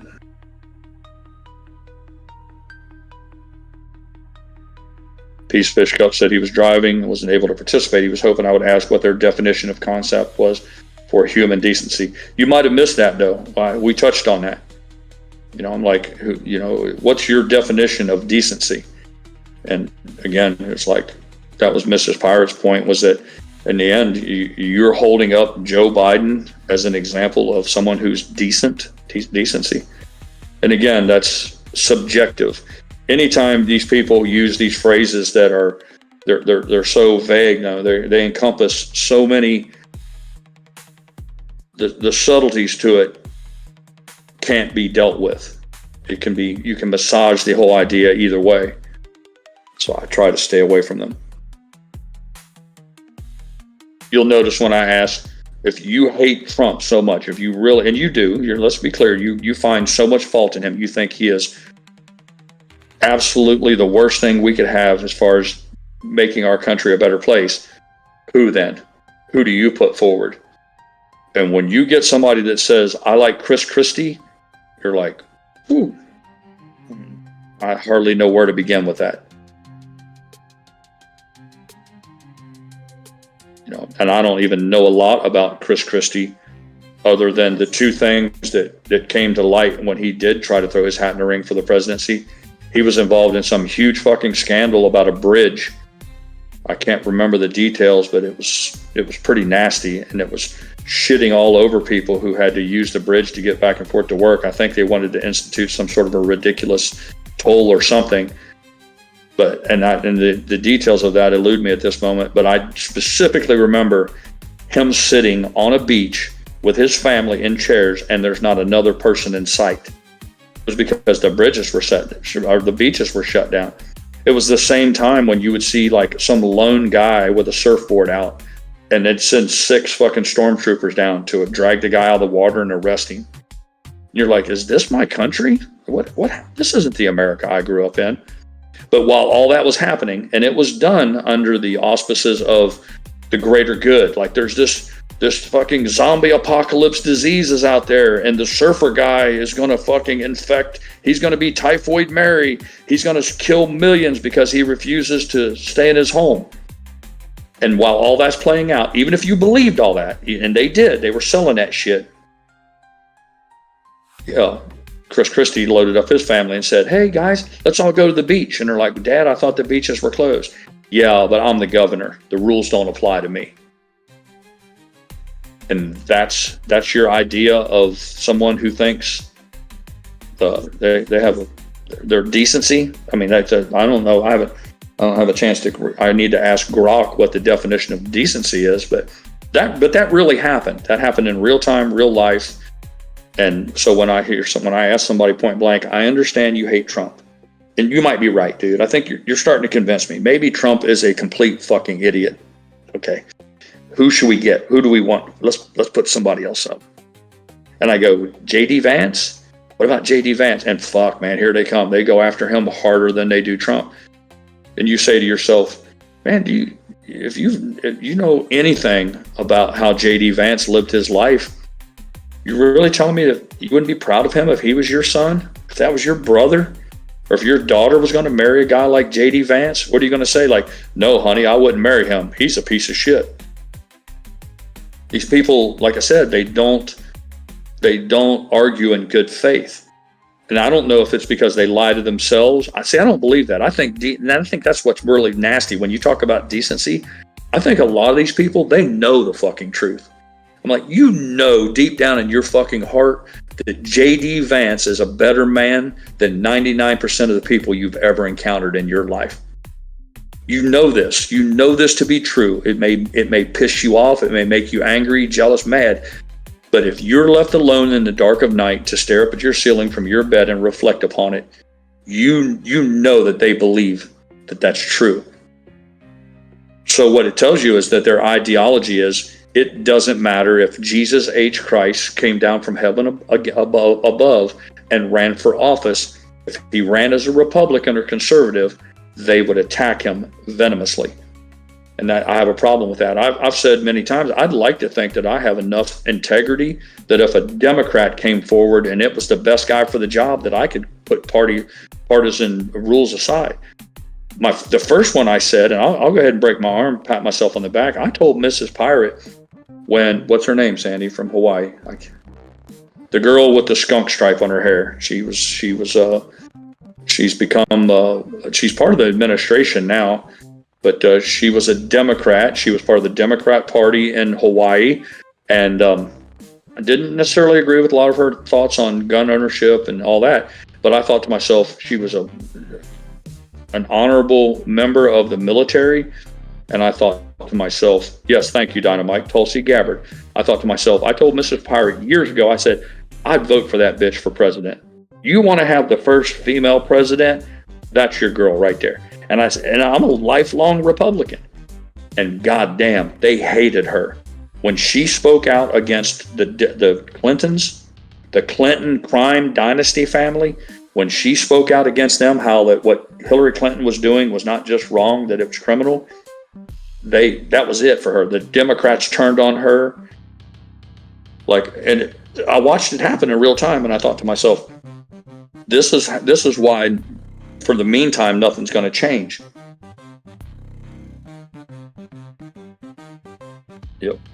I'm like, you want all these people, the feminists out there, who are like, we need a vagina in the White House. We need a vagina in the White House. I'm like, here's your girl. She's woman through and through, not some fucking birth defect who had to go get, some skin cut off of her arm so that they could cut her penis off and create a fake vagina. This girl's the real deal, man. Born and raised as a woman, and entered into politics, served her country, all of those things. And then she's a Democrat, and I'm like, okay, I don't necessarily agree with everything, but if they put her on a ballot for president, there's a real chance that I'll walk in there and pull that lever for her name.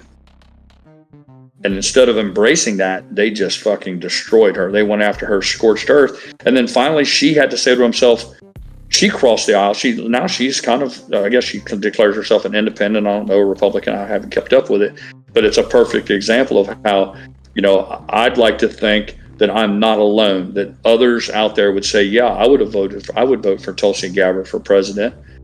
So it's not about the fact that nobody wants a woman, that we're misogynist, that we don't want a woman in there. It's like, no, I just don't want some brain dead tree stump like Kamala Harris. But I don't think the Democrats operate with that same sort of principles.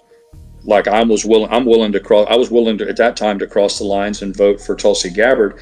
I don't think you can find Democrats can find their opposite for that. I'd love for anyone to speak for them and say, yeah, I'm a Democrat, but if such and such candidate who is a Republican ran, I would vote for them. That's one thing I've always said. The Democrats remain lockstep. That's a big part of their power. That's one of the things that's allowed them to survive. We end up with these rhinos, they call them Republicans in name only, and we end up with traitors, people who are Republicans, but they vote with the Democrats most of the time. You don't get that out of the Democrats, man. They are loyal above all things. Yeah, Dynamite said a woman for president is absolutely fine. Just not her or Hillary. Yep.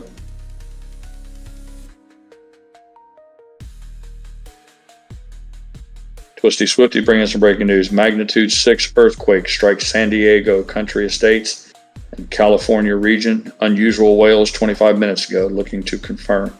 Hey, thanks, Twisty. That's interesting shit right there.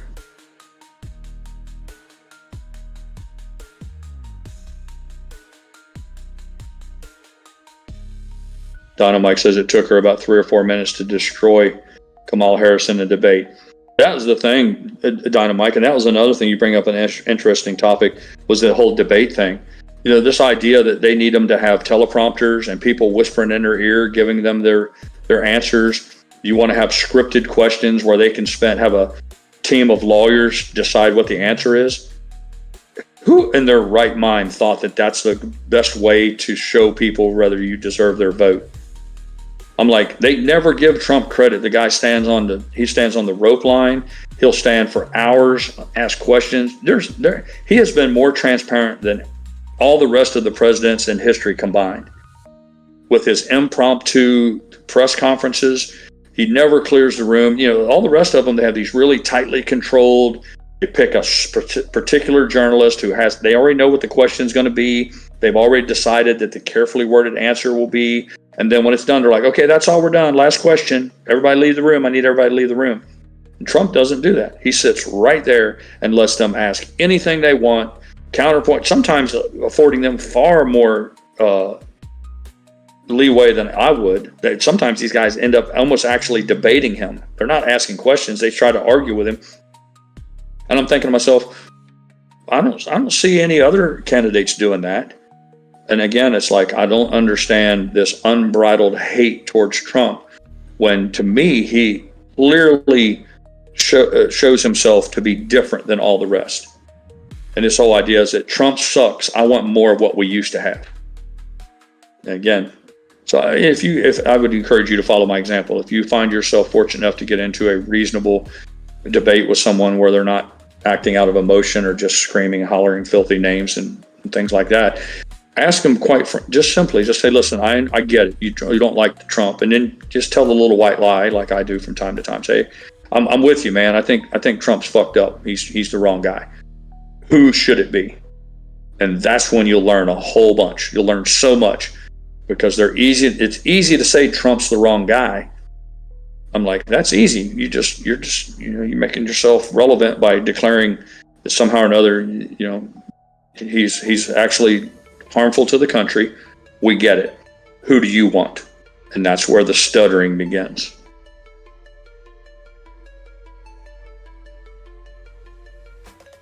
Twisty says CBS is acting as a second source for the story, claiming a 5.2. I think he's saying 5.2 on the Richter scale.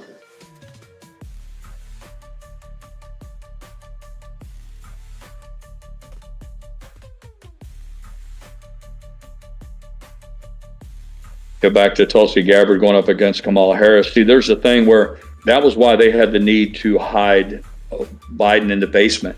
That's why they want to limit the amount of debates. That's why they don't want, they don't want reporters shoving a microphone in somebody's face and asking a question, because frankly, it will reveal something to the public, and not just it's one thing for someone like me who I find the Bidens distasteful.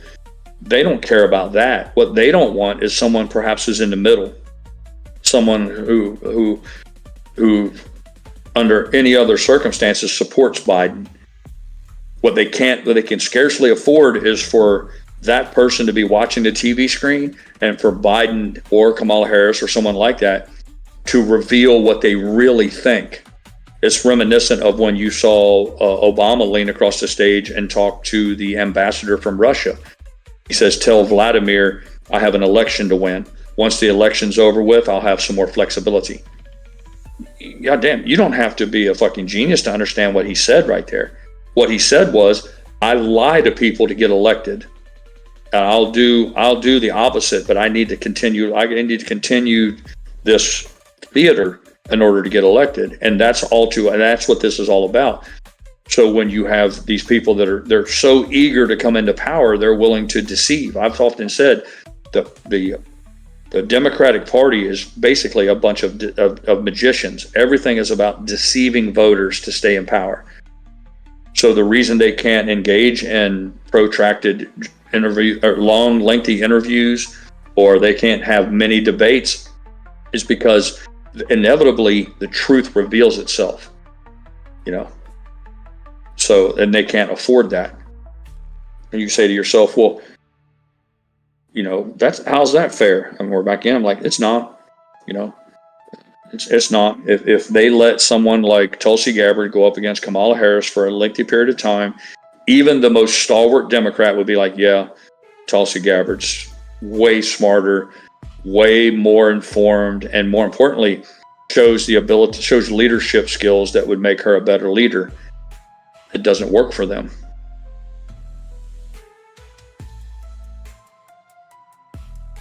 Donkey Kong says, I got into it a little bit with my father yesterday. He brought up the fact that Trump pardoned all the January 6ers, but his jaw dropped when I told him that Joe Biden pardoned over 8,000 people. Yeah, that's another example, Donkey Kong, of the hypocrisy of all of it. See, for me, hypocrites, the hypocrisy is, one has, I guess, their own take on things, but that to me is the most egregious of the shortcomings plagues mankind. I mean, we all fall short of perfection. There's not a person that walks this earth that doesn't commit some sort of sin, as the Christians call it. But hypocrisy to me is one of the most egregious,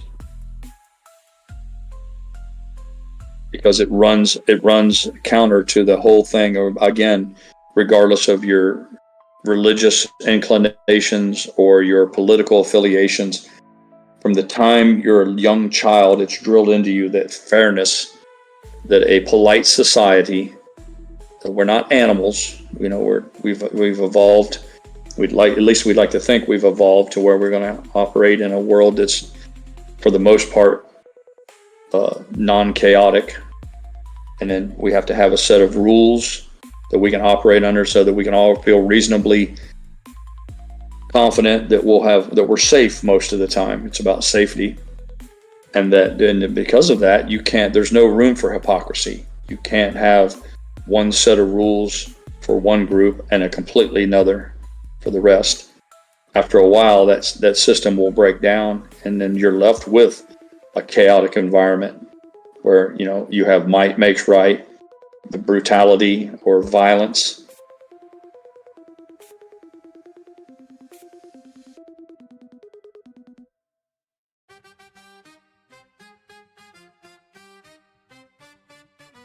I need to make no fewer than probably a dozen, maybe as many as 15 trips with the wheelbarrow with concrete from the backyard to the front. I'm looking for any excuse to avoid that.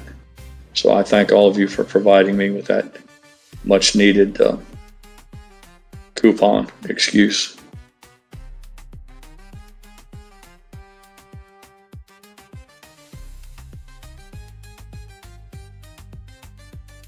Along with the topic of pardons, what I thought was interesting was this new concept, and somebody who's more knowledgeable about the subject can correct me if I'm wrong.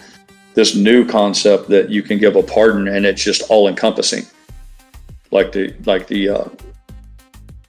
get out of jail free card from the Monopoly game of our youth. Yeah, normally in the past, and again I might be wrong on this, but the whole idea of a pardon was that someone was charged with a crime, arrested, there was a trial, they were found guilty, and then a sentence was adjudicated or signed. A sentence was passed down on them as a punishment. And the idea of pardons was that a president would stop in, and our legal system has allowed him the authority to say, yeah, I'm going to wipe all that away. And that was generally how it was handled. But this new development now that you can just say, well, I'm going to go ahead and say that from the time my son was born until the time he dies, he gets a pardon. And you say, well, you're being silly, Pirate. I'm like, oh yeah, it's a little bit silly, but the only thing that I changed were the dates. You say, well, you can't just give somebody a blanket pardon for crime from the time they're born to the time they're dead. I'm like, well, okay, then what's the time frame? Is it a 10-year span? 20-year span? And that's what he did. It's like, this isn't something I'm making up. I mean, it literally happened. He assigned a set of dates that said anything that happens between these dates, he gets a get out of jail free card. And they didn't even list a particular crime. They said anything. And you're like, again, I'm like, I don't think that that's how our country's supposed to operate. I might not be some great legal scholar, you know, the likes of which sit on the Supreme Court, but I'm just going to go out on a limb here and say that was never the intention. But that's where we are.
Saw a really well-written post last night. I wish I had thought of it myself.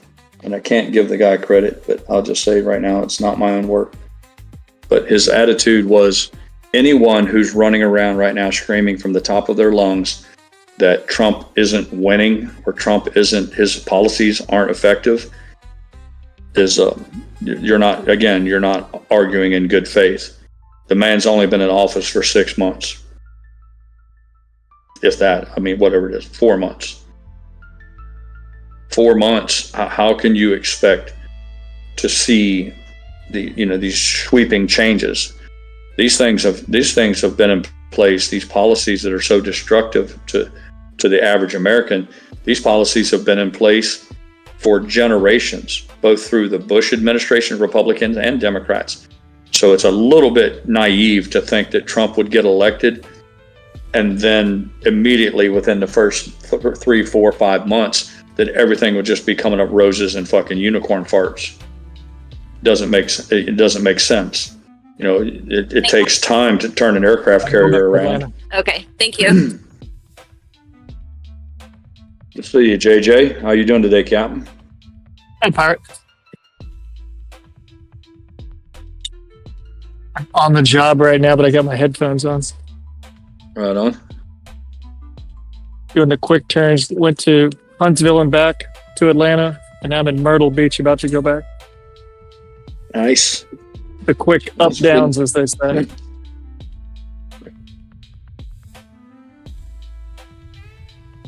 It's good to have you with us. We've been kind of bored this morning, not much to see on the stock market, so we've been dipping from the well of politics once again in an effort to try to entertain and provide some sort of interesting commentary. We had a visitor who's not necessarily a supporter of Trump come in earlier, and I think among other things we were discussing the deportations and some other things. But when I asked him who he felt like would be a better replacement for Trump, and I pressed him on it, the best he could come up with was Chris Christie. So I thought that was interesting. We had that development earlier. He'd just be the status quo. It wouldn't change anything.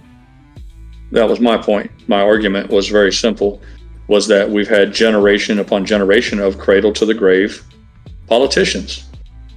And what we have, and that's why we find ourselves where we're at today. And I just said that Trump was a breath of fresh air. He was different. He may not have been the best, the perfect candidate, but he was exactly what I've screamed for my entire adult life, is I want a non-politician guy, not somebody to come in and change things up. And all this unbridled hatred towards him, I'm like, okay, I get it. If he was the wrong guy, then who do you got? I get it. My guy is fucked up. He's fucked the whole thing up. He's the wrong dude. So I'm willing to listen. Who do you want to hand the controls to, the power to? And I think that tells a lot when you get the answer out of it. Yeah. This whole thing, it's so confusing. He's messed up the whole trip. No, nothing's been messed up at all. Every car that's been on the car lots has been there. Ain't no reason for those prices to go up. And nobody's like running to Costco to buy a crate of toilet paper. And all the Democrats are saying that 20 years ago. And when Trump says it, well, then it's the evilness because, well, they hate him so much. Which is just hypocritical. Thank you. Actually, you know what? Can I have a bag?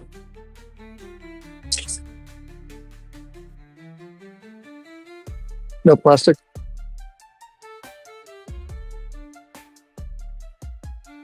The gentleman that I was debating with or arguing with, whatever you want to call it, is he seemed to be all up in arms over this recent deportee who was sent to the El Salvadorian jail, and he was innocent. This guy was pure as a driven snow. I mean, he was, like I said, a fucking Boy Scout and a altar boy, and he volunteered at the local animal shelter, and he started 3 nonprofits to feed. He ran the soup kitchen, and he's adopted 15 kids. Yeah. The only problem is he had gang tats. Yeah, well, and that's what I said. And Yucca said I was wrong, and I don't have any reason to call Yucca into question. But I read something last night that said there's a judge from years ago who had cause to talk about this guy. I don't know. The idea was that he was involved with a drug or gang or whatever, had gang affiliations. But the bigger point, as usual, was lost, is that he wasn't a citizen. He was here on a visa. And this idea that people can't be evicted, that's a Freudian slip from a real estate guy. The idea that he can't be deported, and I think the argument was he didn't fall under the screening process for the same as what all these other guys were. I'm like, okay, so he was booted out of the country, but he was booted for the wrong reason. And then the argument was, okay, he needs to be brought back now. He needs to be brought back. I'm like, easy there, tap the brakes a little bit. Just because he was sent out for the wrong reason doesn't mean that, somebody said, well, before we bring this guy back, you realize he's this, and this. And I think that's where the train comes off the tracks a little bit. But my argument was very simple. He's a visa holder. None other reason than a visa. And if Trump come out tomorrow, by executive order, tomorrow, and said, I'm ordering as a president of the United States that every visa be revoked. Our country's under political unrest right now. We've got some real economic problems. We have a cultural issue that's running counter to our best interest. So for the time being, I'm immediately ordering that all visas be suspended. That's it. It's done. It doesn't mean they're bad people. It doesn't mean they're criminals. It doesn't mean that they are, they have their mama dresses them funny or they got a crooked nose. It just means that they can't stay here any longer and they need to go. And I think that troubles a lot of them because the simple fact is the visa system is being gamed right along with the whole thing with the immigration and the voter ID. It's all part and parcel of the same big con. I think everyone's thinking of the thing of like back in the days down in Miami. If you could get on a boat and float across 88 miles, swim 2, end up on the beach, well, then you can come in. This whole thing of I jumped the fence, therefore I'm legal. Oh, okay. Yep. How come I go down to Mexico City? I've got to show them all my passport stuff, or I can't get in the country. And when I go to Mexico, and I can't even get on the airplane, and I'm the one flying it if I don't have my stuff. It's funny that you pointed that out because that was one of the arguments I made an hour ago, was that there's not another country on the planet that allows this kind of crazy shit. None of them do. Somehow or another, and we do, and then Trump takes an effort to try to correct this mistake, and all of a sudden he's the bad guy. It's illogical.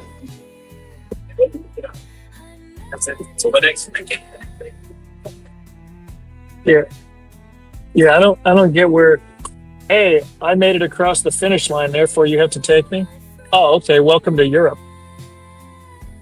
Yeah, you're talking about what you talked about before was it was called a wet foot, dry foot policy. I remembered. I was a very young man. I just started paying attention. But the idea was, and I want to say it was Reagan maybe, but the idea was that they had to come up. There were so many people coming from Cuba.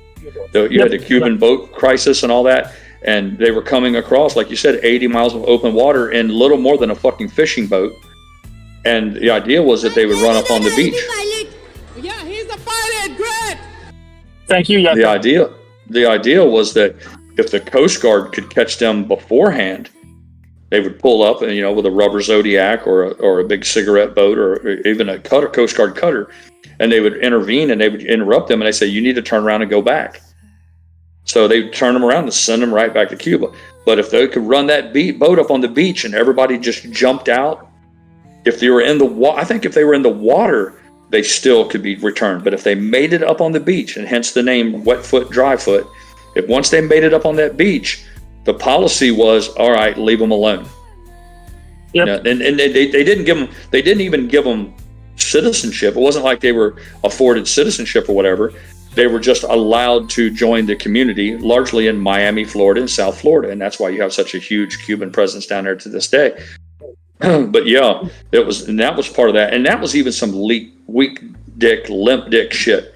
Like whoever thought that like that was the finish line. It was like some childish game of catch or tag.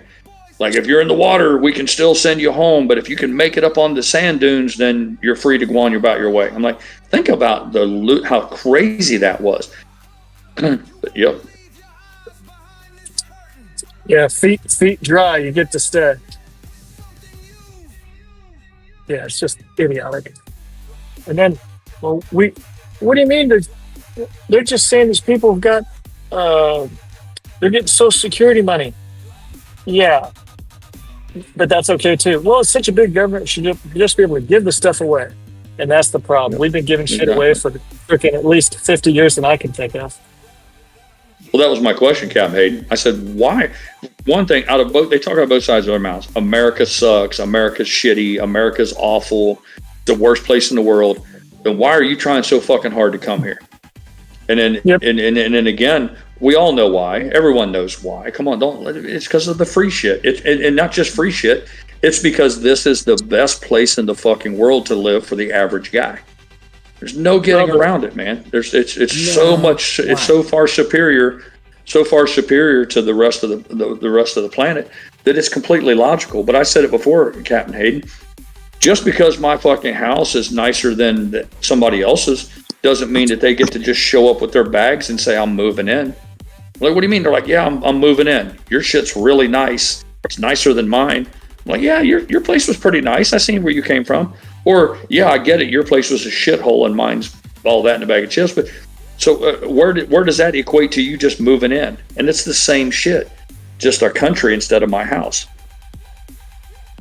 Or even better, hey, you've got 7 rentals and one of them's not filled right now. Why don't I just stay there for free? Why shouldn't I? Yeah, why can't I just claim one of these exact same shit? Yeah. Same exact shit. I mean, you've got plenty. Yeah.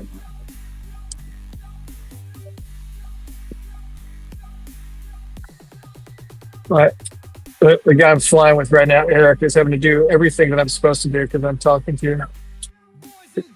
He's literally just looking at me with a frown, just going, God, I hate flying with you. Yeah. You're hopeless. He'll have a different attitude when he gets to move that. It's only he's only 2 feet from you, 24 inches. But when he gets to cross that 24 inches, when he crosses that 24 inches into the left-hand seat, it'll be exactly the same way. It's all about perspective. I told him I went out. I told him I went outside. I did the walk around. My God, how much more can I do? Jesus Christ! Lucky I went outside. Outside. What you got for a runaway there? 2.7, huh? All right. That's me outside. That's a glass half empty there. Listen, folks, I'm going to leave you in the capable hands of Yucca and JJ. I have to go refill my drink, see if I can't find a little snack, leftover pizza. I'll be right back in a few minutes. The fuck right now? Why? Yucca, what else have you 3D imaged? Well, I 3D scanned the drill. That was pretty much it.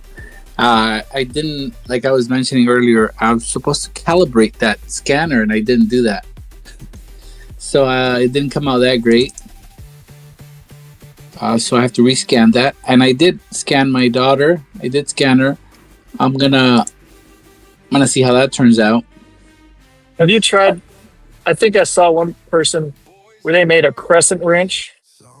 So they did so it did it with the wheel, so you could actually adjust the jaws. Have you tried one of those yet? Or the wheel? What wheel? Yeah, the wheel on the crescent wrench. Where are you talking about this like a Lazy Susan? No. A wrench, but it's a crescent wrench, so it can go from max opening, say it's 22 millimeters, all the way down to being closed. That kind of a wrench. Type in crescent wrench. You'll see what I'm talking about. I've seen someone do that where the wheel that moves the jaws of the wrench was a different color, and it actually worked just like a metal wrench. It was pretty cool. Oh, that's good. I'm gonna check that out. Yeah, crescent wrench. You probably have one, don't even realize it's called a crescent wrench. I don't even know why they call it a crescent. Yeah.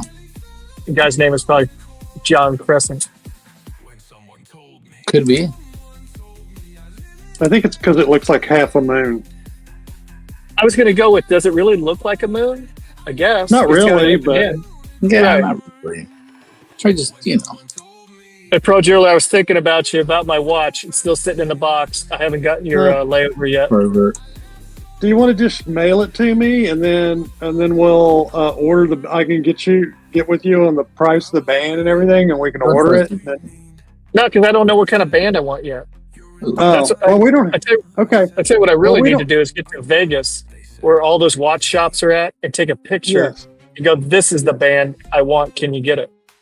Yeah, the Rolex. If it's a Rolex band, just get a part number with it, and we can get it. And we'll just order it in. A Rolex will fit a Tudor. Yeah, I mean Rolex and Tudor are pretty close. Now there's a canvas a band I think that came with that watch.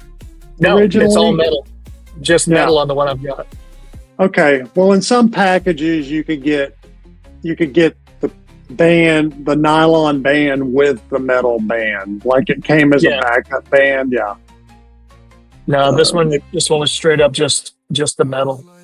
Yeah, and then of course yours got the delta on the dial. So. Yep. Now that I've flown the airplane with the 100-year paint job, I almost wish they would have done that kind of color. Oh, the retro. Yeah, more retro. Well, it's not retro. It's actually. Let's see. I can't. Can I put it? Actually, I can put it in the bubble, right? Yeah. Yeah. If I go bubble. Okay. The last thing in there is one of Yucca's videos. Careful. Uh-oh. That one still makes me laugh. All right. So if I just go to. Oh, general. I'm sorry. There we go. That's it. I'm going to put in a picture.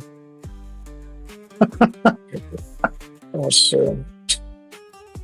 It's like a cross between Alien and Porky's. Let's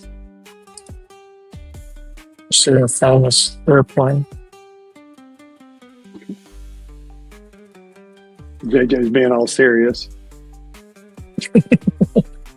Because I was trying to find the darn thing. I've got all these pictures. There it is. Yeah, check out in general.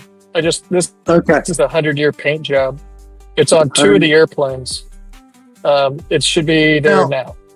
Now, what's really cool is there are people that do dials and stuff, and you can have their dial redone.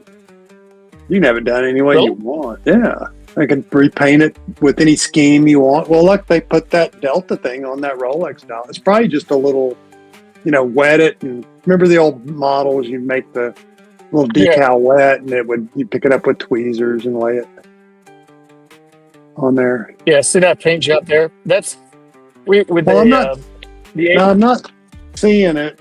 Let's see if we're in the same bubble. Yeah. Maybe it just I'm hasn't in general. hit yet. Oh, I didn't. No, I put it in. I'm sorry. I put it in general for. Oh, okay. I put it in Papa Max General. I'm sorry. There it is. Yeah. Okay, I see it. Yeah, that would be cool. Now If you did the. Yeah, to put those like grays and blues, and it was really cool looking.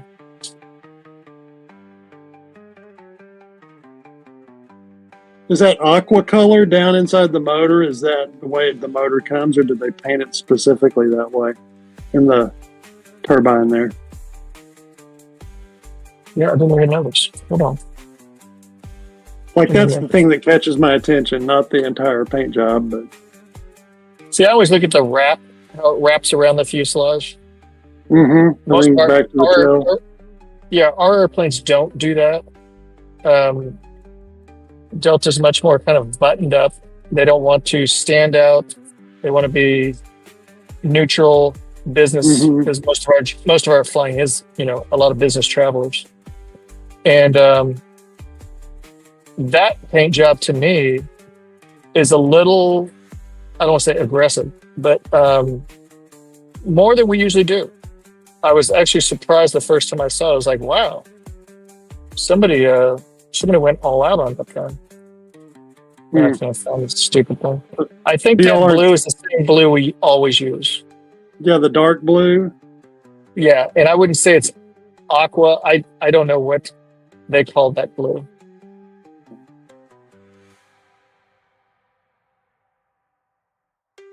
Well, that's pretty cool. I can't find a stupid picture. That's stupid. I have a phone. I can't find a picture. 100 years. Yeah. Yeah, that affected. No. Oh, I see the blue you're talking about. That's, down inside the. Yeah, that's that.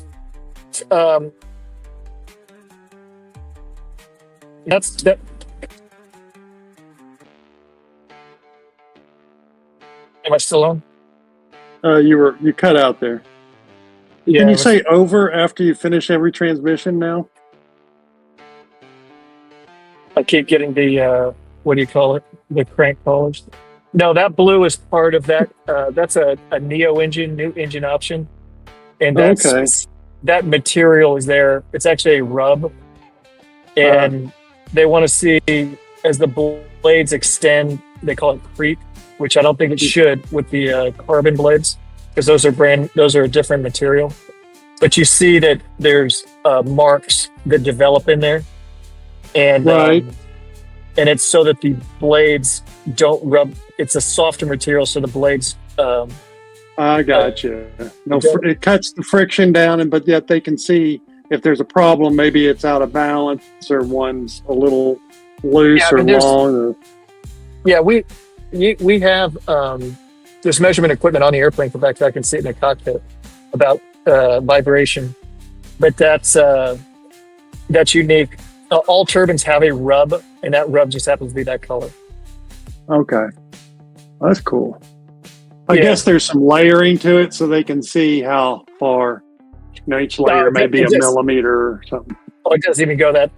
The blades are. I can't remember if it's a 1/10 of a millimeter or whatever it is, but it doesn't dig.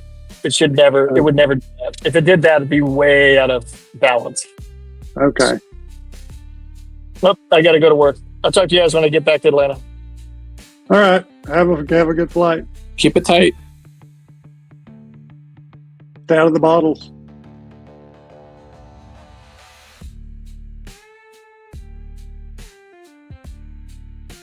Okay. Sitting here enjoying some leftover pizza with Mrs. Pirate. We were sharing some more thoughts between the two of us about this guy Tilt. I thought it was interesting that his main argument was about the deportation of this guy who was a foreign national, and whether or not he should be in the which he should or shouldn't be in the United States. But then he immediately asked me what my thoughts were about birthright citizenship. So it seems to me that this guy's focused on whether or not people from around the world should be allowed in the United States. And I have a sneaky suspicion that what this is all about, and I told Mrs. Fire, this isn't about one guy who got sent to an El Salvadorian prison. The president of El Salvador said, he's our citizen. He's incarcerated in our jail. We're a sovereign nation. You don't get to tell us what to do.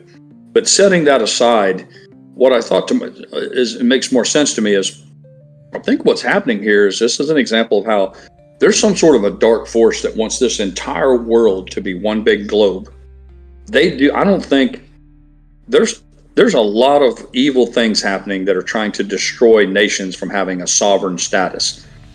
I believe that. I don't know if it's big finance, big bank, what it is, but there's an ongoing effort to make the whole planet just one big homogenous group. Yeah, and that's I agree. Banking, finance, and everything.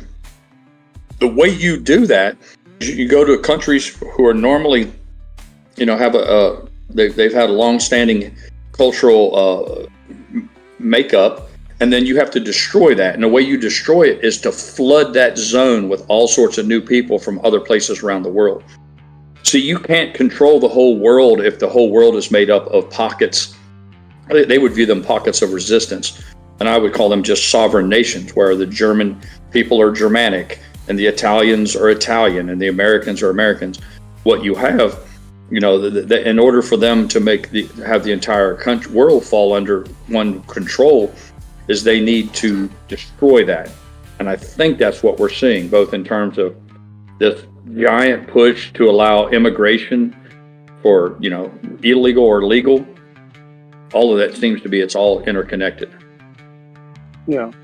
And, a lot of people bring up George Soros, but I don't even think he's the end-all, be-all guy. I think he's somebody else. Nope. Somebody makes his billions look like somebody with trillions is doing all this. I mean, if you just step back and take a look at it and just be objective and say, what's the goal here? It would appear that the goal is to dilute. I mean, we all talk about stock dilution. We talk about diluting the stock by printing more. The whole idea is to dilute the American population and make it reflect more of, reflect more reflective of what the globe looks like. So these people who advocate for all this, they don't want America to be built up with Americans. They want the North American continent to be comprised of people from all around the globe. So see what you have, you no longer have an American continent that's made up with Americans. What you have is the North American continent that's made up of global citizens. And I'm convinced that that's what this is all about. Oh, absolutely. I agree. But getting back, we're talking about this guy that's in the country. He has a visa and stuff. So when the ICE decided they were going to start doing their investigations, do you think they honestly went, well, let's find out the people that are here on visas and we'll start in on them? That's not what they did. They started off, well, who are these gang members? Who are they? Right. Who do we have evidence that they're connected to? And let's work down that list. That's Trump's directive was criminals first. Right. Let's get the bad guys first. That was the list. And they came out and said it. They look, if you're some Mexican illegal immigrant that snuck across the border and you're putting shingle roofs on in Atlanta, Georgia, you're not the first guy they're coming after. Nope.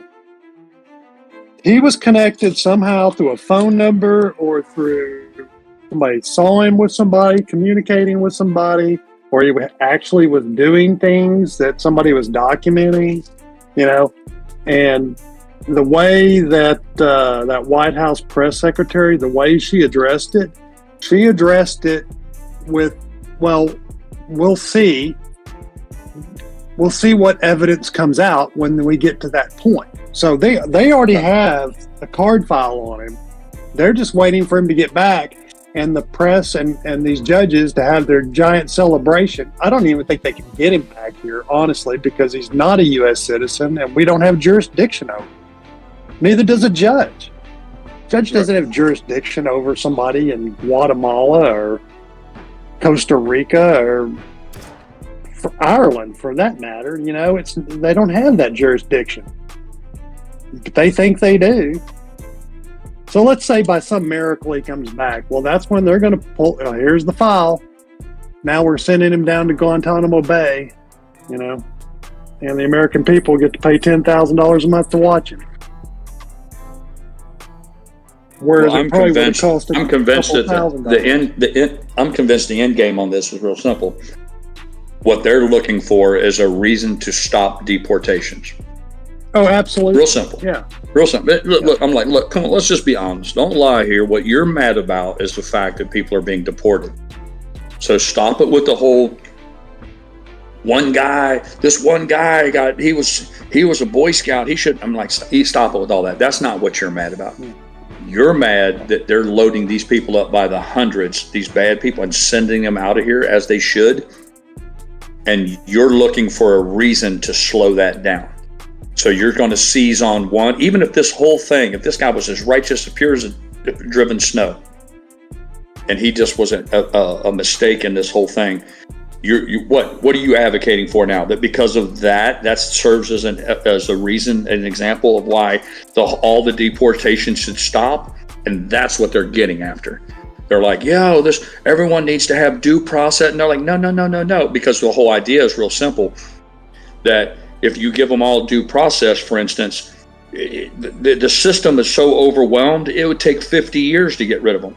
Meanwhile, you're back to, he's like, what do you think about the birthright citizenship? I'm like, okay, so they sneak into the country because it takes years to get rid of them with your whole due process.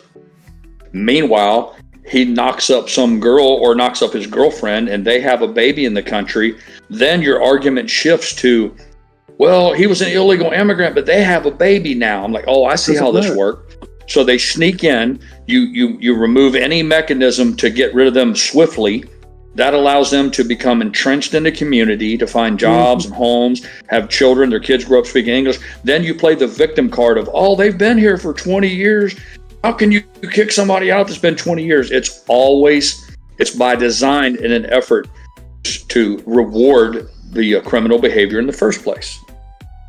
But what it does is it's completely diluting our country as far as our cultural makeup.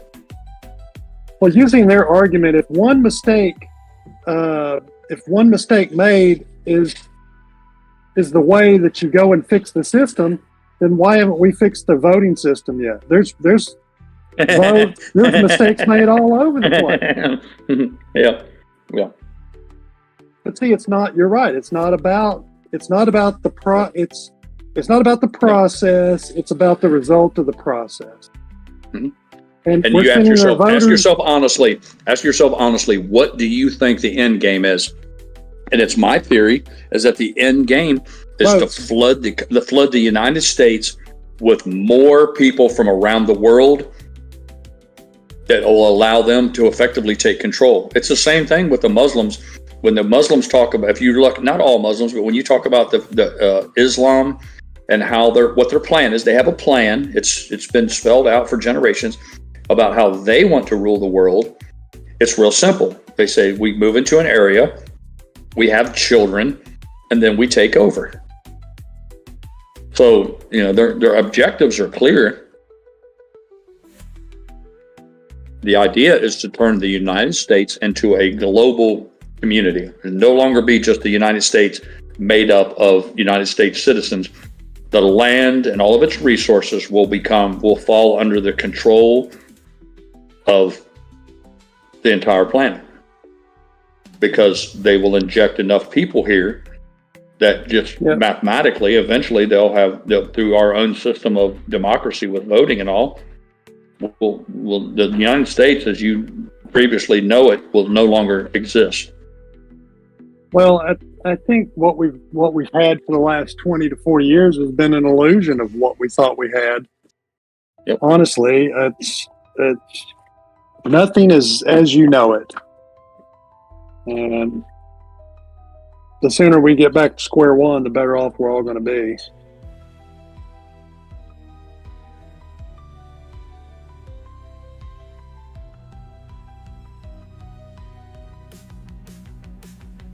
Yeah, Real Rugged pointing out that the 5th and 14th Amendment Constitution guarantees due process to all citizens, and then he follows up by a quotation mark saying citizens. Mrs. Pirate said the same thing to me, Rugged, off air about 20 minutes ago.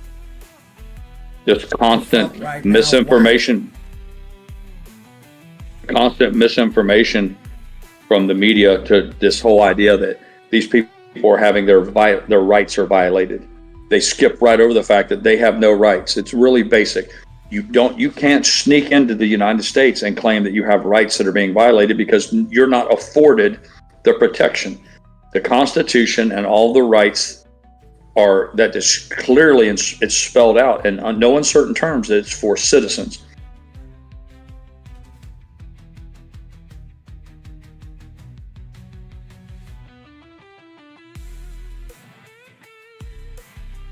Crazy times, man. when I hear somebody like this guy Tilt and the other people come in, when they attack Trump, and I'm like, okay, maybe they're just Democrats. So their idea is to attack Trump so that the Democrats can take power again, so they can go back to running the country as they believe it should be run. You kind of understand that. But when I hear people, again, like Tilt, who are coming out with all of these policies that I believe that they seem to be cheerleading for, that are clearly not in the best interest of America, you ask yourself, I say to myself, what's this person's goal? What are they really after? I mean, one thing if it's just a Democrat that's looking to get their man back in office, but it's quite another thing if all they're after is pushing forward policies that are harmful to the United States. By design. Yep, by design.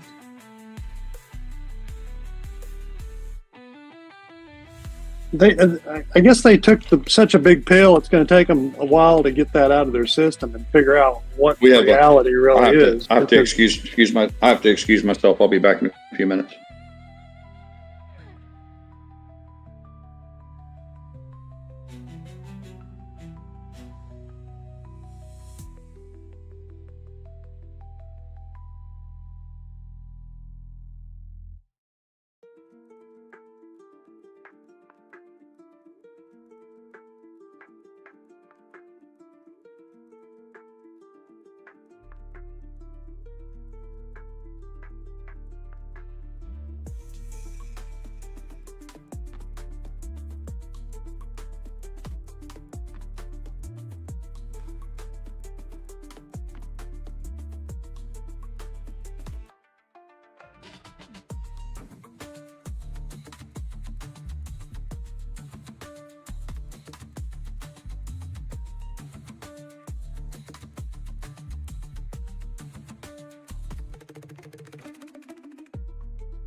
Now why?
An apple a day will keep anyone away if you throw it hard enough.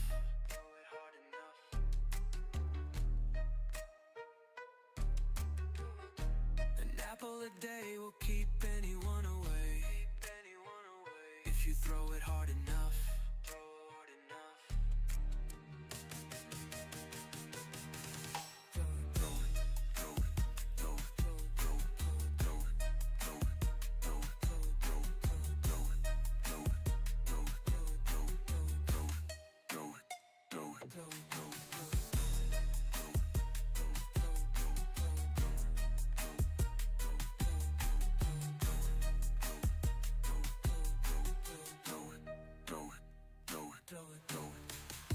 An apple a day will keep anyone away if you throw it hard enough.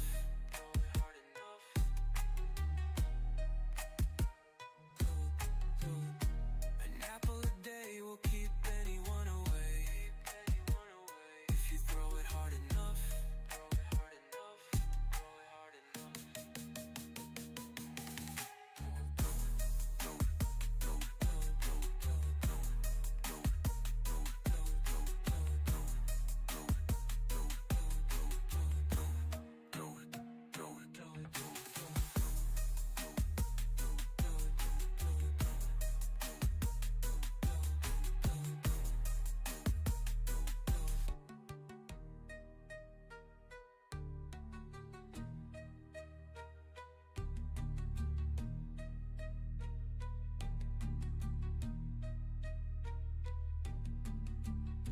An apple a day will keep anyone away if you throw it hard enough.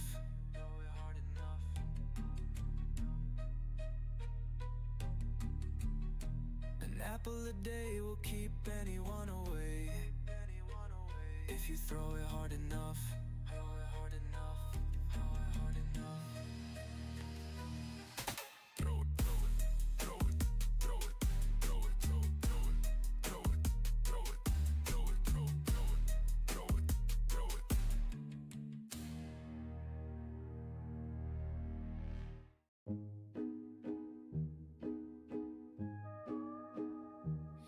See my friends go down the rabbit hole. It's really quite a sight. You wouldn't believe the things you see on a Friday night.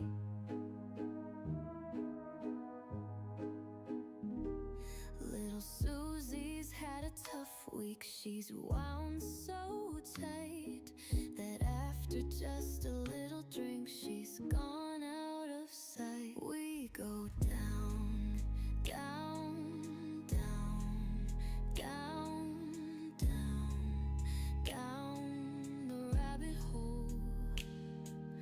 Down, down, down, down, down, down the rabbit hole.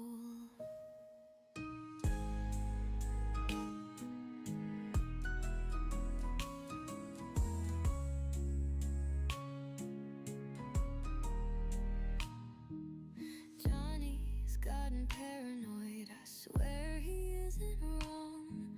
He knows exactly who he is when he hits the bong. He's seen it all before. He doesn't say it all. He knows exactly who he is, and that's why he smokes it all. We go down, down, down, down, down, down the rabbit hole. Down, down, down, down, down, down the rabbit hole.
welcome you to AMC theaters, where we make movies better. Now I have to go sit down.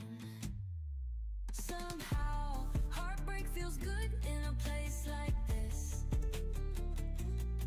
Somehow heartbreak feels good in a place like this. Somehow heartbreak feels good in a place like this.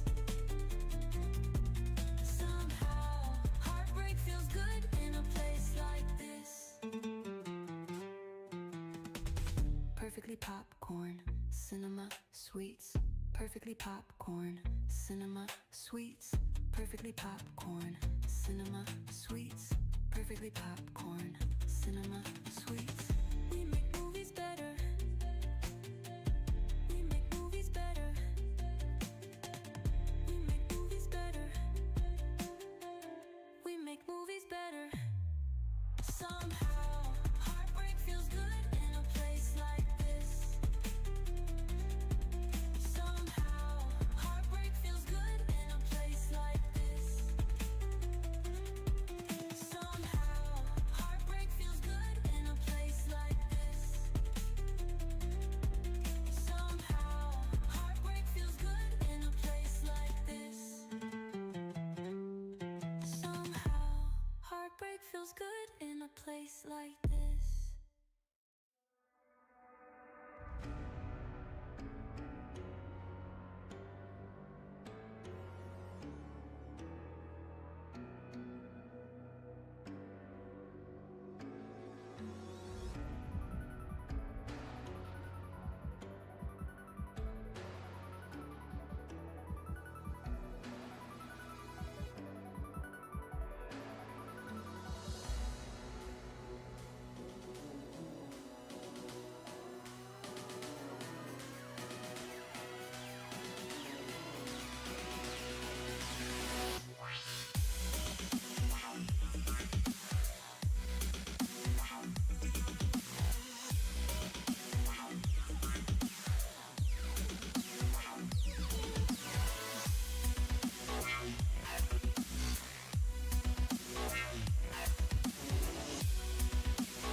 So you just copy the now trying.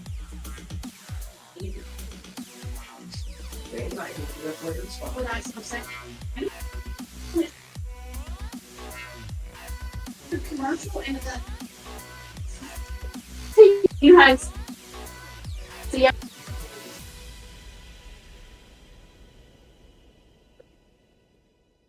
that's really good instinct. Hey, we got to go. Matt was here.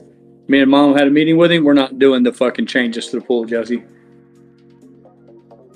We're putting the step in. And I get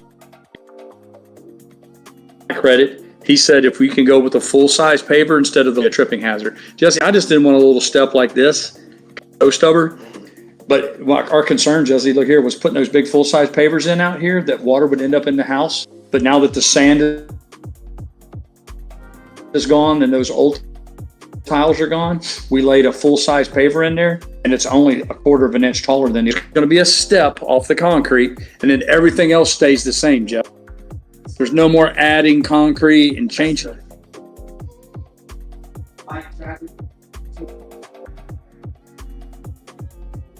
Yep. He said he's going to have them over in the next few days to start on the blue. And then that makes the step into the splash pad or whatever they clean ledge. It's like a, It's like a big drop off. Put a step in, put steps in the corner so that you step down into the Splash pad. step in the water. And Dave sat down there and he's like, it's perfect now.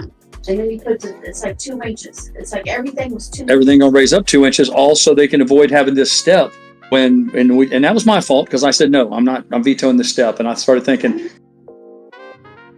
that's the path of least resistance for considering where we're at. We can put that reflective tape or put rubber item.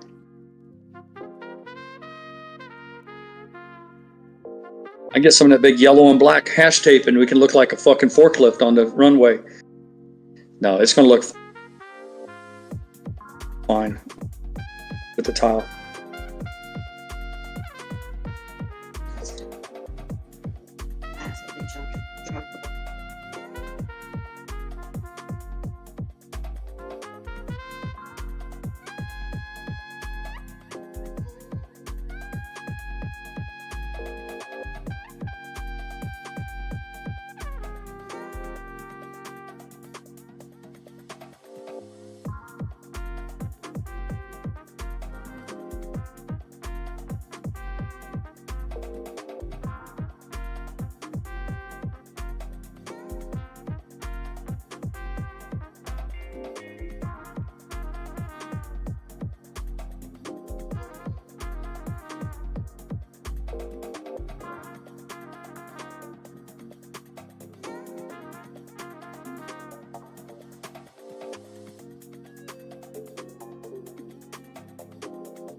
I'm back.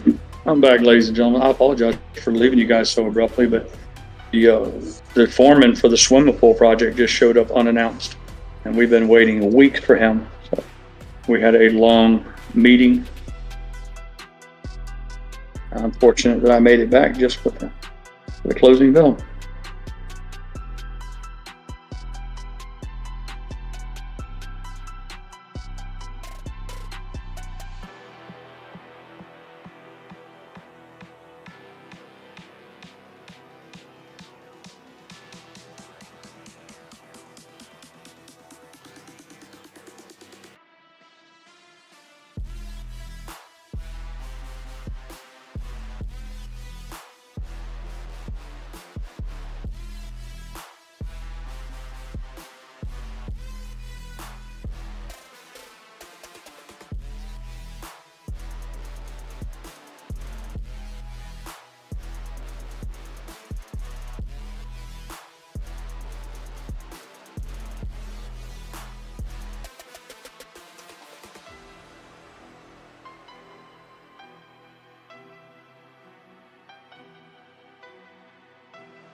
everyone trying to do homework smart.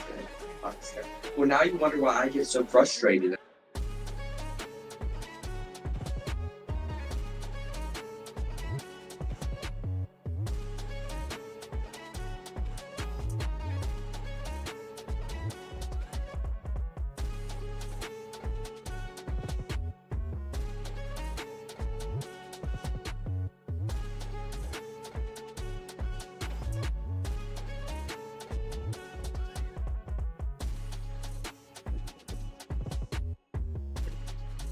Glancing back over some of the chats that I missed, I see Terry put some news in about the judge reducing the Carmelo Anthony's bond. The guy who stabbed the track meet reduced his bond to $250,000 and placed him under house arrest. I'm sure it comes as no surprise to you guys that I just find that entire thing just absolutely disgusting. The idea that you could stab someone in the chest with a knife over a discussion about seating. And now I think it's wonderful that, not wonderful, I think it's, I don't know, the idea that they're claiming now that he's some sort of he's the victim in all this, that he was being accosted and all that. At some point, people have got to say that we're done with the madness. We are done with this. People who are running around just acting like lunatics, inciting violence, creating these shoving matches and pushing matches, and again, inserting yourself right off the bat. He was a place that he had no business being. If you've ever set up one of those little tents for a social gathering, it's for you and your family. And the idea that someone could come in and just plop down inside of it is another example. Right off the bat, if somebody was up to no good. But then, even then, if it comes down to this, hey, listen, this is, we claimed this space, we put our little blankets down in our tent, this is for our family, you need to go somewhere else. Even if that becomes a point of contention, think that even if it turns into a little bit of a shoving match or something, that you can just stab somebody in the fucking chest with a knife and then claim that you are doing it out of self-defense. How much more of this are we going to tolerate as a society? Somebody has to stand up and say no more.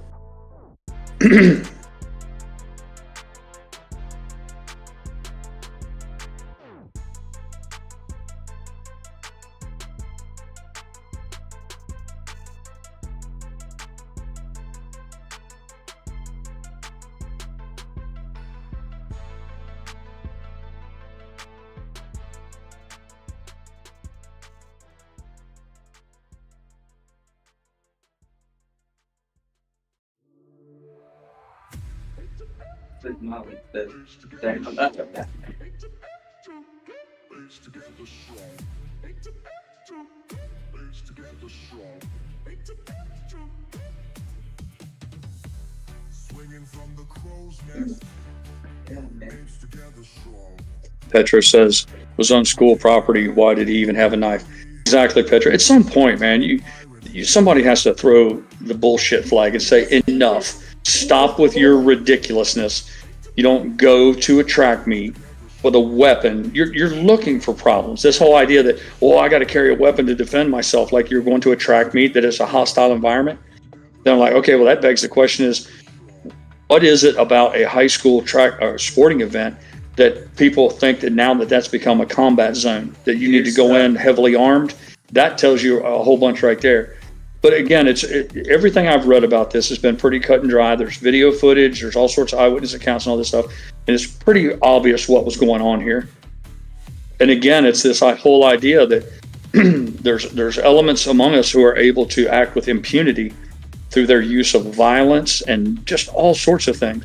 And then if any attempt is made to push back on it or to shine a light on it and say, this is unacceptable, we're not willing to tolerate this anymore, then they become the victim. They're attacked, that somehow or another that they're a racist, or that they call your motives into question. Never once calling into motives of a person who stabbed somebody in the fucking chest with a knife over a pushing match. You could bring any law student in here.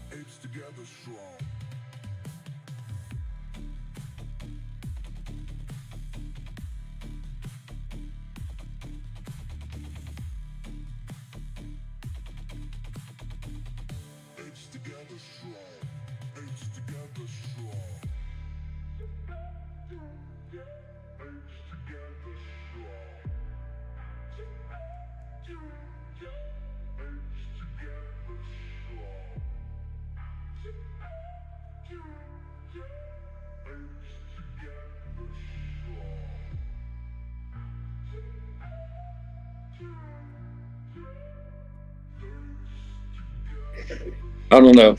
I can't speak for everyone. I can only speak for myself, and I can tell you, I'm weary of all of it. I'm tired of it. I'm tired of the constant barrage of videos, the overwhelming body of evidence to anybody with just common sense. How that it has become cultural. It's become a normalcy. It's become completely acceptable in certain areas for people just to act out in the most violent fashion whatsoever, for the simplest of reasons. I mean, there's an attempt to go completely nuclear to reach critical mass over listen, I get it, man. I grew up in it. There's a time and a place to where it's time to fight, or it's time for I guess violence. But when you reduce every encounter in the public domain to where you're walking on eggshells, that at any perceived slight, any minor indiscretion will immediately result in bloodshed. I mean, it's like I don't know. It troubles me a great deal. I can tell you, I'm tired of it. I'm certain that I'm not alone.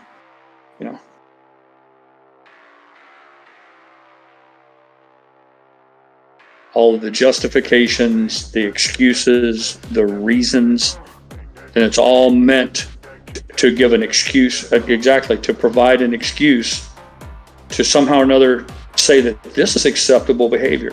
And I've said it before, it's worth repeating. At some point, the majority of the people have to just stand up and say, we're done with all of this. It stops, and it stops right now. And the way you do that is by punishing this bad behavior.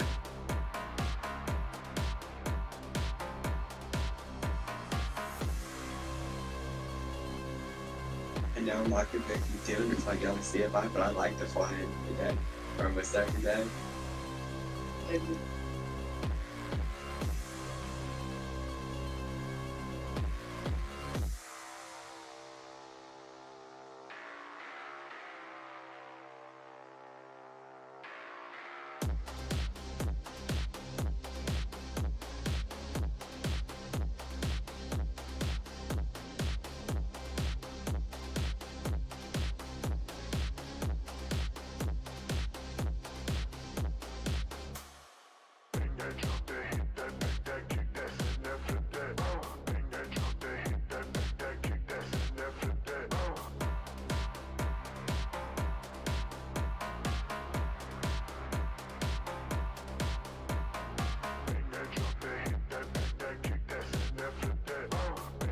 What if you ultimate pizza at that wrong?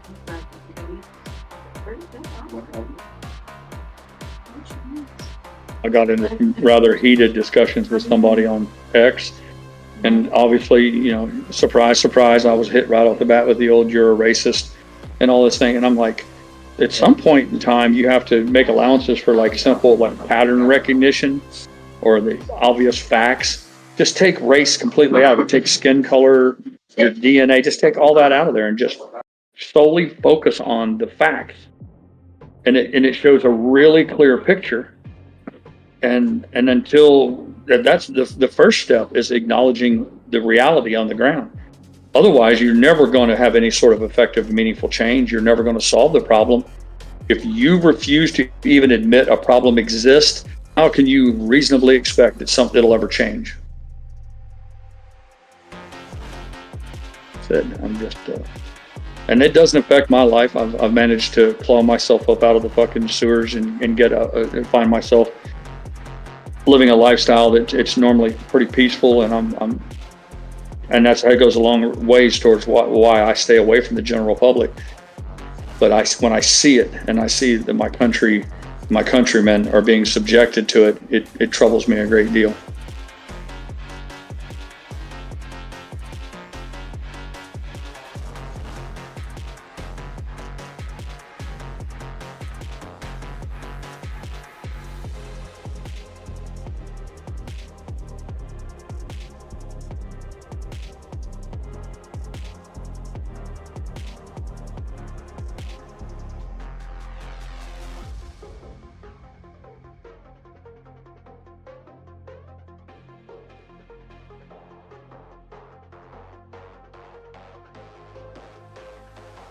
Well, another day in the stock market.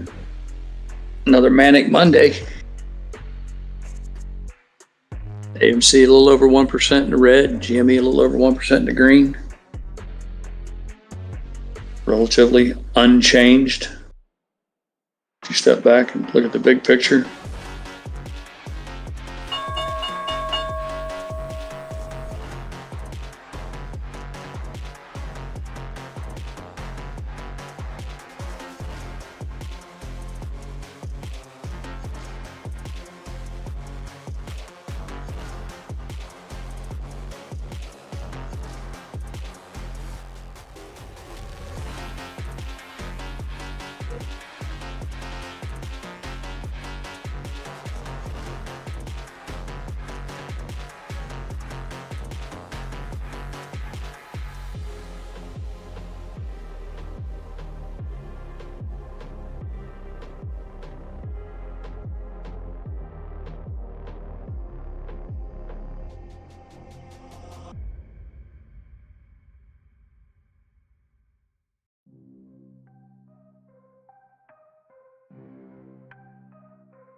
Look at the enemies go, running away with the slow steps. Standing around, not a whole lot to do, pirates in the crow's nest. There's a place, can't recall where, maybe that's for the best. I'm a player in a crazy game, pirates in the crow's nest. Said that you're a know-it-all, baby, you don't know yet. Tell me where you're going to, maybe we can go next. Maybe we can go next. Pirates in the crow's nest. Dark days of the ancient gods, living in the darkness, running away from the certain death, pirates in the crow's nest. There's a place in the sea, buried under your chest.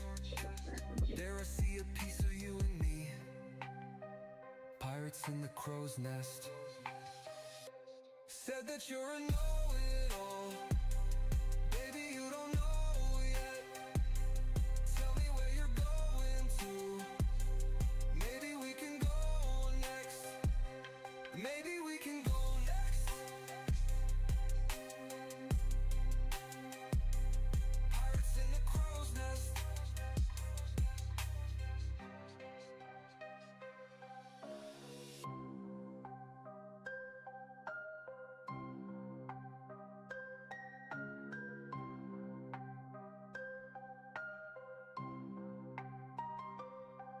There's a place, can't recall where, maybe that's for the best. I'm a player. Shark bait! Pirates in the crow's nest.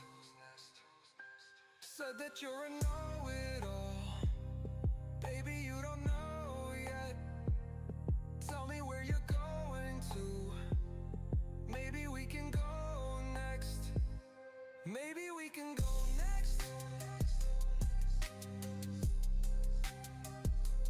Pirates in the crow's nest.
do those things at the first time.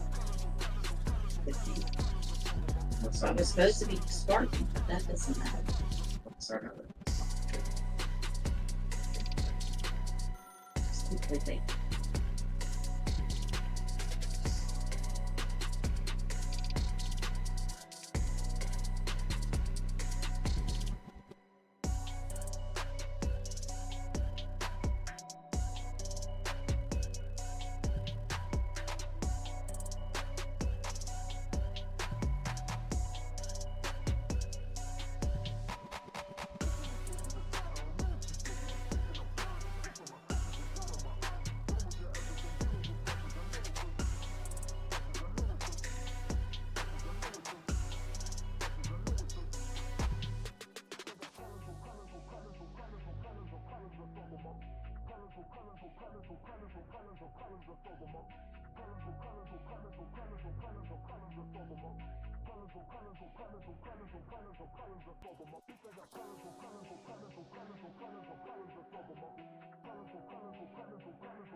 I'ma gotta get it, get it.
I'ma gotta get it, get it.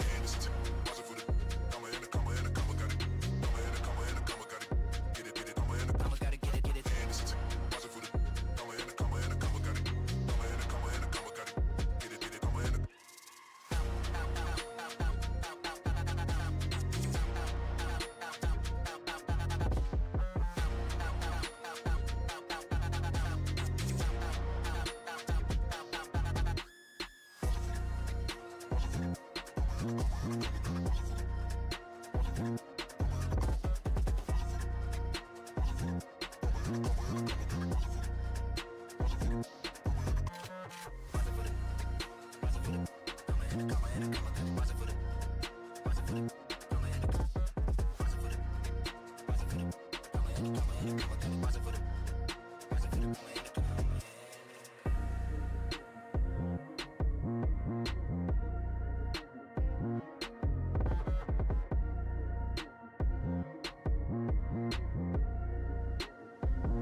So Adam Aaron tweeted about the blankets. They're flying off the shelf.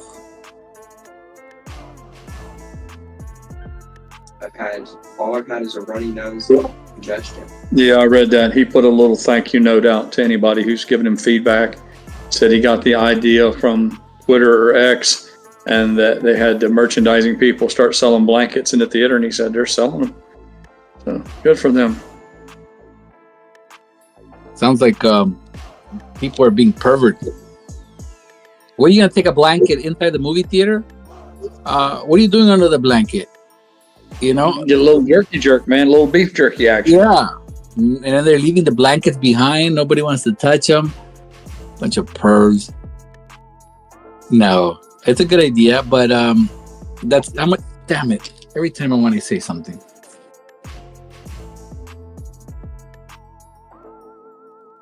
Before you got interrupted by phone calls, it's a shame. Guy's got to make a living. All he wants to do is jack around with his friends, and he keeps getting interrupted by business.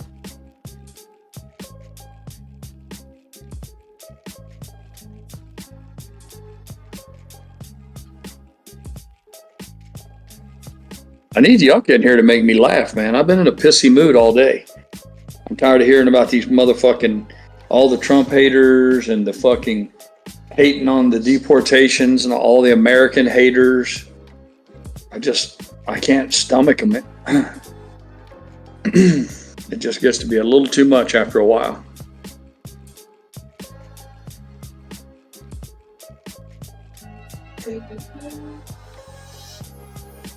I think it's just because I love my country, Sandy. I love my country, and I hate when it's painfully obvious to me that there are people out there who are just up to no good.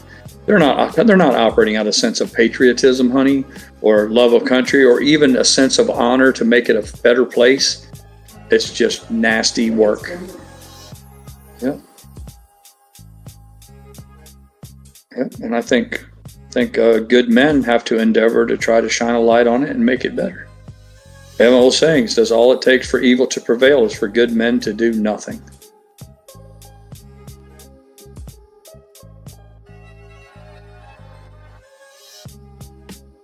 Jesse, somebody posted a video of an aircraft carrier under flight operations under complete darkness at night, and I'd never seen that before. That's a pretty exciting environment, man.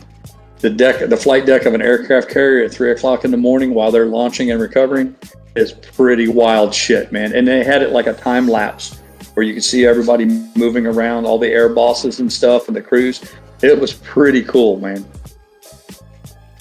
Private approach, they do a military one. They do it at some of the bases around here, and every once in a while, like at some of these military fields, they'll let civilians do one. And I need to try and see if I can ever get to do one. But it's called a GCA approach, or ground controller approach. And instead of you using like the electronic shit, like call the ball, guy talk you down. Call they the ball. put you on a thing, and it's like you can That'd call be fine. final approach fix, and then you can do it in the clouds or whatever. And they're like, they'll say like 6 miles off in runway 36. Start your descent 500 feet per minute, 6 miles, and then you're like, okay. And then they'll talk you down. They'll be like 1 degree high, reduce power, whatever. And they'll like guide you in. They'll be like on center line or left, right, and it's kind of cool. They told me, I don't know if it's true or not, but they used to tell us that down over at the naval base over here, that they have an aircraft carrier thing, the thing's painted on the runway. So even though it's on land, when those Navy pilots are doing their touch and goes and stuff, or they're landing, they can literally see the dimensions of an aircraft carrier, even though the entire 10,000 foot runway is there. Do they? Yeah. They're shutting it. We're pissed off because there's a beautiful runway over there, and you can't fucking use it. No one uses it anymore. They said just fucking. There used to be one on 399 right there by my old shop. Yeah. They did that too. And in an emergency, it'd be a good place to put down. Give a shit if it's an emergency. I gotta deal with an MP than a fucking wrecked plane. Yeah. But some of my guys at the airport were saying that they just need to fucking put a frequency on it and let people just fucking use it. Use it? Yep.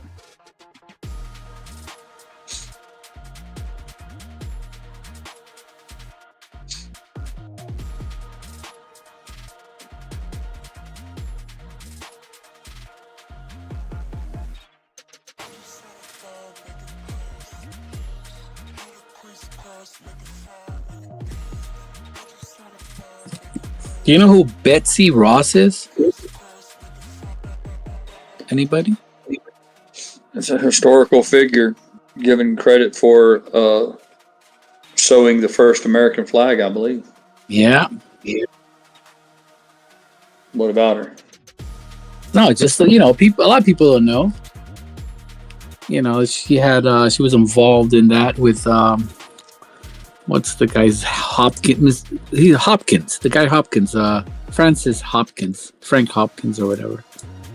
They both had their hands in with others, obviously, but yeah, they had their hands in the flag, like creating it, designing it. In other words, with the stripes and so on. Pretty cool.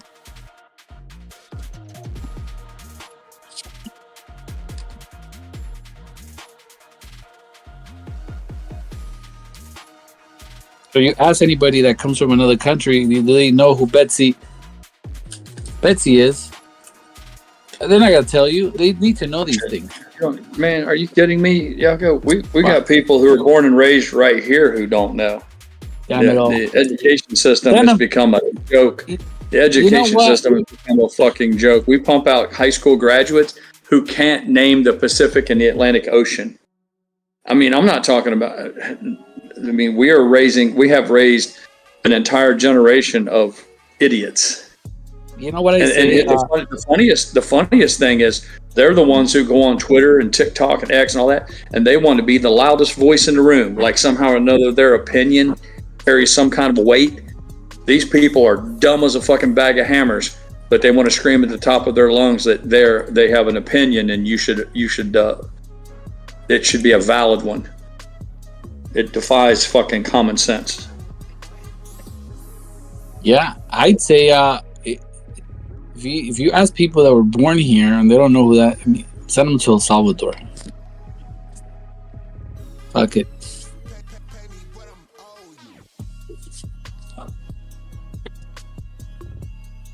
Yeah, I saw you guys having a discussion earlier about the Constitution and who the Constitution applies to and who it doesn't. And I'm not a constitutional scholar, and I'm not particularly well educated in it. Now, my son, the one who's on the path to become an attorney, he could probably speak at length because he's very educated in it, and he's actually a straight A student. So I guess if the time ever comes where we really want to dig into the Constitution and who it applies to and what, I probably have to enlist him as a wingman. I know this. The Constitution was written for the United States and the citizens of the United States. It wasn't a document meant for the whole fucking world. It wasn't meant to apply some sort of to be an all-encompassing list of humanitarian rights that are guaranteed to everybody on the planet. No, it wasn't. It was a set of rules and guidelines and the principles that we were going to operate our country off of. But the general idea, and I don't know the legalities or specificities, the specifics of it all, but the general idea is Americans are afforded the rights and protections and all of the goodies that come with being an American. Just sneaking into the country under the cover of darkness doesn't automatically give you some sort of a fucking winning lottery ticket that you magically hit the lotto on all sorts of goodies. The system doesn't work that way. Yeah. I think, I don't know how you feel about this. I think we're in different times. It needs to be looked at and adjusted to our current time. I think it should be. They don't want to touch it, obviously, but I think they should be adjusted and rewritten because we're evolving, Well, we have a system for that, Yucca. It's called amendments. Yeah, there you go. The very definition of the word amendment means to amend something.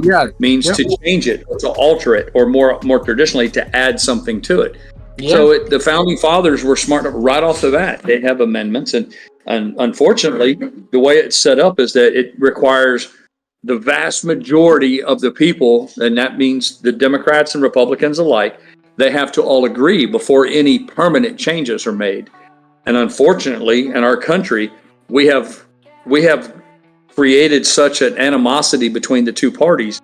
There's such a wide gulf, if you will, between us that neither party is willing to do anything with the other side towards the common good.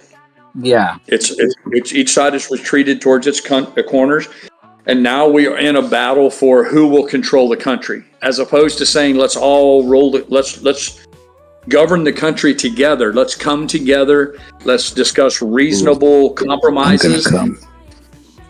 Reasonable compromises. Let's meet in the middle. Instead, now it's a all-on full bloody war on who's going to have their way, and that's where we're at. That's where we're at. Yeah. I and mean, the Democrats are fucking losing. That's right.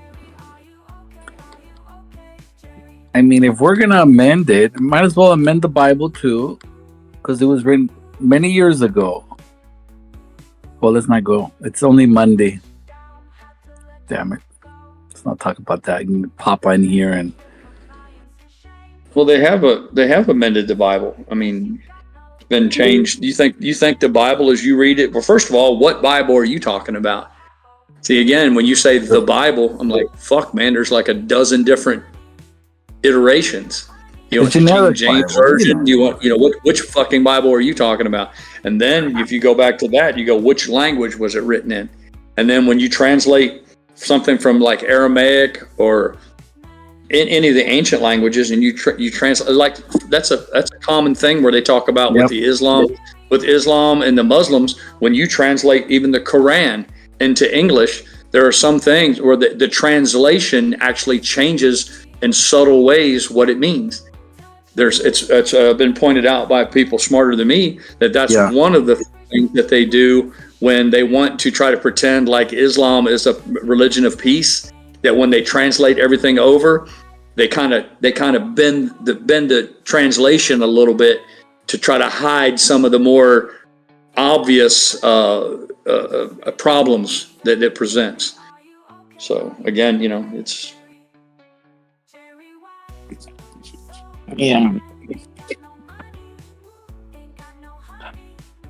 Fuck it. Let's go bowling, man.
Why does it have to be limited to those three choices, Papa Mac? A liar, a lunatic, or a god? Isn't there like 4 or 5 other things that he could have possibly been? How about just a charismatic person who became incredibly popular? Is that a possibility? I'm not saying I believe that, but could that be one of your choices?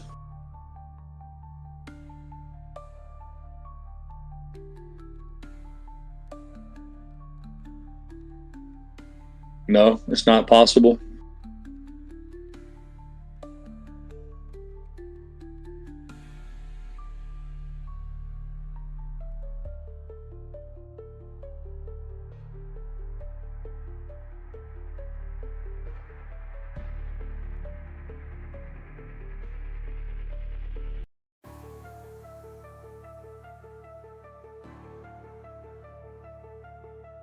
I said it before.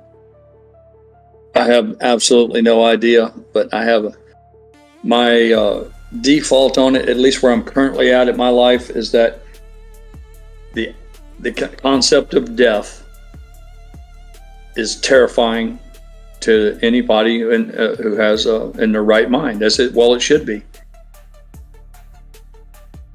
The idea that our lives will come to an end,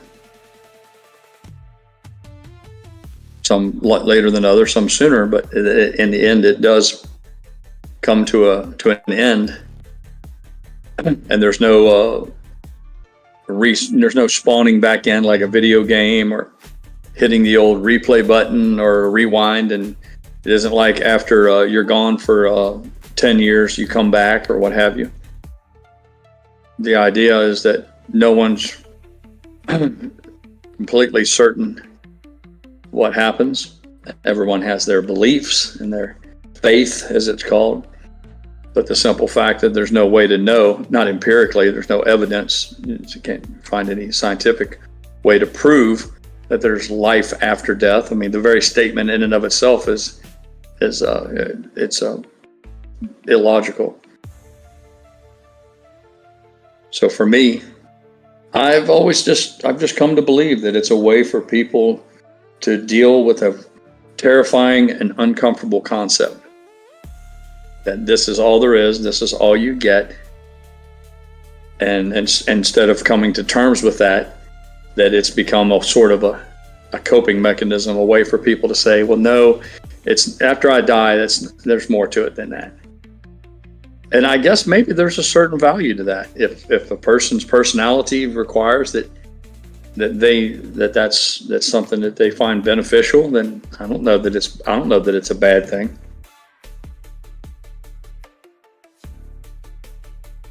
I think what I find most frightening about the whole thing is the uncertainty of it all.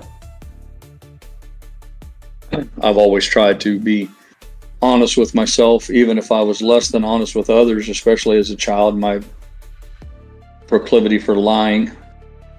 As an adult, I try to be brutally honest with myself, and I say it's terrifying and it's scary, but I personally can't use the fact that it's that terrifying to try to conjure up something that I can use as a salve or as a alternative ending, just so that I can avoid the fear. For me, it's a matter of, I've said this before, for me it's a matter of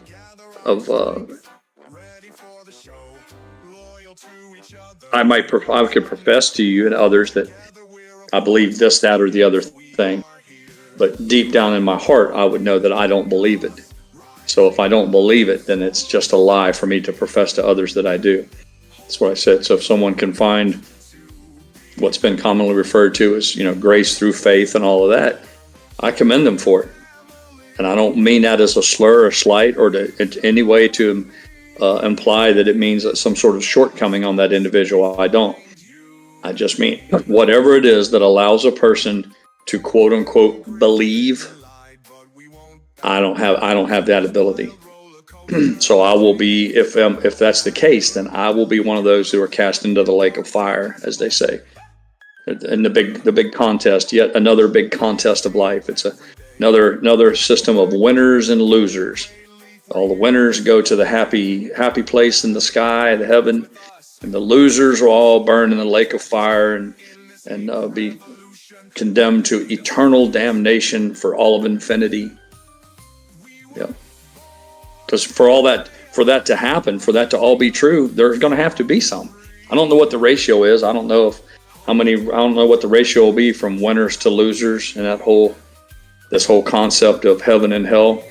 I don't know if it's halvesies, if it's going to be a 50-50 split, or if 90% of the people are going to go to heaven and only 10 will be on the losing team. Some kids get an ice cream after the Little League game and some kids go home with none. I don't know what the ratio is on this particular separation of winners and losers.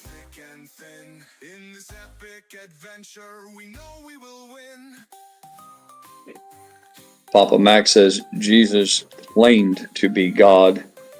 I am asking what you make of that. I don't know what one would make of it. I heard, I guess the Baptist religion that I had shoved down my throat, the fundamentalist Baptist religion, was they pushed the whole Trinity thing. That it was a three-way split if you went, kind of like a triangle. There was the Father, the Son, and the Holy Ghost. It was supposed to be God. Then it was supposed to be Jesus, the Son of God. And then there was another mystical being called the Holy Ghost. And that they were separate, but that they were all the same. Now, how that flies with,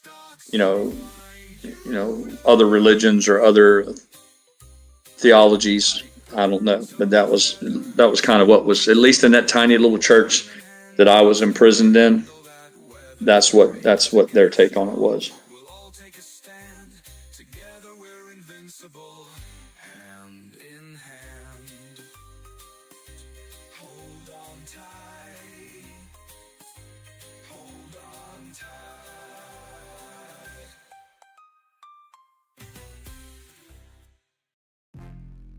Papa Mac, he's gone into full-blown preacher mode. Yep, I've heard them all, Papa Mac.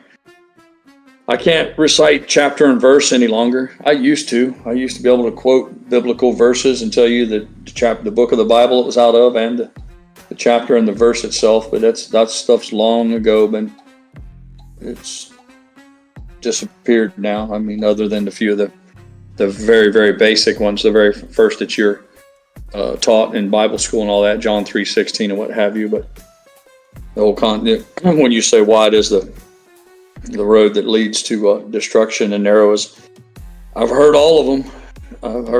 I've heard every single one of them hundreds of times each. In the similar vein that I've heard the lyrics to songs hundreds of times, and I've seen my share of posters hanging from the inside of businesses and offices. They're all meant to be inspirational. They all have cleverly constructed phrases that are meant to elicit certain emotions or make a certain point. But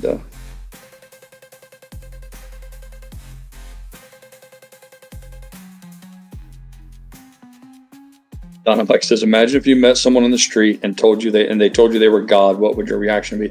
I can't speak for others, Mike, but I think I would immediately think this guy's a lunatic. He's a complete and utter fucking lunatic.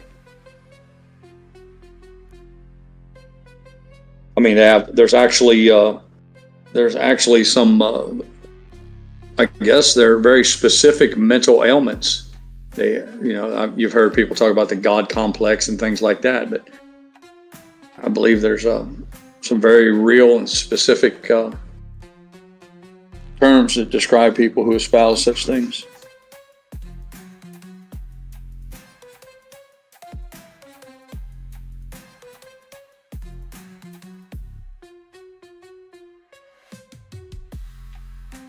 We talked about this once before, and many times. But my whole thing is really this: is like, how does one decide? How does one decide? Like, okay, I'm in. I'll play ball. I want to be a believer in a deity, and I want to practice this religion. How do you go about picking which one that you believe in. And what I've said often enough is one of the things that troubles me is that usually, not always, but usually the religion that a person embraces is just the one that that was foisted upon them, either through a parent or a family member or by geography. For instance, if well, it's really common sense.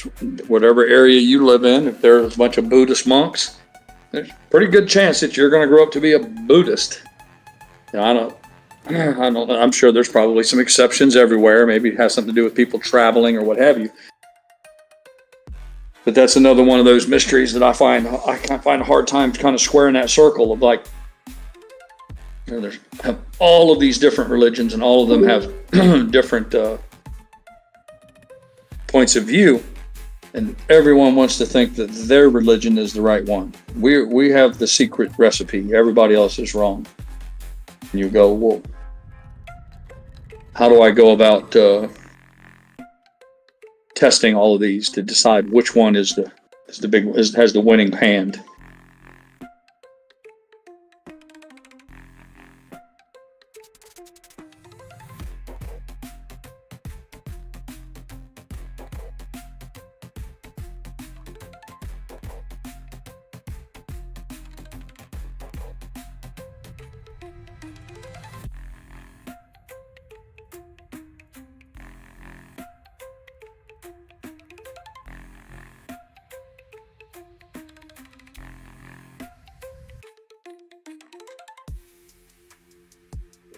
I think a lot of it is grounded in people's natural state of inaction. I think most people, I don't even want to say are lazy. I just think that generally speaking, most people just want to do the bare minimum to get by. If their life, they can find their needs are being met in terms of housing or food or companionship, entertainment, the things that go into making someone's life, the day-to-day workings of someone's life. I think most people just want that and little else. And if they're going about that, if they're approaching life in that way, and enough years travel past, and they begin to reflect upon their mortality, the fact that they're closer to the end of their life than the beginning, I can only imagine that a certain amount of guilt washes over them, or regret that somehow or another, listen, I've wasted this precious thing. I was fortunate enough to be born just by blind luck, just by the pure happenstance. Man and woman had sex, and I was able to walk this earth. And then with full knowledge that you've only got 100 years, if you burn through all that and perhaps maybe weren't the best steward of your time, I can only imagine that would create some sort of psychological issues for people to deal with. And as a result of that, I can see why, once again, they would like to seize on some idea that, well, this isn't all there is. There'll be more to come later.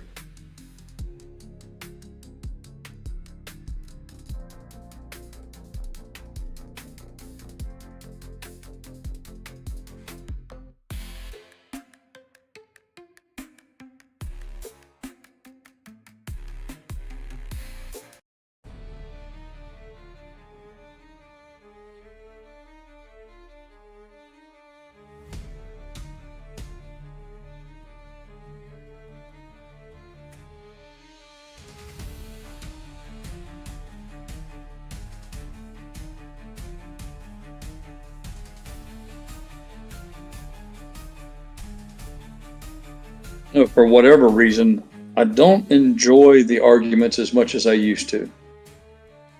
I don't know if it's because of the abundance or the disproportionate amount of time I spend online and or what have you, but I used to take a lot more enjoyment in the debate over either religion or politics or business, what have you. But increasingly, I don't get as much enjoyment out of it as I used to. I'm starting to consider that I might be better served to adopt it. Something similar to the Hippocratic oath that doctors take, you know, the whole idea of do no harm. That it might be better for my mental health and my day-to-day comfort to just keep my thoughts to myself and remain is to the extent that I can just remain impartial, knowing that most of what I share as ideas is just a way to pass the time anyhow. I think I shared something with Papa Mac last night or the day before. I read that like 90% of the people that you engage in with debate are never going to change their mind anyhow. I don't even know if it's even, I think they said like 8% of the people even stand a chance of revisiting their ideas or considering alternatives. And when you say to yourself, well, if the possibility of affecting someone's decision making in a positive way, if it's that small of a sample, or excuse me, not a sample size, if the return on investment is that small, then why engage in it to begin with? So I'm really starting to reconsider whether it's even worth it. I telling Mrs. Pirate earlier, she's like, I don't know why you argue with so many of them about so many of these topics. And I say, well, it's kind of the whole thing of when you say all this required for evil to grow is for good men to do nothing. That's kind of arrogant, because that's presupposing that I'm the good guy and that the other guys are evil. So I'm starting to wonder, well, maybe, just maybe, I would be better served to just let everybody do their thing and keep my thoughts to myself and let things fall where they may. I'm slowly coming around to that idea. It's not as entertaining, I will confess that. But,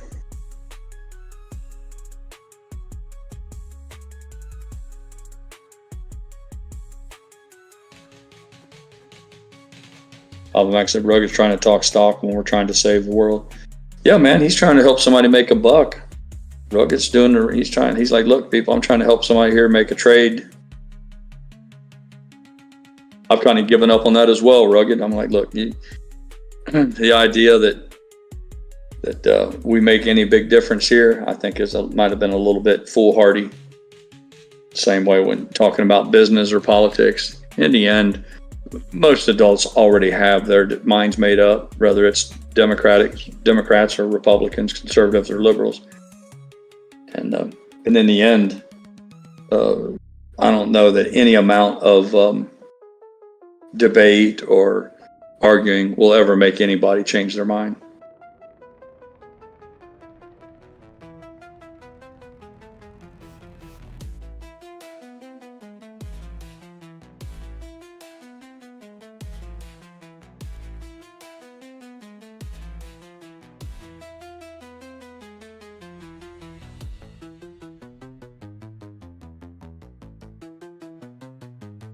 I know throughout the course of my life, I've seen no shortage of people who will seek out advice or counsel or ask an opinion about something. And then when you weigh in on it, they immediately launch into all the reasons why you're wrong or why you should reconsider that. And I've often thought to myself, well, why did you ask me in the first place? And I guess a lot of it was arrogance on my part, because I thought, well, maybe they see me as a success or see me as someone who has achieved enough that I possess some sort of knowledge that maybe eludes them.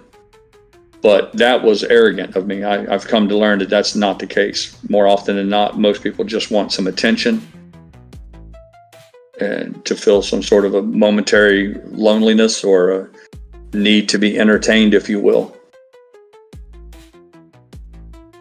They're not really on some search for truth or to understand something that's confounded them or confused them.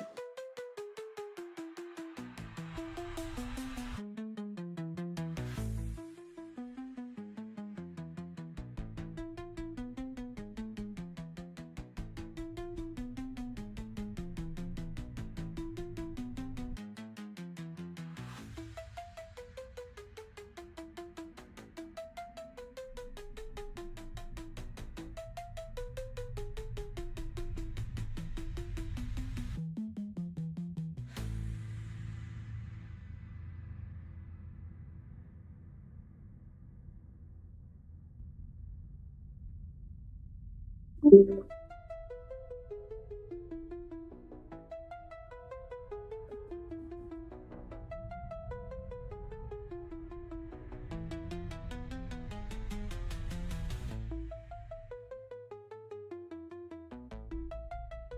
Max says he personally thinks terms like good and evil only pertain to quote unquote religious folks. In an evolution worldview, good and evil are meaningless. And I would disagree with you on that, Papa Max. I think you can have good and evil and not necessarily have it in religious terms. Consider the act of murder, for instance. If I just take a rock and bash somebody and bash their skull in and kill them, commit murder, I mean, I could argue that that's an evil act. I'm not talking about in self-defense or combat and defense of some noble cause. I'm just talking about the brutal act of pure murder, the taking of another's life for no other reason than just impulse, for instance. I would say that is inherently evil, but I don't know how that automatically hitches that wagon to religion.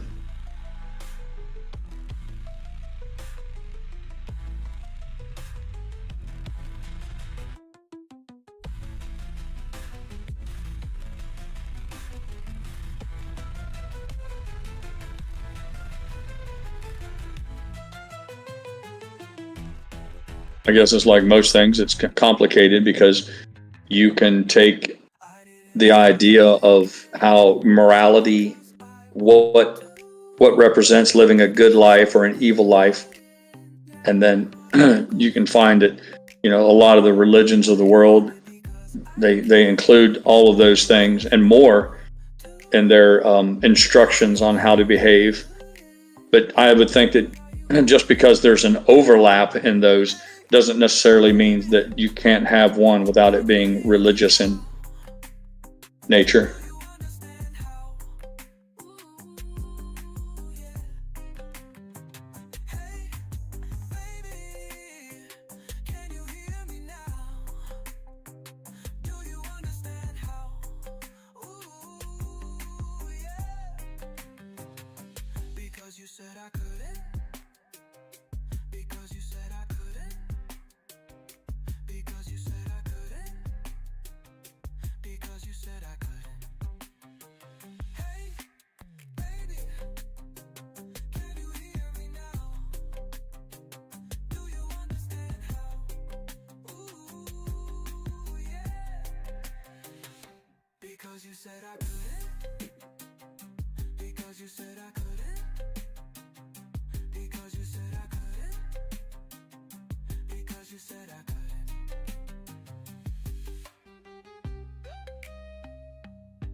My favorite all-time band is, I made no secret about it. Mrs. Pirate loving AC/DC. I have to remind her time and time again that Pink Floyd is the greatest rock band of all time. They had a song that's not necessarily one of their biggest hits, but it has a line in it, and it's real simple. It says, "What do you want from me?" And the older I get, the more that seems to apply to my life. I'm like, whether it's religion or business, politics, I think people would do well to ask, their opposite in any of those debates is, what do you want from me? Do you want me to join you in your religious fervor when it comes to politics, or what do you want? Do you want control over me? Do you want to begin to start to tell me how I should conduct my affairs, or or how obviously you want me to pay taxes, so you want me to send in a portion of my wages of what I've worked for and earned, wake up every day like every other man and go about my business trying to earn $1. And we've all agreed that we need to send some of that in for the to operate our government. I've often said it should be for the bare minimum, to provide only the barest essentials, and because of that, each person should only have to pay just a tiny fraction of what they earn. And unfortunately, it's turned into this monster that we have in America now, where ever increasing demands are put on wage or earners, the makers of the world, to pay more and more into a system. Again, though, for politicians, and you'll say, well, what do you want from me? Just save all the big words and all of your sayings and colloquialisms, and just tell me, just be as blunt as you can. What do you want? And you'll either find that people will begin to stutter, or they'll come right out and tell you, if they even know. Sometimes I don't even think people would know what they want. But generally speaking, my observation is they want control. There's this need, there's some sort of weird thing, I don't know if it's just part of the human experience that's inescapable. There's this need to try to control other people.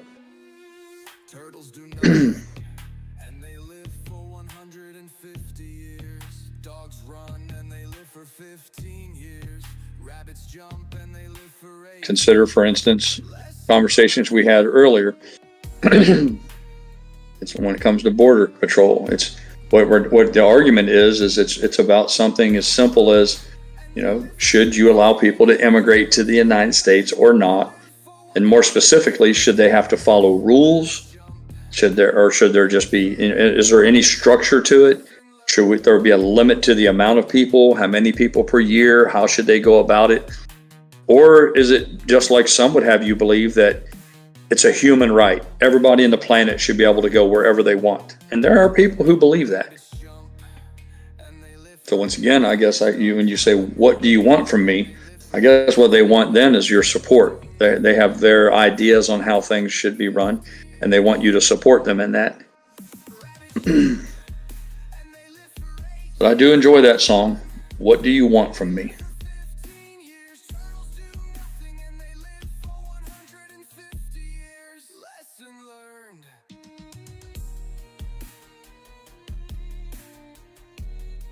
Bring it back full circle, organized religion. What I've seen more often than not, going all the way back to ancient times, is there'll be somebody from every tribe who thinks they're a witch doctor, a shaman, preacher, an evangelist. You pick the terminology, but what they initially want to do is start to tell you how you should act, what you should do, how you should conduct yourselves, not on a personal level. I mean, I understand the whole concept of general attitudes towards how we should conduct ourselves, as far as, not hurting other people and that, but more specifically, how you should live your life. And then sooner or later, they'll pass a plate around. They'll ask for money. And I'm leapfrogging over, some other finer points that bring me a little heartburn with organized religion. But usually there'll be a plate passed around, and then there'll be talk about how you owe 10%. They call it tithing, T-I-T-H, I think is how it's spelled, or T-Y. But a tithe is, and the preacher man or the shaman or the witch doctor, they'll all tell you why that he has all the secrets to the universe. He's willing to share them with you, and all of it's going to help things work out better for you upon your death. But he's also going to need you to put some money in the plate, because they're short of cash, so they're going to, and that usually comes along with it. Whether it's, and you pick it. I'm not picking on any particular religion. I'm talking about Catholicism, Christian, all of them, all across the board. All of them rely on. Well, I shouldn't say all of them. A great many of them rely on somebody handing over money.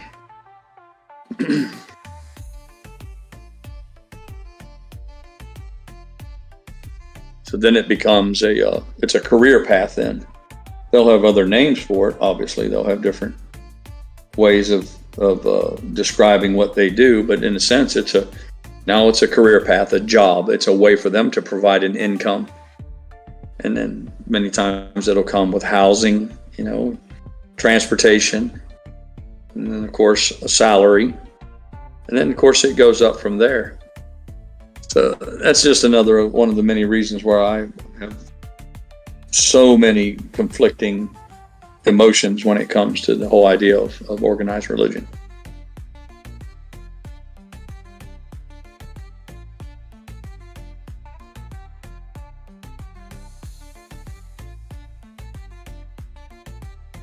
You say, what do you want from me? Well, we want you to attend services twice a week, and then we want you to calculate what your wages are, and then we want you to deposit 10% of that in the plate and send it in for us.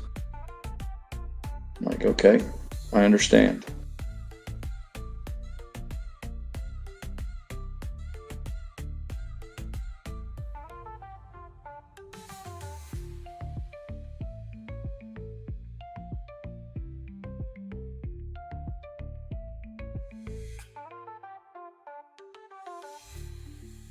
If one were to so inclined, I'm not saying I would necessarily feel this way, but I'm just telling you it's a possibility. You could argue that a lot of it is just a grift in order to separate people from money, preying upon their fears of death. So when you'll see the mega churches with the Lear jets and the limousines and all the trappings that normally are afforded, well, they're with wealth. Only the wealthy people enjoy that sort of lifestyle, either through an inheritance or business or for whatever reason. It takes wealth to enjoy all of those things. You'll find that is makes up a large part of the lifestyles of a lot of those people who are like I said, many would argue that are just preying on people's fears.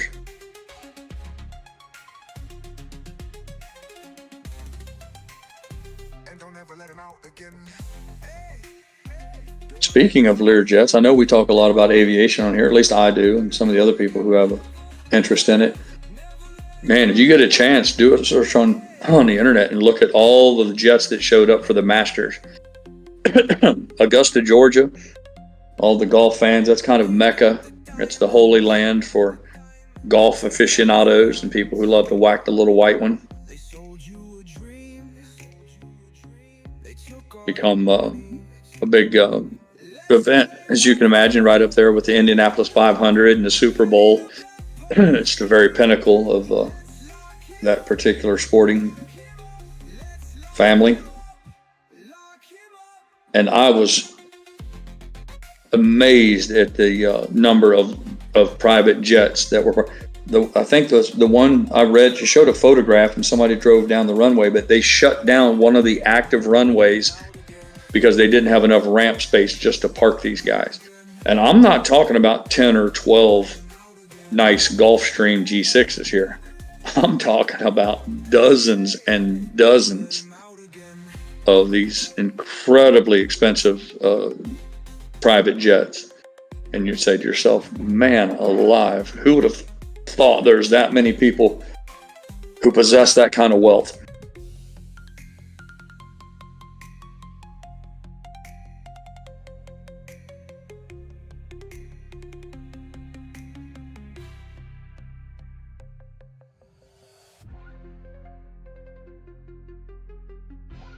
And the whole concept of a private jet is lost on the average person.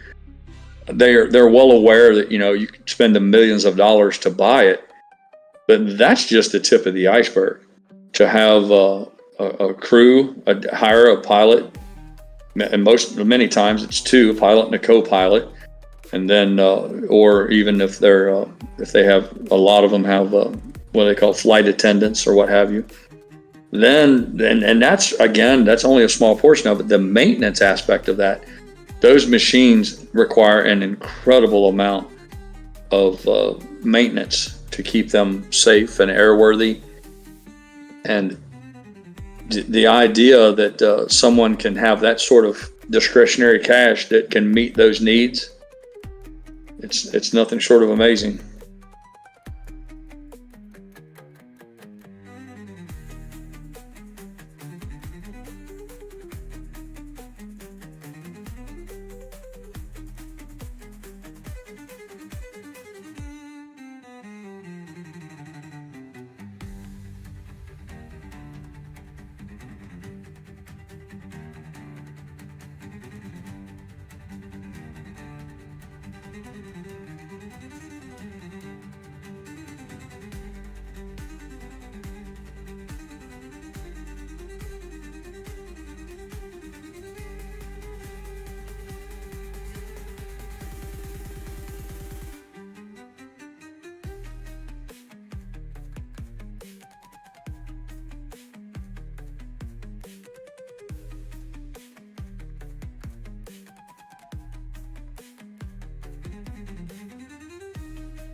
I wonder where Yucca went.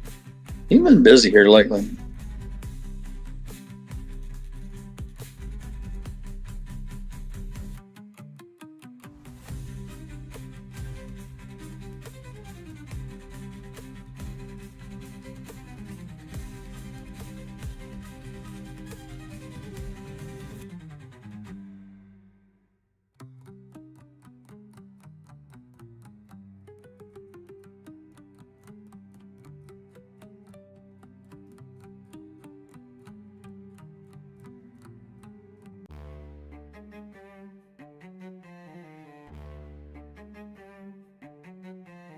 Well, Max said Yucca started the religious talk and then disappeared. Yucca lives for shock and awe, man. Every single thing that comes out of his mouth has one singular intention, and that is to shock. He's like the shock jock, man. He's like, all he wants to do is say something that's shocking. Shock and awe.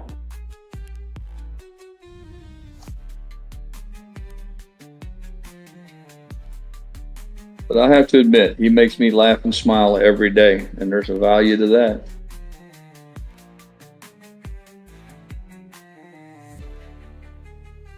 I don't think Yucca has the capacity to be mean or hateful. I think he's by nature a very good-natured person. I think he's just made that way.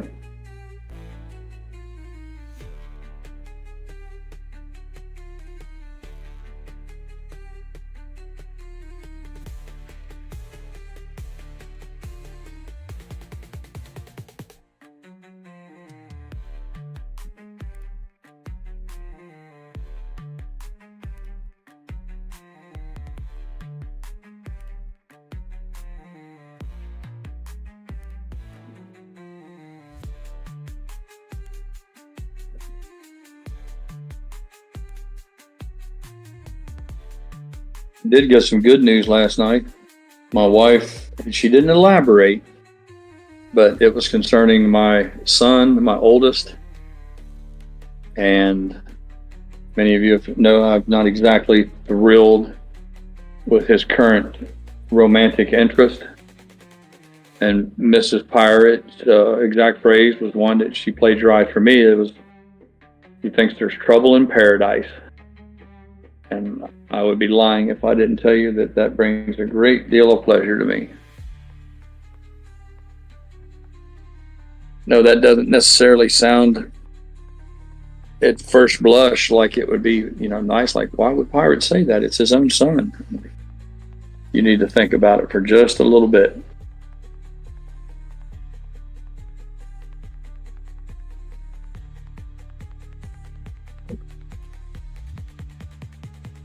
Dodging the proverbial bullet comes to mind.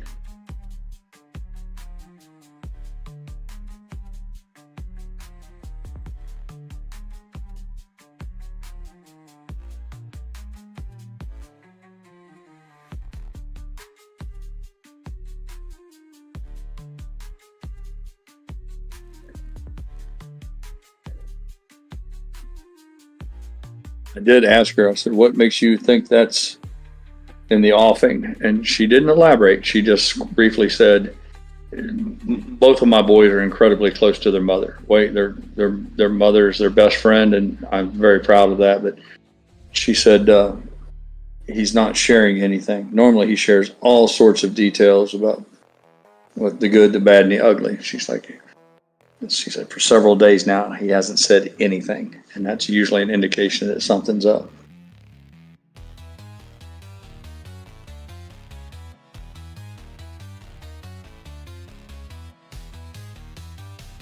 I got my fingers crossed, Nana. I got my fingers crossed, man.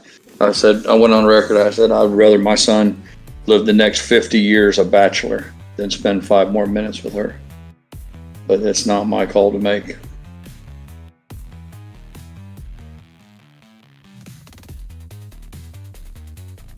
Put in the unfortunate position where it's one of those things where I know I'm right. I may not be right on Trump. I may not be right on religion. I may not be right on business or politics. But as far as my son and his girlfriend goes, I'm 100% right on this one.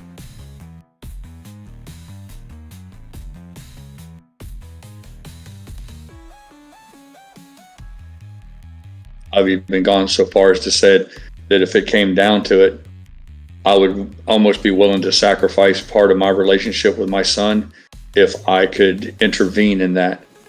The theory being that it would be worth it. That's how committed I am, that if it means saving him a lifetime of heartache and that somehow or another he's angry with me forever because of it, I almost be willing to fall on my sword.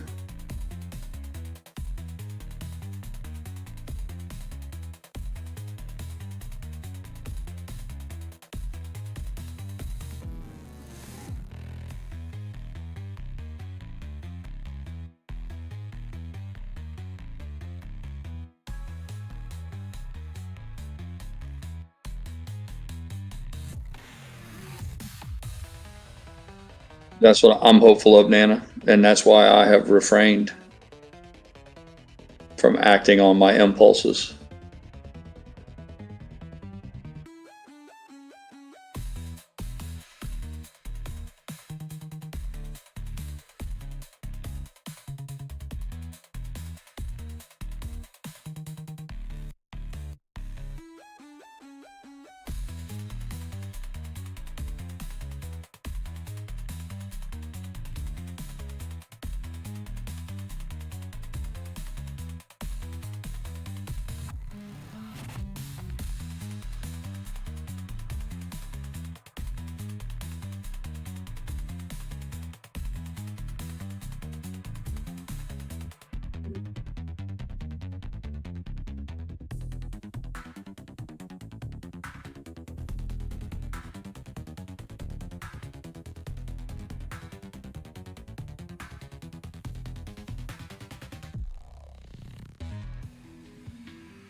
shared with a lot of you guys that I keep Newsmax on, and they have they did an interview with the captain of the USS Gerald Ford, one of our nuclear aircraft carriers, and they're launching F-18s and recovering them.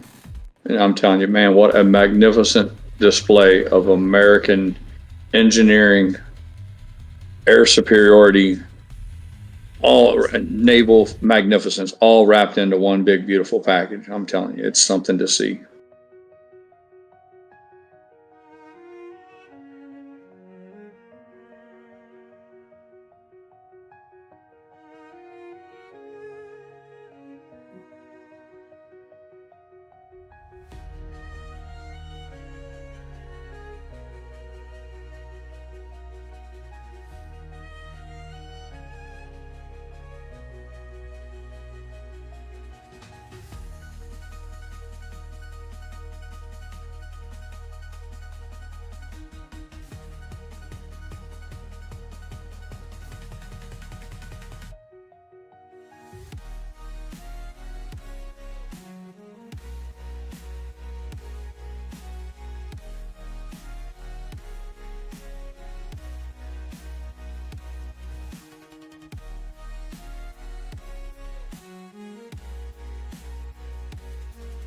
Uh-oh. I look down and I see Papa Mac put a message and it says not to get your blood pressure up. When I see that, when he starts his commentary with that, I know right off the bat I need to have another gummy. He said not to get your blood pressure up this late in the day, but I saw the other day we could have bought ourselves 10 nuclear class aircraft carriers for the money we sent to the Ukraine so far. Yeah. I wouldn't be surprised by that, Papa Mac. Wouldn't be surprised at all.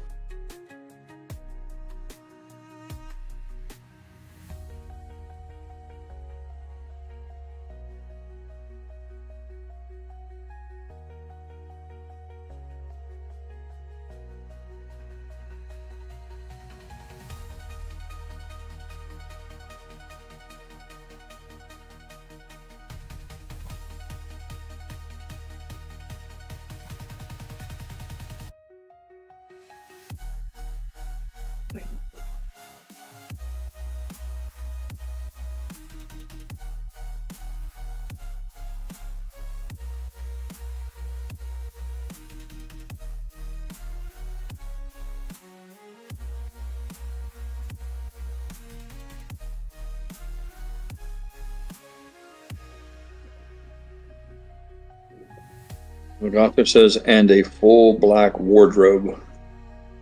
Somebody have to help me out with that one. I missed the reference. I'm only one gummy deep, so it's not like I'm impaired. I miss the punchline to that.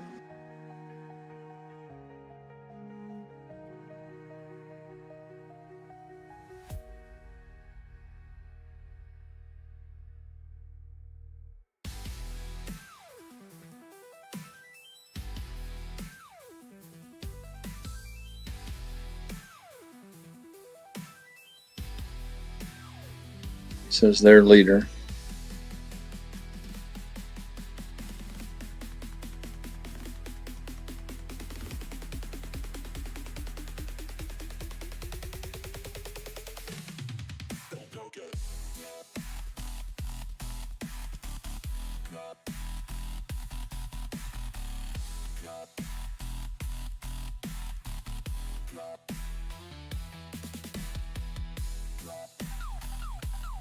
The Mac says a tuxedo for Zelensky is what he meant.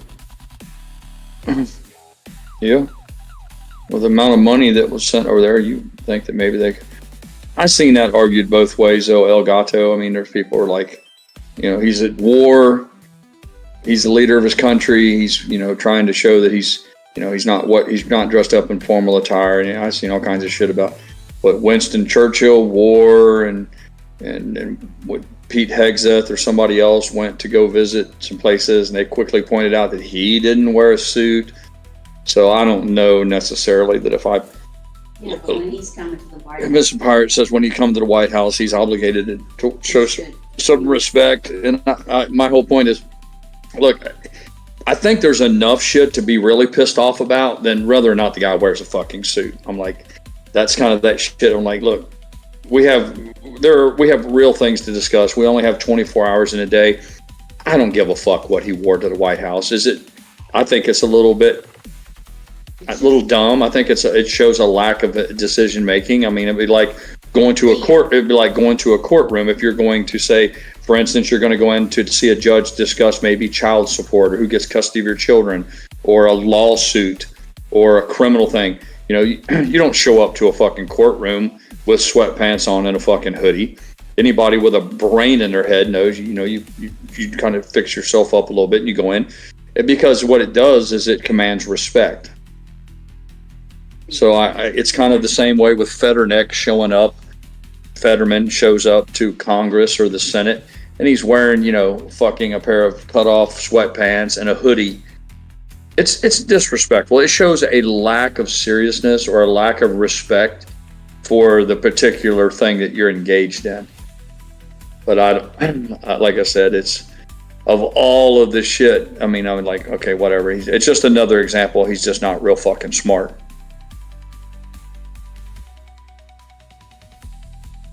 Yeah, Nana says JD Vance. Exactly.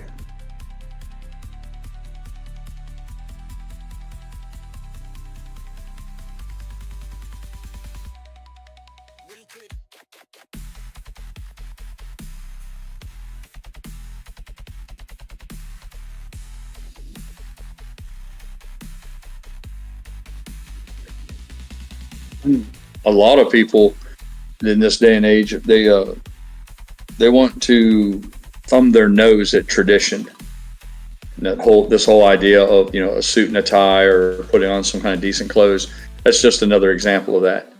That there was a time where no one would have dreamed of going to a job interview without at least having a nice shirt and a tie on. And I don't care what kind of a job it was. You wanted to look your best because it showed you took a little pride in your appearance, and that if it came down to you and one other applicant, that you might be the guy that gets the job simply because you took the time to dress appropriately. But in this modern world that we live in, where everyone wants to be special and everyone wants to be different and everyone wants to show that they're gonna break the trends. They won't be forced to participate in the societal norms that have been shoved on them and all that. So I'm like, good luck with that. It's the same bunch. It looks like they tripped and fell and stuck their face in my tackle box and come out with a bunch of fish hooks stuck in their eyelids and their lip and on their ears. And then they go, I don't know why I didn't get a job. Why wouldn't they hire me? Like, because you look like a fucking circus clown. Now, if you want to do all that shit on the weekends to have fun or go clubbing or whatever, whatever. Who am I to judge? But if you're going in to ask somebody to hire you to be the face of their company or to join their team, because that's what you're doing. You're joining their team. And you're not smart enough to understand that they might look at that as a negative, then you deserve to be fucking unemployed. Once again, dumb shit. People do really dumb shit and then immediately seize the victimhood status.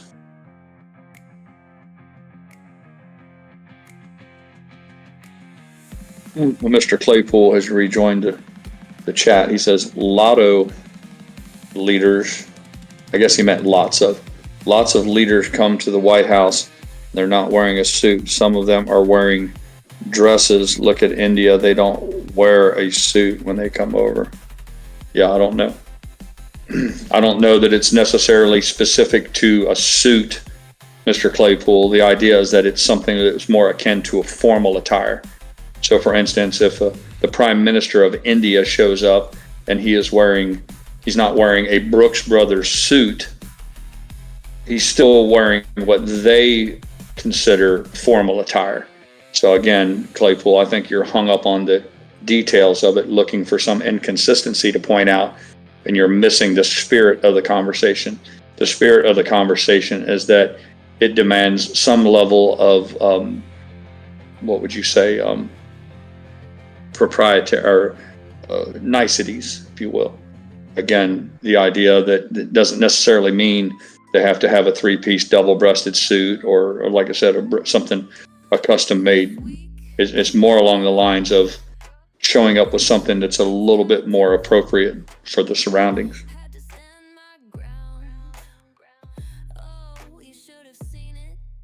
And it's all changing. Like I said, it's changing every day, and the people get to decide.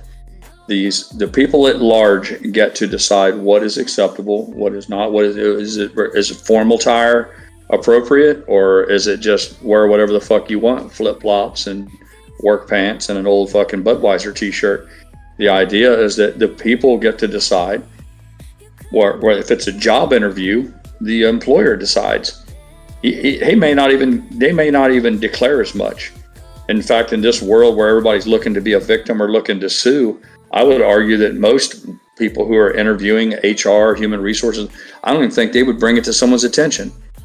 They may talk amongst themselves when they leave and say, "Can you believe this dumb motherfucker showed up with a football jersey on to a job interview?" But I don't think they would even say so much out loud. I think the truth of the matter is they just won't be selected for the position. Not that that's the only reason, that's the only basis that they would use to exclude someone. But it would certainly make sense that the people who fail to, find a job, for instance, that when they go about their Twitter or their TikTok video in their car crying into the thing of, "Why won't anybody hire me?" There might be some obvious answers to that.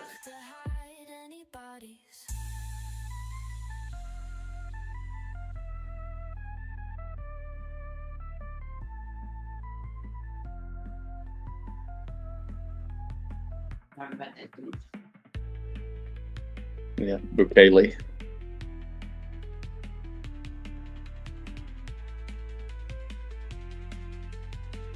They have I don't know, I guess he's called the President Bukele. I think I'm pronouncing his name right.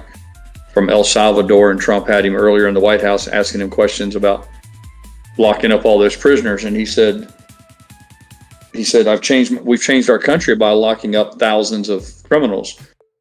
And Trump asked him how that was working, and he said something along the lines of, "I choose to believe we liberated millions of others." And he mentioned to Trump that if you wish to liberate 350 million Americans, you may have to lock up some people yourself. The idea was that sooner or later you have to start dealing with the criminals. And then again, El Salvador was the murder capital of the world. And this guy come in, he took power, and he said, "I can fix all this." And he started locking up the bad guys. He got right back to it's nothing new. You just lock up the shitbags, the troublemakers, the murderers, the rapists, the child pedo, all that. You just lock their asses up, and magically crime goes down. And it's back to the whole general principle of that you can look at it as locking up thousands of people, or you can look at it as liberating your peaceful people. And Trump even made so far as to say, "I may steal that," because it's logical. It makes sense.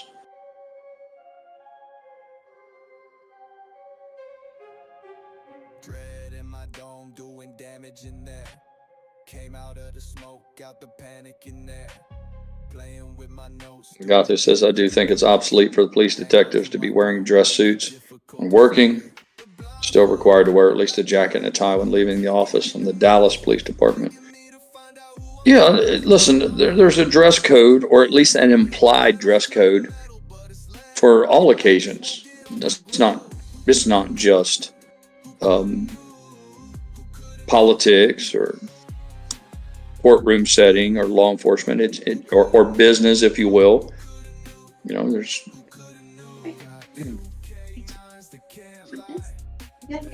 One more. Trying to one thing.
GrayLeaf says she's trying to find the speech that the president of El Salvador gave to his cabinet. She said it was fire. Like, if you cheat or steal, you can choose to leave. Now, I saw a portion of that, GrayLeaf, and it was pretty inspiring to see. One of the first comments he made, if it's the same one that I think I saw, GrayLeaf, was when he said each and every one of you is being investigated. He literally told them all, he's like, you're in the government, but we're looking into every one of you right now to see if you're taking bribes. And I thought to myself, man, I love that shit. You know, I love it. He was like, you know, he's like, everybody in this room right now, I'm having an investigation done on every last one of you. And that's the way it should be. It should be a constant state of fear that if you engage in bribery or influence peddling, that you could easily end up losing all the money, and on top of that, losing your liberty, end up in jail. See, we have lost the will to display that sort of leadership in the United States, and that's why we find ourselves where we're at.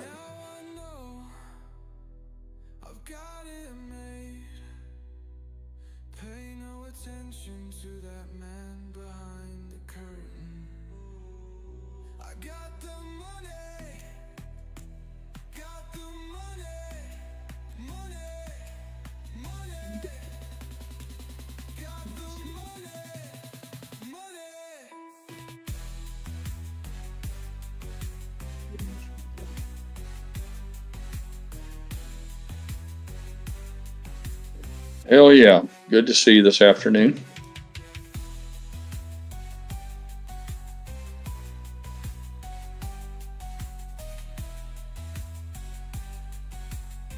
GrayLeaf, I catch myself constantly saying, well, I don't understand people. I don't understand why they don't see how simple this is. You know, it's common sense.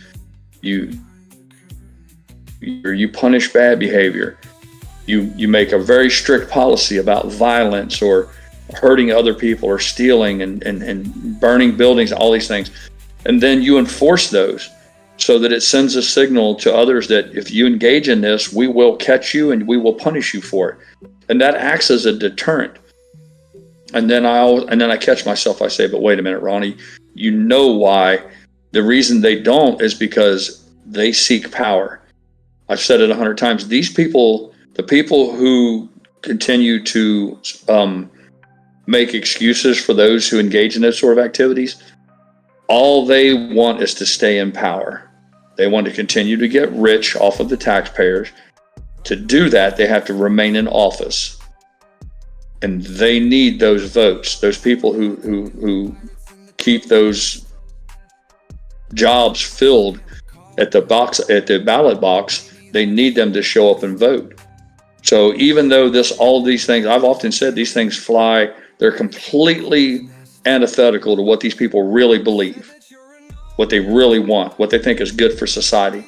Is there anybody out there who really believes that it's okay to stab somebody in the fucking heart with a pocket knife over a seating arrangement dispute at a sporting event?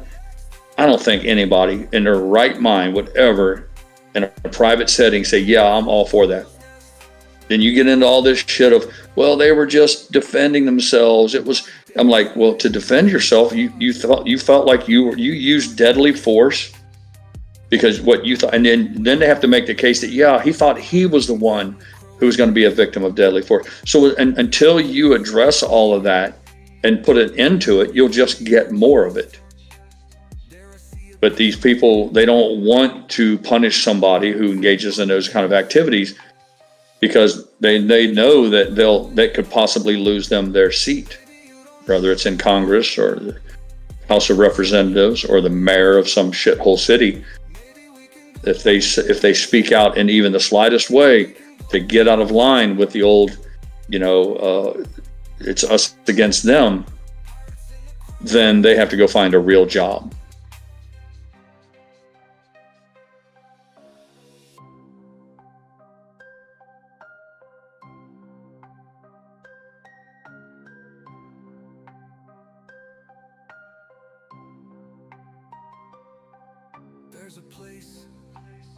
I lose some sleep over it. It troubles me, but it's all out of a sense of patriotism and love of my country. I for the most part, I brag constantly how I've elevated my family. We're up out of it. We finally made it out of the mess, and I'm far enough up the food chain that none of this bullshit will come home to roost on me or the ones I love. And our family's nuclear family is very small. It's just the wife and I and the 2 boys. But that doesn't mean that it doesn't trouble. Like I said, my love of country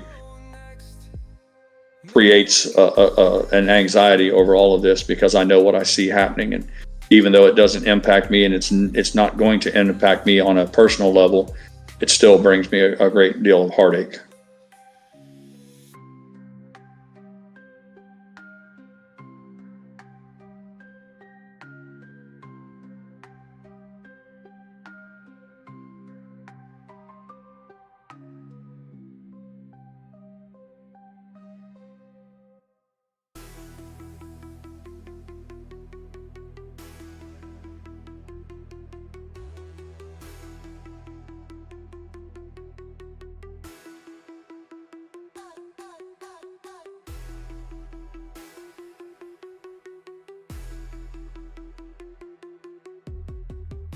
What's AMC doing after hours here?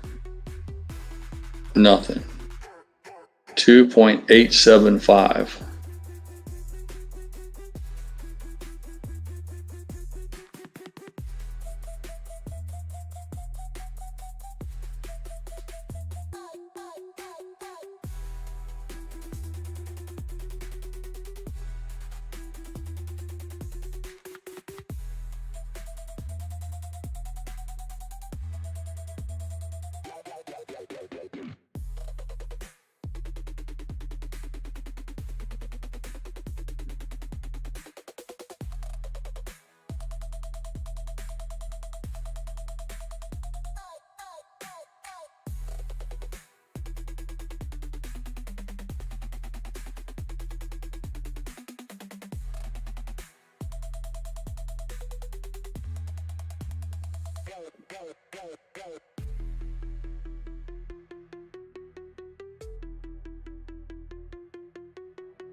Would it be possible for us to have a salad this evening?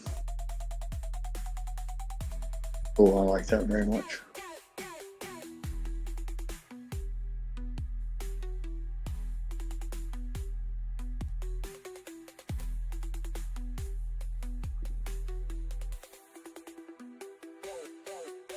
I want to take some simple green, or maybe even some oven cleaner or something, and spray on all that shit on the wall where that barbecue was, and hit it with a hose before all the new tile and stuff goes down. Right now, the worst they'll do is just drip on the ground and I can hose it off. Might as well strike while the iron's hot, huh? Hmm? I wouldn't take that. Oh, the vinyl stuff? Yeah.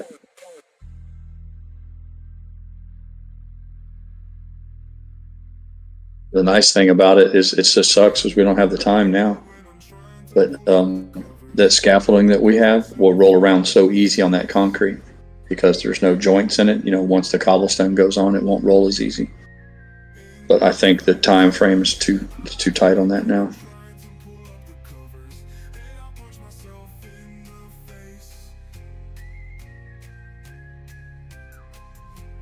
Whoa, look at that candle.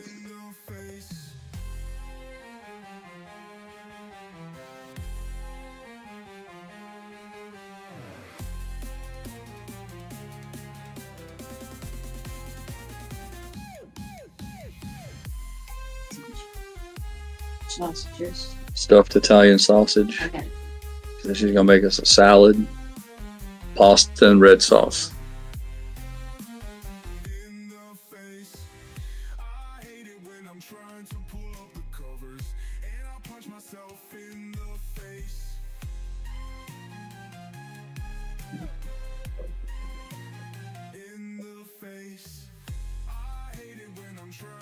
Yep, it's a good meal. Hell yeah.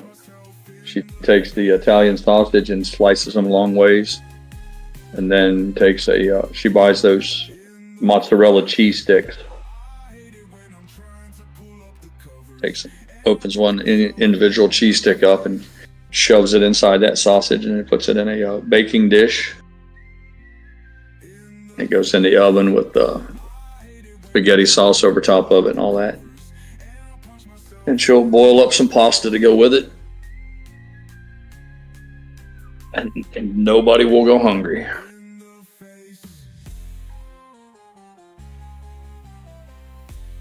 Yep. Good stuff, man.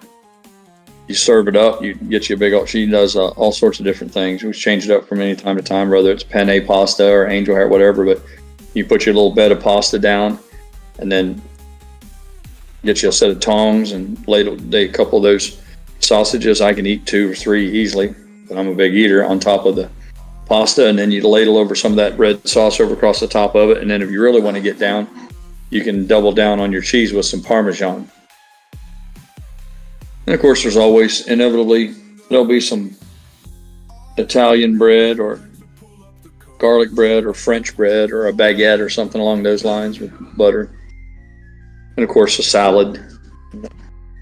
Yep. That'll put you into a food coma for sure.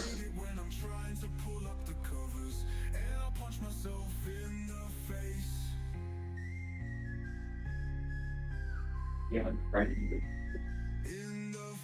But none of your business. I don't know about the animals. I gotta go to foods and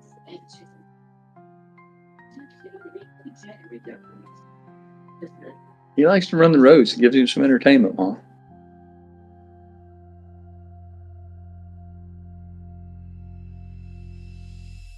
Look at this thing. Are you getting the door handle piece? No? You just going to move? Look at this thing. Oh, I didn't hear that. I didn't hear that part. You had your back turned.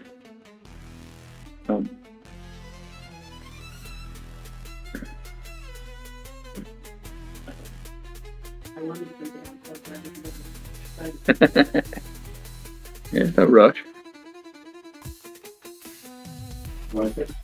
Drive to the bottom to get that piece on board.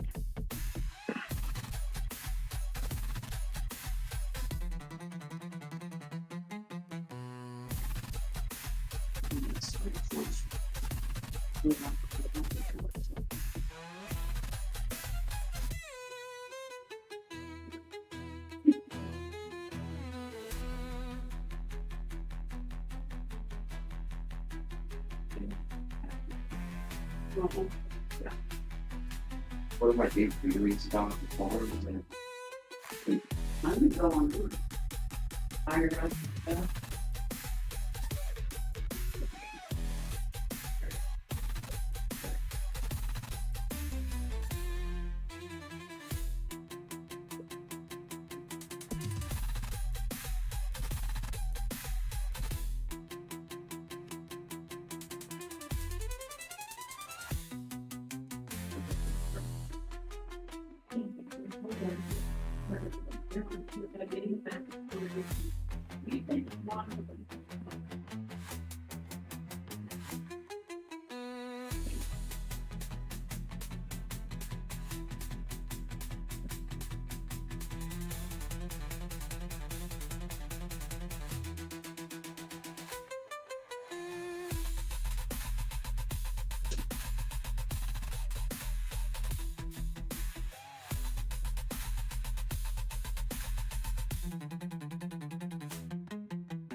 watching Newsmax on mute, and they're showing a picture of the Governor Shapiro's home that was set on fire by the arsonist. Another one of those peaceful fucking Democrats set fire to a house while women and children were in there sleeping. And they want to take the moral high ground. Just unbelievable, man.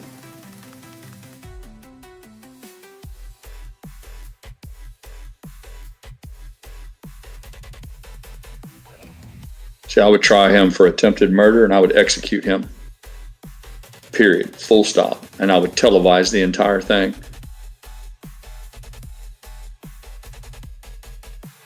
You take an accelerant, cans of gasoline, Molotov cocktail, all that kind of shit, set fire to a home while you know that there's women and children inside, not men, just women and children alone, the most vulnerable among us. That warrants the death penalty in my book. I'd take you straight to the gas chamber, electric chair, firing squad, whatever it was, and I'd put it right on TV for everybody to see.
See a silhouette. See a silhouette. Yeah. Feel the tension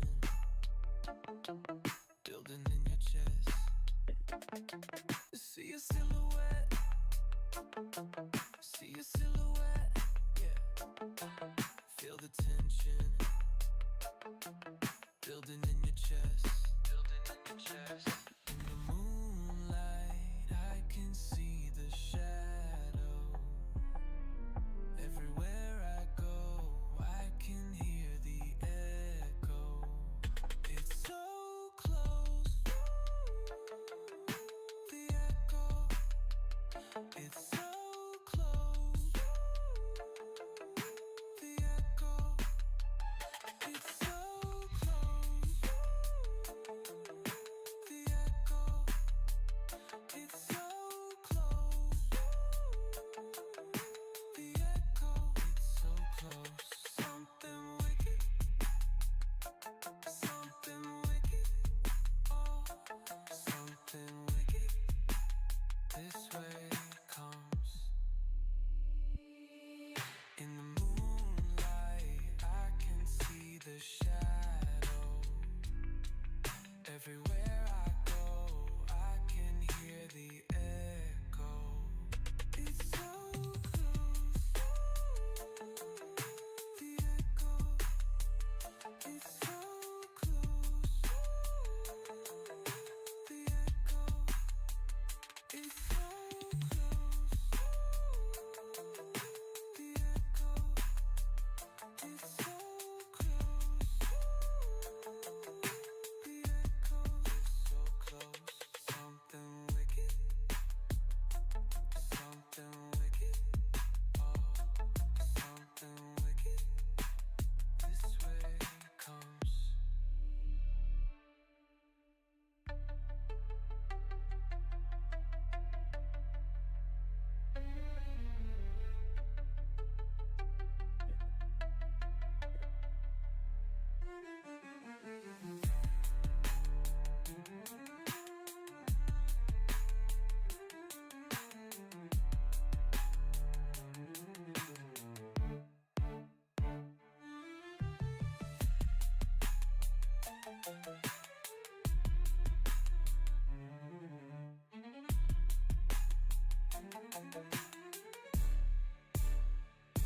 Something wicked, something wicked, oh, something wicked.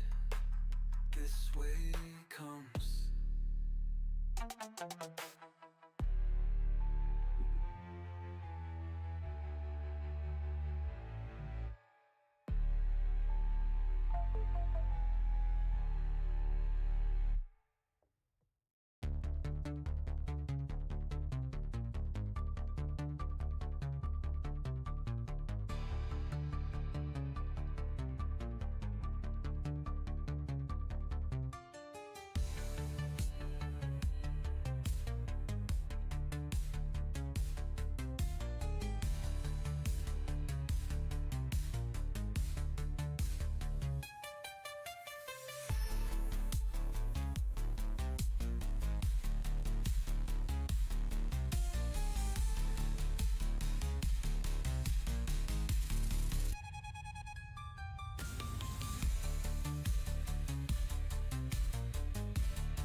Thanks for streaming for us today, Grayleaf. We really appreciate you.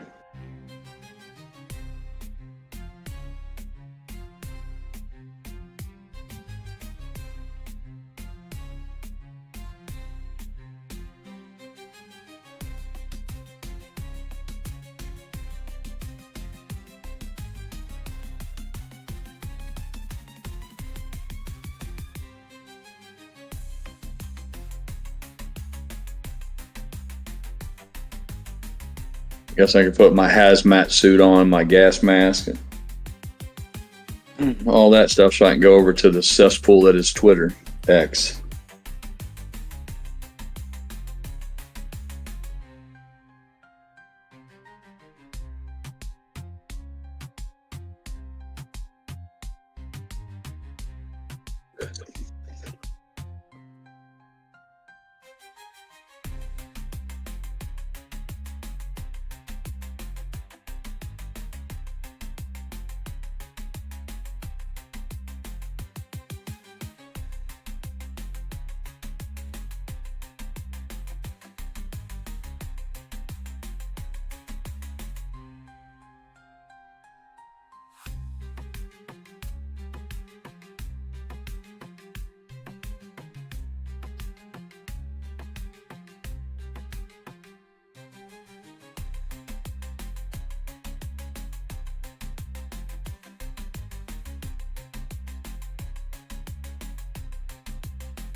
In the clown show of the market where the trading candles glow, we gather our strength, ready for the show. Loyal to each other, we rise up, no fear. Together we're a force, the apes, we are here. We were born in the chaos, rising up so free. Holding tight like we're meant to be. We are family, all the apes are with me. In this jungle of stocks, we find unity.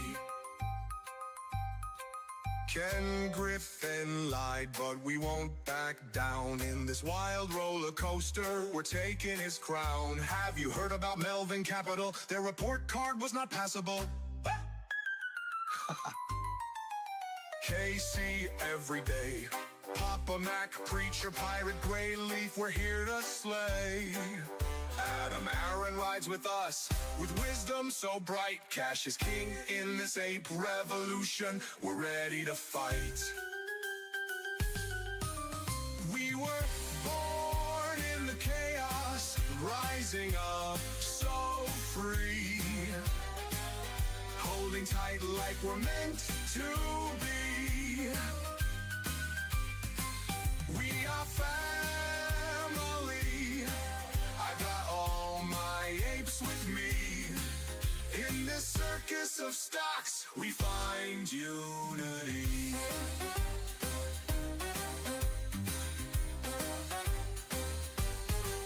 Crayons in our pockets, we're sharing the ride. Bananas in our hands, with respect as our guide.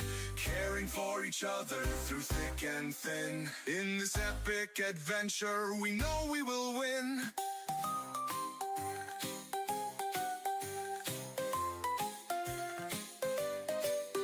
Popcorn in the air, we're ready for some fun.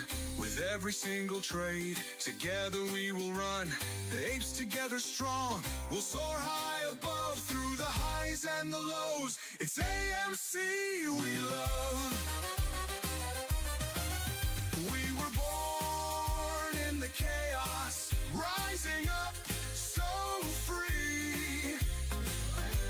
holding tight like we're meant to be. We are family, all my apes with me. In this circus of stocks, we find unity. Like birds of a feather, our flock is forever. Diamond Hand Apes can handle that weather. Apes together strong, we'll all take a stand. Together we're invincible, hand in hand. Hold on tight, hold on tight.